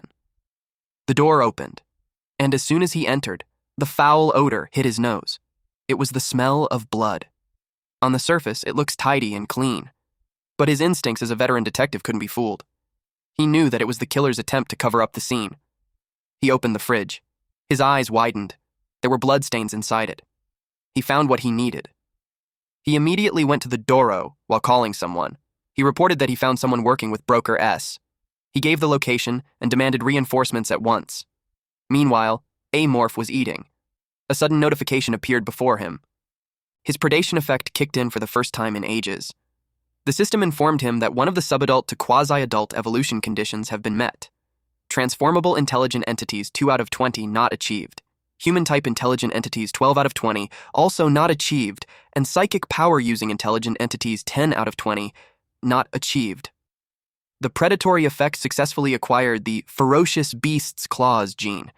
He was asked if he wanted to apply. The fourth-floor resident should have been the last of those wolves, and now he has that trait. Just when he thought he was short on physical traits. He applied it, and his hands transformed into claws. He expected the clearing of the other floors should meet the rest of the conditions. After that, he needs to get ready to strike the cult. Hunting the cult shouldn't be too hard, but the location was the issue. As things are, taking over the administrative district would be tough enough. Evolution conditions were slow, but he's filling them in step by step. He knew he shouldn't be impatient. The system screen showed his status. It had his species, which was an unidentified hostile space organism. State was subadult, and the objective was to survive. And he had 2 successful evolutions. His physical traits were wings, continuous exoskeleton, regenerative power, neurotoxin, kaiju skeleton, acidic blood, leg strength enhancement, mimetic organ, saw tentacle, contamination organ, spine launching organ, and beast-like claws. His psychic traits were predator's sense, monster's tentacle, human traits transparency, psychic resistance. He also had infection-related, which was the parasitic colony, which has the flesh enhancement type. He strategized to attack the administrative district only after he got the psychic enhancement type. While he was planning, he sensed something that distracted him. He heard someone making a report about Building 3 in the C housing complex. The cop stated that it wasn't only connected to Broker S, but a vicious criminal was attacking armed guards, so he requested backup to come immediately. A morph knew it meant more police. They showed up faster than he expected. A morph carried his food when he realized that meeting criteria for a humanoid species seems tricky there. He had 2 options, either to run or fight. But the cop already called for backup, so they knew escaping won't be easy. If the secret passage gets exposed during escape, it would be a huge loss. That leaves him one option, and that was to fight. He had the upper hand in every way, but he also knew that the strong don't always win. He planned to eliminate them and throw them into chaos. That's the only way out of the mess. He placed down the food. He told number 26 and Adhai that he had brought back the prey. Number 26 was impressed, while Adhai, who calls him adult, thanked him for the food. When that was done, he went to plan on how to deal with those cops. He still had time before they showed up. He's in Building 3 Complex C. It's a 6-story building, with hallway and 6 floors on each floor. The basement's got the shared stuff, like generators and laundry. There's no elevator, so moving requires using the staircase at either end of the hallway. He expected them to bring combat androids, and had already uploaded the building's layout into their system. But their weak point was the lack of independent judgment. So they would deploy support units with the androids. A-Morph had seen those androids carry Gauss rifles before. The tungsten rounds they use mostly can't pierce his armor. The problem is that the gun could switch ammo based on the enemy. If they load enhanced rounds, even his outer shell would get punctured. He expected the police to be equipped the same way, so he planned to take them out before they noticed him. Then he remembered that number 26 and Adhai were classified as high-threat NPCs. They're young, but they're perfect for hunting cops. So as long as he aims right for the vital spots, they would go down easy. He planned to teach them where to hit. He called those 2. Number 26 asked him what was wrong. Adhai expressed that he's still hungry. He promised them that food would be coming soon. How the building would be transformed by A-Morph was something to look forward to. A-Morph was determined to make them remember the fate of anyone who dares step into his territory. Moments later, the police car arrived. Armed android deployment completed at main entry points. The perimeter has been secured. The assault team was told to check their weapons and power suits one by one, and to report any malfunctions right away. Someone rushed and scolded the person named William. He asked what this person, the captain of port security, needed. The captain was furious that they were sending armed police just to catch one of the broker's goons. He yelled at him not to make the issue bigger than it is. What made him angrier is that they searched the completely unrelated supply storage team on top of that. He claimed that it was a blatant abuse of authority. William, the guy who used to wear a green jacket, was now wearing full protective gear and asked the captain how he knew about it. The captain was caught off guard. He revealed that they haven't sent any reports to the port district, so he questioned how the captain knew about the supply storage team search. The captain didn't know how to answer. Then he added that the one working with S wasn't just a random goon. That person killed a military-trained bodyguard who was with S. The captain was shocked to hear that because he never got any report about that. But that was to be expected since the report was sent directly to the top. They saw how serious this was and approved the support request. The captain was rattled and questioned him if he even knew what he was doing. He accused him of treason. That triggered him, so he grabbed the captain on the neck. On the topic of treason, he revealed to the captain that even the higher-ups knew that he was in on it, with the broker. He warned him that he's finished and threw him on the ground. and advised him to prepare for paying his crimes quietly. Detective William from the Port District Security Team introduced himself to the androids. The androids greeted him. M01, an android from the security team, introduced itself. As an android, it will be commanding the operation, so it requested that William follow his orders during the mission. William replied that he understood. Their goal was to seize the cells and evidence from the organization member who worked with codename S. S is currently in a coma for unknown reasons. He was instructed to check his suit terminal for the full details. He was also told that his power suit was a new model issued by the upper management. The built-in stimulant and healing systems had been improved too, and a compact psychic shield was mounted on his left wrist. It's psychic equipment developed by the Galmella family in collaboration with the cult. He was instructed to press the purple button of the terminal. The shield came out. And then he was told by M01 that with his helmet on, he could deploy the shield remotely. The equipment was gifted as a congratulatory present for the board meeting. He expressed that he was grateful. They proceeded with the assault. M01 commanded to search the first-floor hallway until he gave further orders. They put their masks on. William expected their mission to work perfectly, because the enemy would have never expected the cops to show up with new equipment like that. The armed police from the Earth security team were all experienced veterans, plus they have combat androids backing them up, so he thinks that it would be weird if they don't win. M01 commanded to detain all first-floor residents.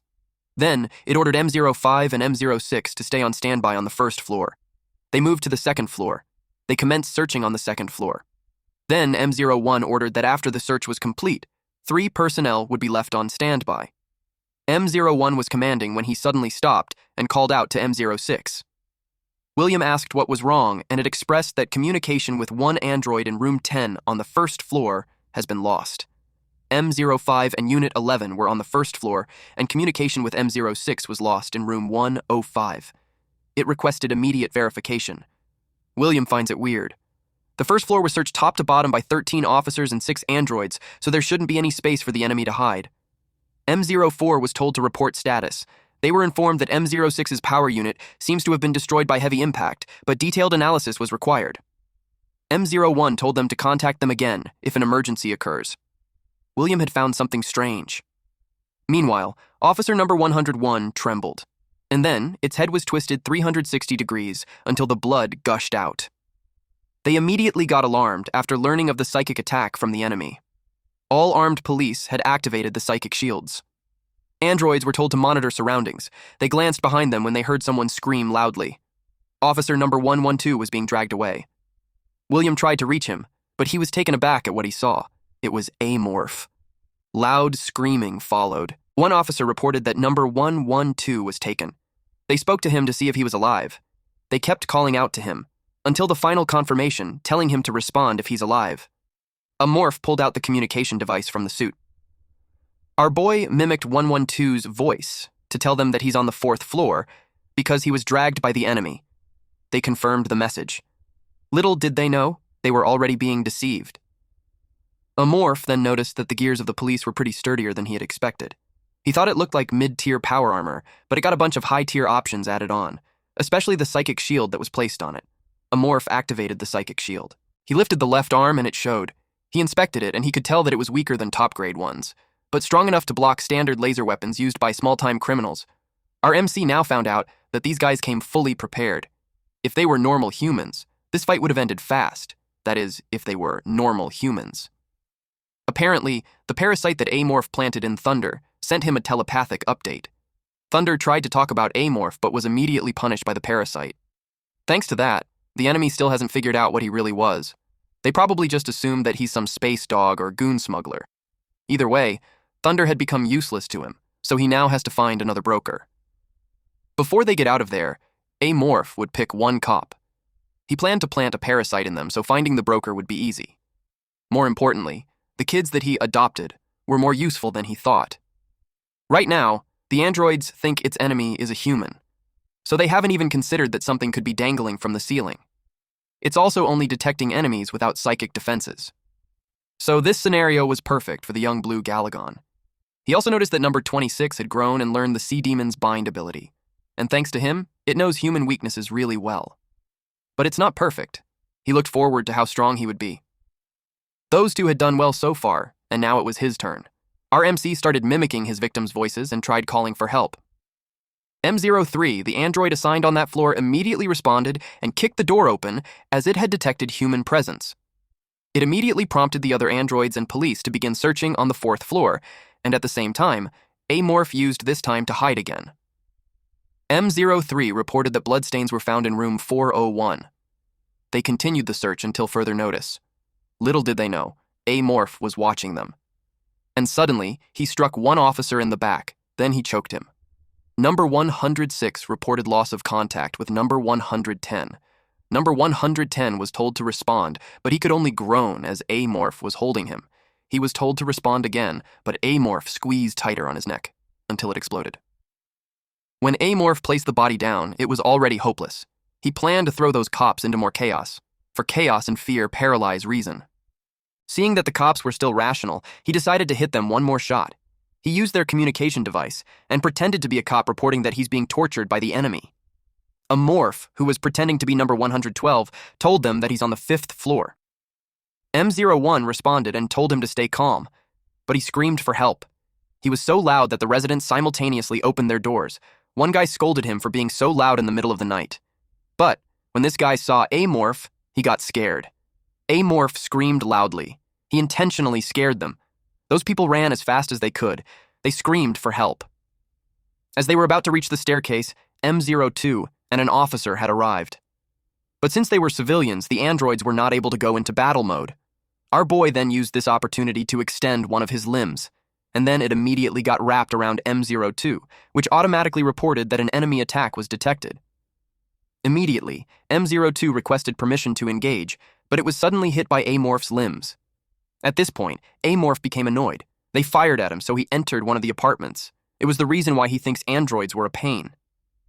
They don't feel pain and treat civilians like obstacles. Plus, they're way better at collecting intel than humans. They probably already figured out his defense stats from the last attack. Because of that, they would switch ammo to high penetration rounds next, and it was probably already logged in their internal system, which means Amorph had to wipe out every android. Our boy had no choice but to contact number 26 and Adhai. He wanted them to help him. Number 26 responded and notified Adhai about the plan. At the same time, Amorph found something that he was looking for. He knew and could sense the androids and police approaching silently and fast. It was the sign of their rigorous training. They could have taken a normal enemy down. But too bad for them, they're up against him. M04 and M03 were the closest to him. He threw a rock across the wall and hit the head of one android. The androids immediately reported the enemy attack. M03 tried to retaliate, but before it could do anything, it was struck. A morph destroyed it, and it was broken into pieces. The officers shrieked when they saw a morph. They had no idea what creature he was, but they refused to back down. They fired at him, but to their surprise, one officer got dragged by the neck. It was done by number 26. Adai helped to take down the other officer. The backup has arrived. The officers screamed loudly. Adhai broke the helmet of one officer using its many short tentacles, and then he bit into it. While number 26 chokes the other officer, a morph helped out but grabbed the head of the officer using his claw-like hands, and then he ripped it out. Then he praised those two for the job well done. It was Amorph's first time relying on someone like that during a fight. If they could sync better, it would help with their future hunts. He wanted to praise them, but there were more enemies on the lower floor, so once they clear those, there won't be any more obstacles, and they would be able to enjoy the spoils later. Officer number 102 wanted to hurry upstairs. M01 told him to calm down. They had already requested external backup standby.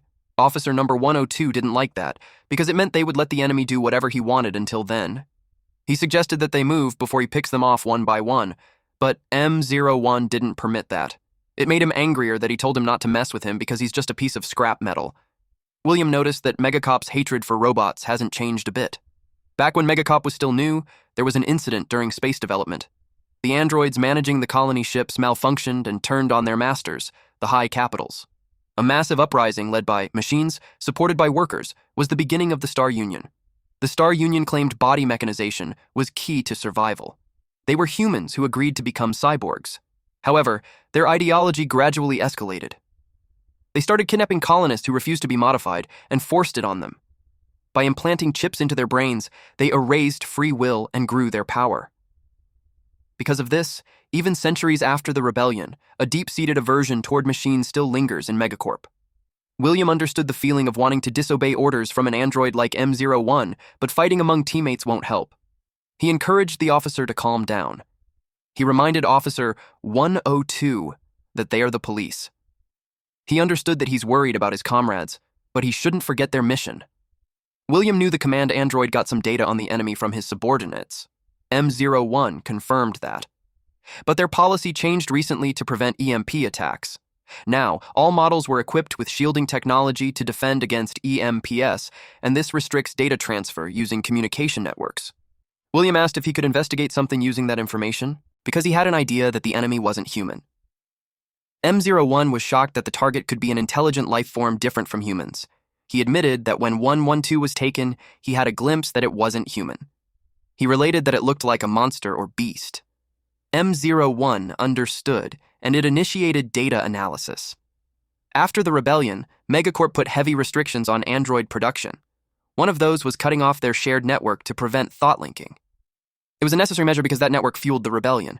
But on the battlefield, where information could mean life or death, it was inefficient. So they temporarily lifted the rule just for command androids. William finds that ridiculous, because a lot of soldiers had died because of that policy.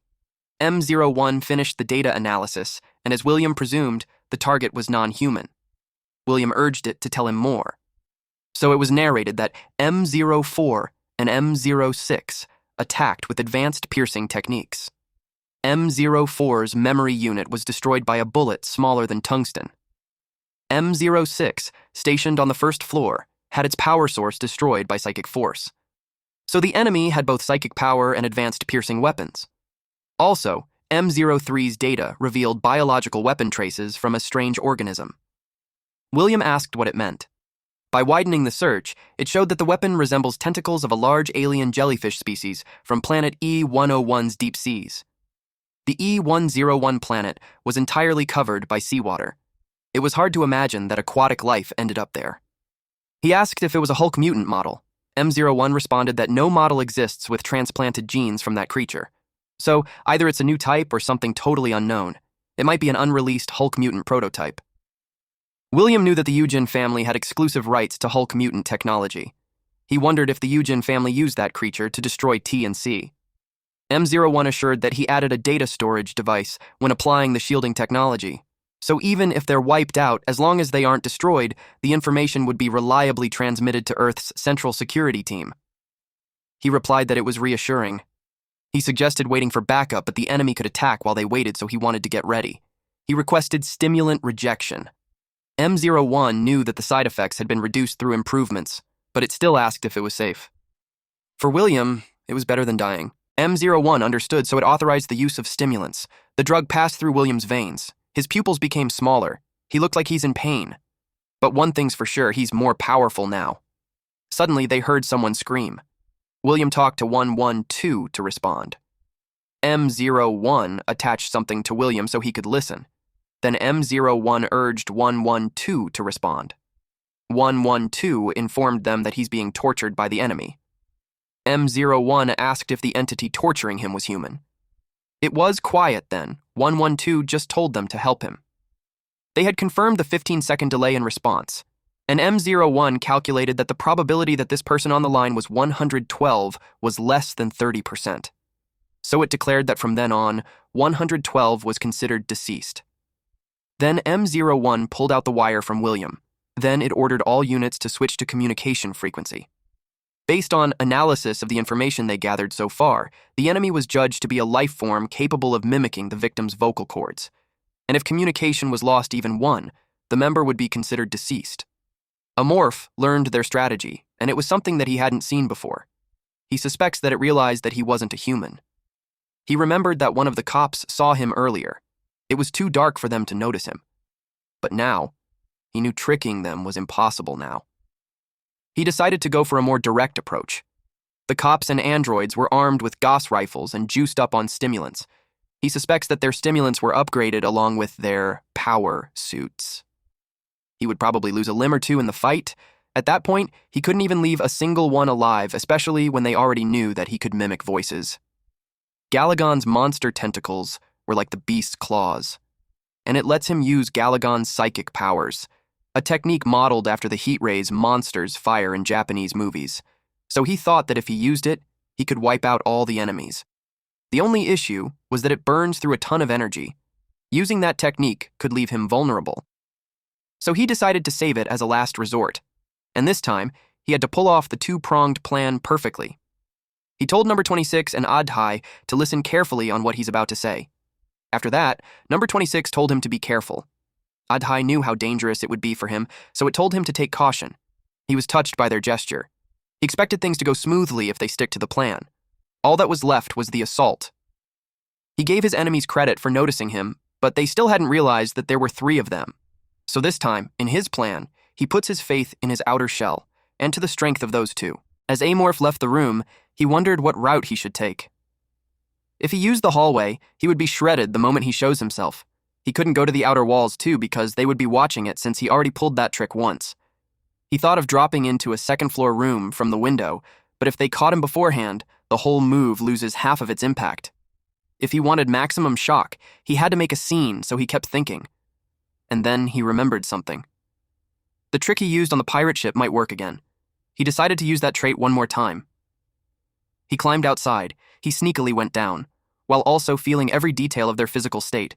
It was a duet of flesh and machine. He could sense the faint electromagnetic waves bleeding from their gear and the humans' swollen and tense muscles and their pounding heartbeats.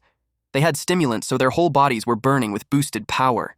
Their senses must be razor-sharp like cornered predators. He knew that if he walked in without preparation, he would be done for. But sharp senses doesn't always mean sharper thinking. He found the right spot. He released the acid from his body and dropped it on the floor. They expected him to be at the stairs or outer wall, and they would have never imagined he would come crashing down from the ceiling. Our boy thought that a few minutes from now, there'll be a giant hole right there. Then he crawled again. One of the officials noticed that the ceiling was melting. They panicked when they realized it was an acid attack. While they're trying to move, Amorph charges at them. He hit the wall, which hit the official. M01 commanded open fire. Amorph grabbed onto the cop and used him as a meat shield. But as he expected of the robot, it tracked him and fired non-stop. At this rate, even him can't use the humans as shields. M01 had finished the analysis and learned that standard rounds had negligible effect. All units were called to switch to penetration rounds. Amorph hid because he was hit. Right after he exited the hallway, they started firing again. And while he was running away, some bullets scratched him. Those penetrating shots were even stronger than in the game. Some cops came out from his left. He immediately sprayed them with acid. They complained about their eyes. They realized that its blood was acidic. Amorph kept going, but they wouldn't let him get away. A cop forced its way through the wall. Even if he lost the left side of his head, he was determined to kill the monster. He tried to punch Amorph, but Amorph was able to evade and ran. Immediately, he closed the gap between them. Even if he had to pass through several walls, and then Amorph grabbed him, he was surprised and groaned in pain. Amorph lets parasites into his eyes. He screamed at it to stop.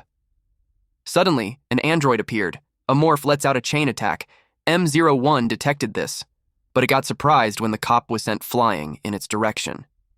And then, Amorph ran away. M01 announced 104 was down and ordered all to cease fire. Amorph hurried as he needed to reach the first floor at once. He expected number 26 and Odd-Eye to be finished and had been waiting for him. Meanwhile, Unit 104 screamed as the left side of his face melts. The other official comforted him while the other got nervous because the healing agent wasn't working. He yelled at them to get the thing off him. William asked what was happening. Judging by the symptoms, M01 suspects it to be a virus or a small organism that invaded his brain. William asked how they should treat it, but M01 wasn't equipped for medical use. It couldn't administer treatment. The man required immediate hospital transport. William got angry that he punched the wall. He realized that they couldn't beat the target with a few people. And the target's abilities outclass even a Hulk mutant. He kept wondering who the hell Thunder had made a deal with. 104 expressed that he could no longer take it. He apologized, but his colleague told him keep hanging on. Then his colleague got confused. He suddenly fired at him. then expressed that from the start, he should have done that. Then he let out a laugh. M01 declared that 104 had shown abnormal status. It knew that it was controlled by a parasitic organism. It rushed towards him to neutralize it. 104 was pinned to the ground. M01 neutralized him. Then William suggested that it calls for the personnel on the first floor. It ordered them to assemble on the second floor. William was tense. M01 repeated his command, but William heard a buzzing sound. Then M01 declared that anyone not present on the second floor would be presumed killed in action by an enemy attack. William wondered what was going on. Then he realized that the enemy wasn't alone. Back to our MC, he checked his wounds, and they were deeper than he expected. But even then, everything went as planned. All of the punctures should heal within 10 minutes. And dude, that was way too OP. A few moments later, Adhai and number 26 came in, and they asked if Amorph was okay. Adhai noticed that there were some heavy bleedings. Amorph then quickly warned him as his blood's everywhere, and remember, it is highly poisonous. Even just a drop of the green blood was enough to penetrate the metal flooring. Adhai backed a bit and said he understood. Amorph was glad. Our boy also assured the kids that they shouldn't worry as all of his wounds would heal soon. Number 26 agreed. Amorph also checked them and found out that neither of them got hurt, and thanks to these two, the first floor is now secured. But the enemy isn't stupid. He knew that they've surely realized by now there's more than one of them. They'll regroup any second and head to the first floor. Our MC stopped for a while and thought about using his psychic breath. Unlike Amorph, they can't move across walls at will. To reach the first floor, both sides have to funnel through the staircases. If he strikes when they cluster in the hallway, he can wipe them all out. But what came after that was his concern. You see, psychic breath, although it's a super powerful attack, has a major drawback. Once Amorph uses it, he will be paralyzed. It takes 3 to 5 minutes before he can move again, and if he was attacked during that window, he's sure it's all over. While checking the surroundings, our boy thought that his enemies had already called for backup. And if he stalls for more time, more units will arrive. It will get chaotic fast. And with that, he had no other choice but to use psychic breath. Amorph then told the kids that after he fired the attack, he will be weakened for a bit, and during that time, he asked them to protect him. Number 26 asked if he was growing again, and Amorph told them that it was different this time. Regardless, number 26 assured him that they will protect him. Although Adai got confused and said he didn't understand a single word. Number 26 downplayed it and explained that Amorph just takes naps sometimes, and that's all there is to it. Our MC wanted to elaborate further, but the time is already ticking. Suddenly, Amorph heard the sound getting closer and it alerted him. He knew the police were already there. He slowly exited the door, but before he could get out, bullets were already fired towards him. Amorph was hit and he thought that he'll need anti-ballistic defenses later. With his senses, he also found out that the androids tore concrete walls and were now using it as shields, and the close combat police are following behind, firing to cover them. For Amorph, that was a clever move, but they picked the wrong prey. The tentacles on his back started glowing. A pink aura started gathering towards him. Against psychic breath, all that is worthless. Our boy had already started charging up his attack, and while doing so, he could already feel the exhaustion.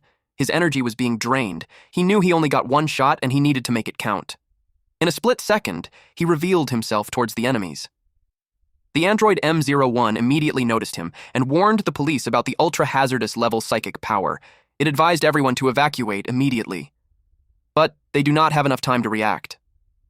William got spooked. They turned around and tried to run right away. But it was no use. They were blasted. Amorph fired his attack at a point-blank range, and it hit all of them. Some policemen were able to activate the psychic shield, but a few seconds in it got shattered and the attack went through. Only one of them was able to survive it. It was William. But even then, his body blasted towards the wall of a building outside. His protective suit was severely damaged, and he got burns on half of his body. He couldn't even move at this point. Upon opening his eyes, William trembled, and that was because Amorph was slowly walking towards him. I would have pissed my pants if I were to see an Amorph like this. He then gathered all of his strength and bolted away like a child. Luckily for Amorph, William didn't notice his also trembling body. This is the drawback he was talking about. He couldn't move his body. Before falling to his knees, he told the kids to catch the fleeing officer. Adhai praised and told Amorph that he was astonished by the amount of destructive power he had. Then they went away. Back to William, he struggled to run and was cursing along the way. He still couldn't believe that all of this was real. He refused to accept his current hopeless situation. Anger got to him, as he thought that the Eugen family was the one who sent a monster like that. He thought of Amorph as a demon that will surely burn the city to ashes. He knew that they should deploy the defense force now. William screamed that he didn't care how many people they would lose, but they must kill it. Upon his desperate run, he heard something beside him. It was the backup. Lots of police cars gathered in front of him. And he shouted that they can't just stand there. 3 androids came out and immediately approached him, and they identified him as Detective Captain William. While being checked, William told the androids to not leave. M42 was still asking for his credentials when William shouted, "Don't go." Since this one is just an android, it assumed that the captain was just in a delirious state and prioritized the treatment. A serum was injected to William so they could easily transport him to the hospital. With that, he lost consciousness.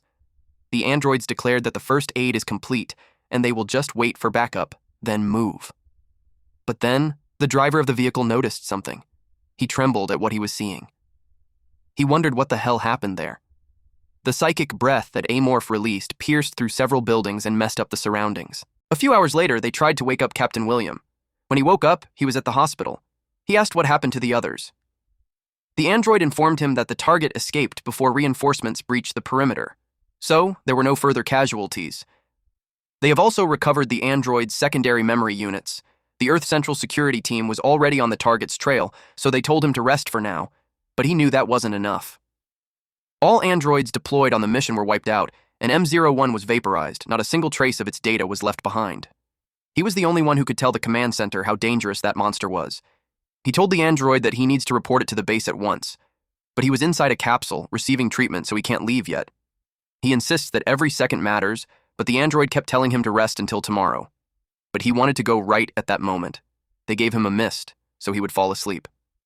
After a while, a man checked the computer, and William jolted awake. His body looked well. This man approached him and informed him that he was summoned by High Command and he has to report immediately. He was asked if he could walk. The man looked familiar, so he asked if they had met before. But the man didn't answer his question and insisted that it was a direct summon from High Command. And William had to head in for debriefing immediately. He asked if he was fit to move. William told him to wait as he gathered his things. William knew that the man wasn't from the Port District. He was curious about where he had met him. The man tapped his badge on the door and his identity was verified. He told William to follow him since he has a vehicle waiting for him outside. It was nighttime when they drove away. William wondered why he's using a private car for official business. He kept thinking who this man was and if they had met recently. One of his guesses was that he's an armed police officer. He saw the barge earlier and confirmed it was from Earth Central Security Team. Those things can't be forged, duplicated, or stolen. If anyone else holds one, an alarm goes off instantly. William got suspicious of this man's behavior, but the badge also proves that he's a police officer. They have arrived at their destination. He was shocked, because they were in the planetary boundary. He pointed a gun at the man and asked what was the meaning of that. The man chuckled and told him that he would understand once he stepped out. Suddenly, William remembered this man's face. It was the armed police officer infected at the apartment complex. It was number 104. The man bled through his eyes and nose and apologized to the captain. He told him it was already too late. William had no idea what he was saying.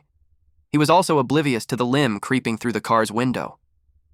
While he was pointing the gun at number 104, he was suddenly struck with acid on his neck. That created a small hole on his neck, and then his body was pulled out of the car. Amorph was pleased that he was brought to him as instructed. He particularly targeted Captain William, because he never lets his prey escape. The last thing William saw was his sharp tooth when he ate him. Amorph had his meal. Meanwhile, a woman named Kevin called someone. She wanted to talk to the captain who took part in the housing district operation recently. She wanted to interview him about the incident, but she was told that the captain was off duty. She asked for his address instead. She was told that it was in the administrative district, corporate housing, block B, number 21. She was pleased that it went smoothly. Her plan was to squeeze every last detail out of him. The train left, and eventually she arrived at her destination. She was impressed. It was a stylish neighborhood with marble-paved streets. It was a lifestyle worlds above the other districts. She noticed a house where the windows were sealed, curtains were drawn, and there was a distinct smell. And then she saw the house number. It was close to the address that she's looking for. Eventually, she found the house. She rang the doorbell. In her head, if the interviewee was unstable, it would even be better because he would answer easily. The door opened. She asked if it was Captain William's residence. She introduced herself as Kevin, chief reporter from Daily Mars. He glared at her while she asked if it was okay to interview him about the disturbance in the housing district. She revealed that there were heavy casualties that day. He simply replied that he had nothing to say. He was about to shut the door. But she propped her foot in so it won't close, and she expressed that she's curious about the case and who he was targeting. Then she threatened him that if he won't answer, she would write the article with what little data she has. So she suggested that it's better to cooperate for the sake of the public's right to know. That made him invite her inside. She thanked him for agreeing. When she stepped inside, she could feel that the atmosphere felt different from outside. She noticed the medicine on the table. It was the strongest painkiller available. She knew that if William has PTSD, he would be on antidepressants instead. And she noticed that despite his irritation, he was composed. She was starting to think that she hit the jackpot. He told her to make it quick. She took out her voice recorder and began. For the first question, she made him describe the incident briefly. After that, she brought up that Mr. Thunder had passed away, and she inquired if William knew anything about his trading partner. He was quiet. So, she asked again. But he replied that he can't answer it, and it was for her sake, not his. She asked what he meant. She told him that if he's trying to threaten her, the Daily Mars, even the Zhao family of the Prime Capital won't sit quietly. He asked her if she really thinks that those useless bunch could protect her. She asked what he's implying. He warned her to tread carefully, but since she already stepped in, he doubted his warning would be of help. He ended the interview on that note. She was annoyed when she thanked him for his cooperation. Before she leaves, he warns her not to walk alone at night. That startled her. She was about to ask about what he just said, but he already shut the door. She banged on his door to ask about that comment. But her phone rang and she got distracted. She received a call from the branch manager. She turned to leave as she answered the call. She informed the branch manager that she had just wrapped up and informed him that it went perfectly. And she's on her way there? William peeked at her through the slight opening of the curtain. He called someone. The person on the other side asked what happened. He revealed to that person that someone was after her husband. The scene then shifts as we see Amorph's vein enlarged. It suddenly bursts and releases acid. It has been 2 weeks since he clashed with the armed police. The new nest was almost finished. Once it's complete, it would span about 500 meters across. Compared to a city that stretches for dozens of kilometers, it's tiny. But once he links with it, it could cover nearly a quarter of the whole city. From the districts, namely Industrial District, Port District, Residential District, Central Administrative District, and Entertainment District, he would be able to keep an eye on the entire residential district and around 30% of both industrial and entertainment districts. Of course, he couldn't pick up every tiny detail, but he can at least catch any enemies moving toward him. Building the nest burned through his stamina, so he was starved. He deemed it was time to hunt down smuggled animals. A morph had been waiting to taste them. He kept the Port District detective, Captain William, alive. He's one of the humans who really gave him trouble. Long term, he was far more useful than number 104, who was practically broken in the head. That's why he spared William that day. Instead, he devoured number 104 right in front of him. The moment William saw that, all the fight drained out of him. He didn't even resist when he planted the parasite on him. Ever since then, he's fed him every bit of intel on smuggled creatures. He let him feast on one every 3 days. The only downside was that he can't fool surveillance cameras, so he had to use William every time. It was time for him to wake up number 26 in Adhai when his phone rang. He picked it up and saw that it was from William. Now that he thought about it, the parasite signaled earlier that he was thinking about harming him. If William had truly intended it, he would have died instantly, so he ignored it. But now, it looked like something happened.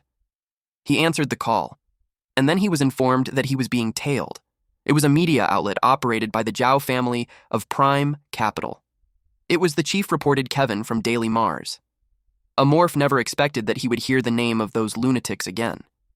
In the lore, the Zhao family was the Prime Capital faction that controls the media sector. They excel at handling information rather than combat. Even without the power to enter restricted zones or different planets, they launch satellites into orbit and leak whatever intel they want. They were insane. Because of that, players who oppose MangaCapped despise them. Even him, when he was a player, he scrambled for the trait that blocks radio waves just to counter them. And if the one coming was a reporter, he needed to erase them quickly. Leaving them alone would only cause trouble.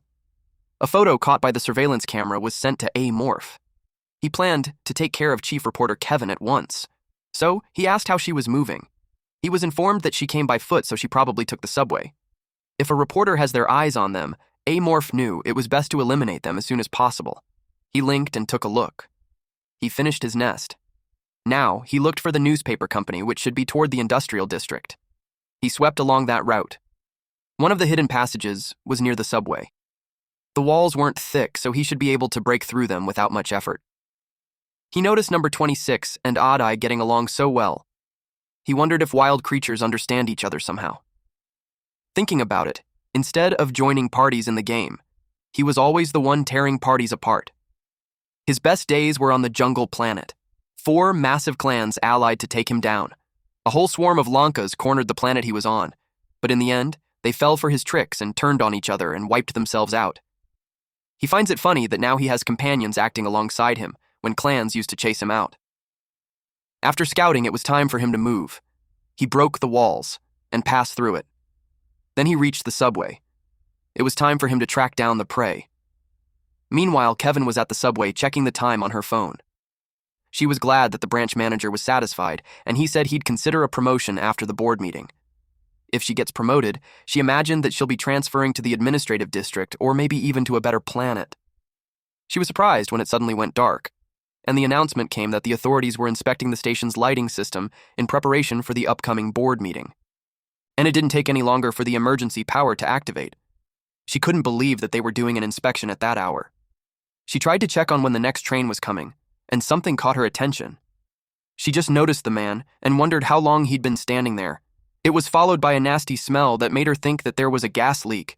Suddenly, she recalled the warning that William gave her. It made her cautious. She saw something that made her eyes widened. The man was walking towards her while talking gibberish. She hoped that he would stop. The train had arrived, and the door opened.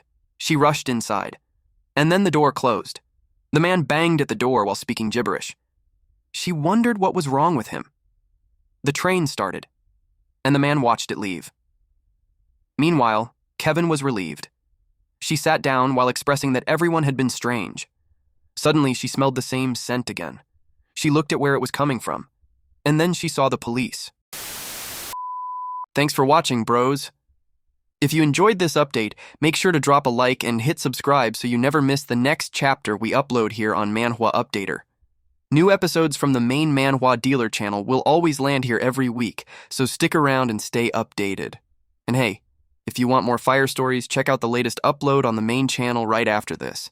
As always, stay cool, stay awesome, and I'll see you in the next one.